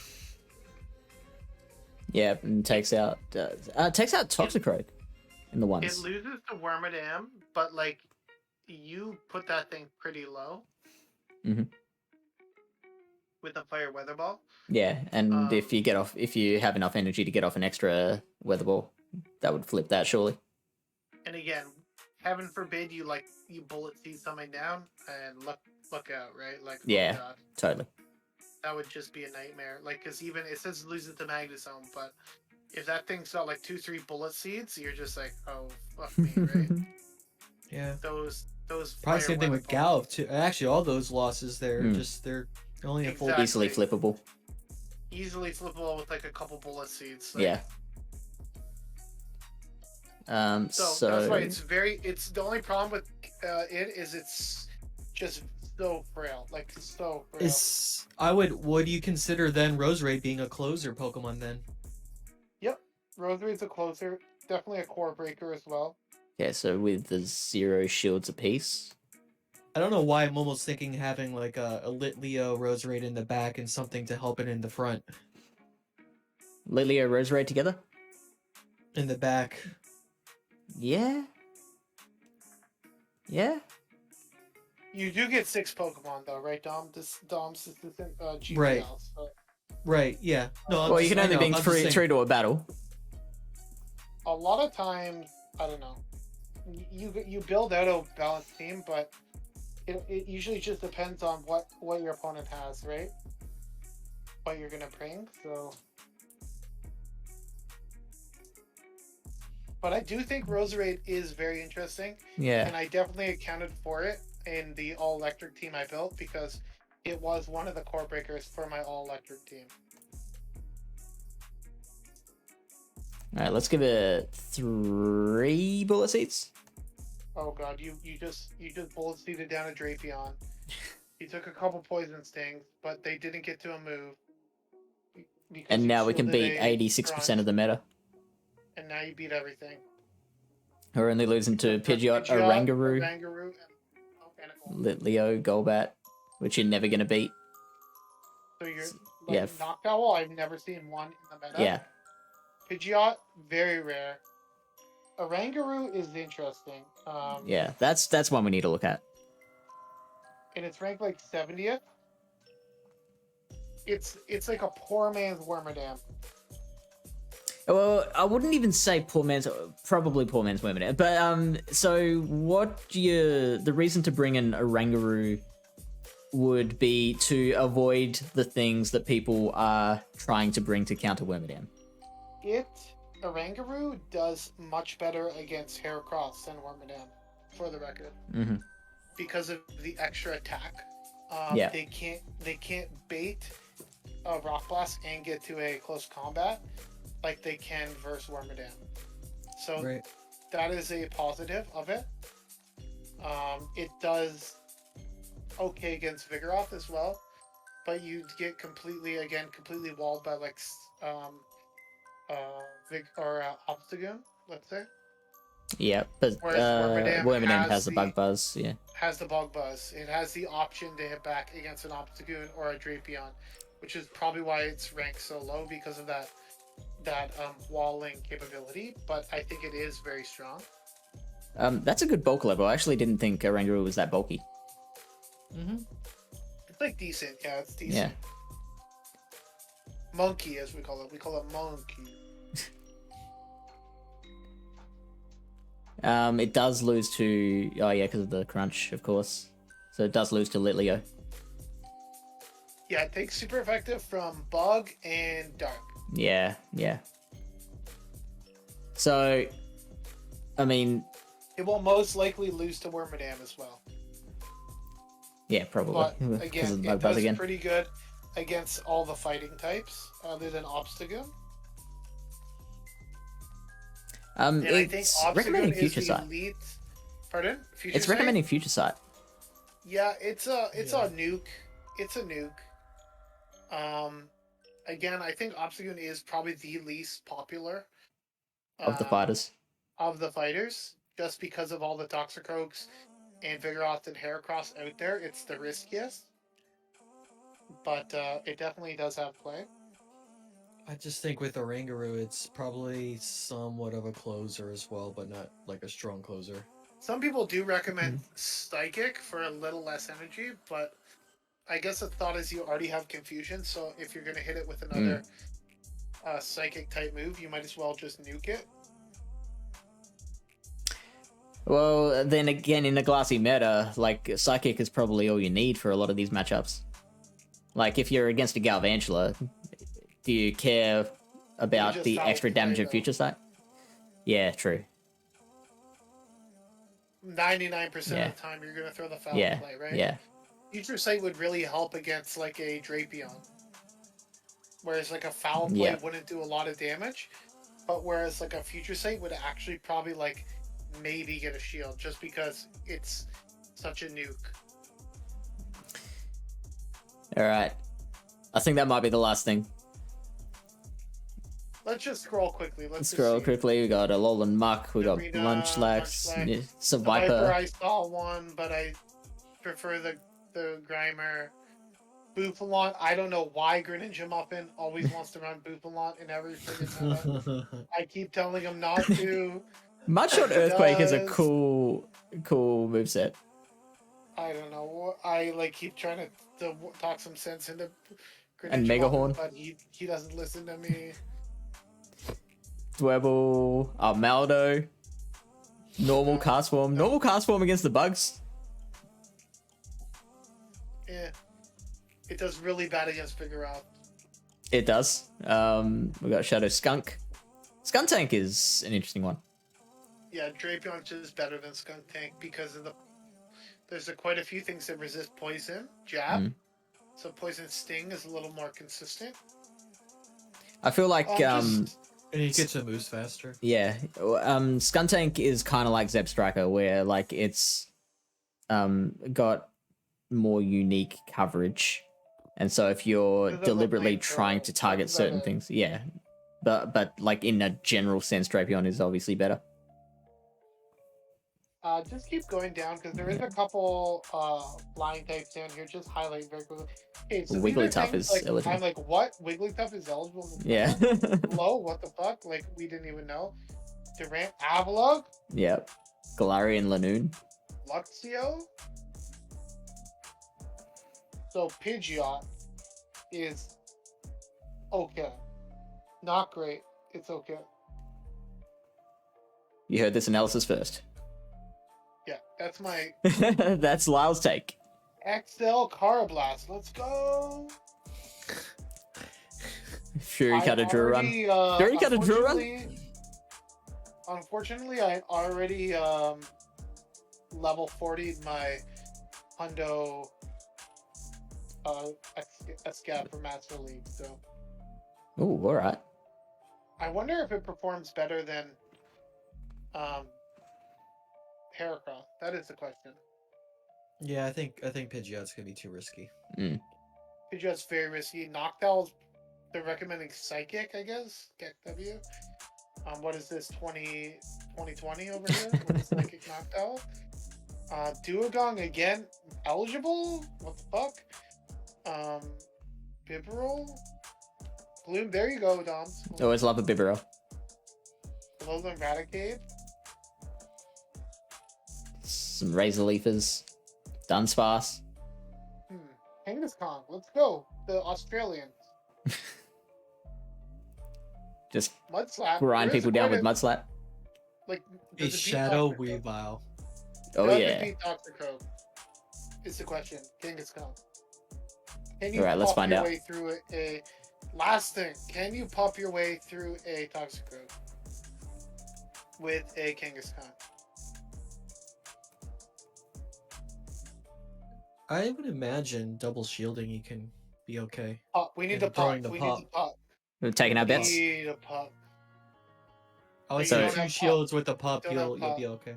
2 shields. With a pop. You don't have pop. Oh, right. Yeah. Stomp? Really? Legacy Stomp? Let's go pop. Yeah, Pup Crunch. All right, here we go. Ready? So Lyle's saying yes, and so's Dom. I think so. Sophia?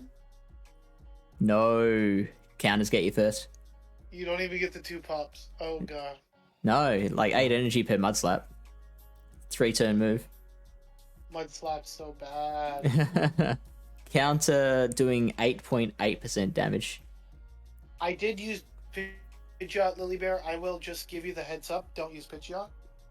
It's not great. Its lack of coverage really hurts here because of all like so many electrics and bunch of steals running around.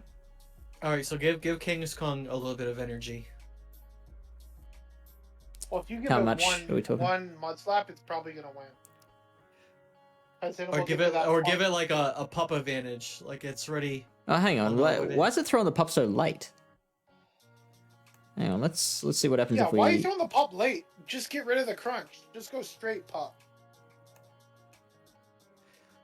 It's probably like trying to build up to the crunch and then Yeah. throw the pup. I don't know. Why are we For some baiting a reason. crunch against a Yeah, a a poison? tox. There we Let's go. go! Oh! Yeah. With Is that 4 the HP optimal left. IVs as well? That's default. So round rank 500 for both. There we go. That's what we love to see. Australia OP. That's what we try and tell people. Oh god. Never mind. We come from the land down under. Wait, what? Now Hey, the rank 1 is losing? Probably because it needs. Maybe there's a breakpoint. Breakpoint has to be. The rank 1 Toxicroak also beats Lickitung in the ones. But the other ones lose to Lickitung in the ones. There you go. All right. Well, Let's call thank it you there. so much. Thank you.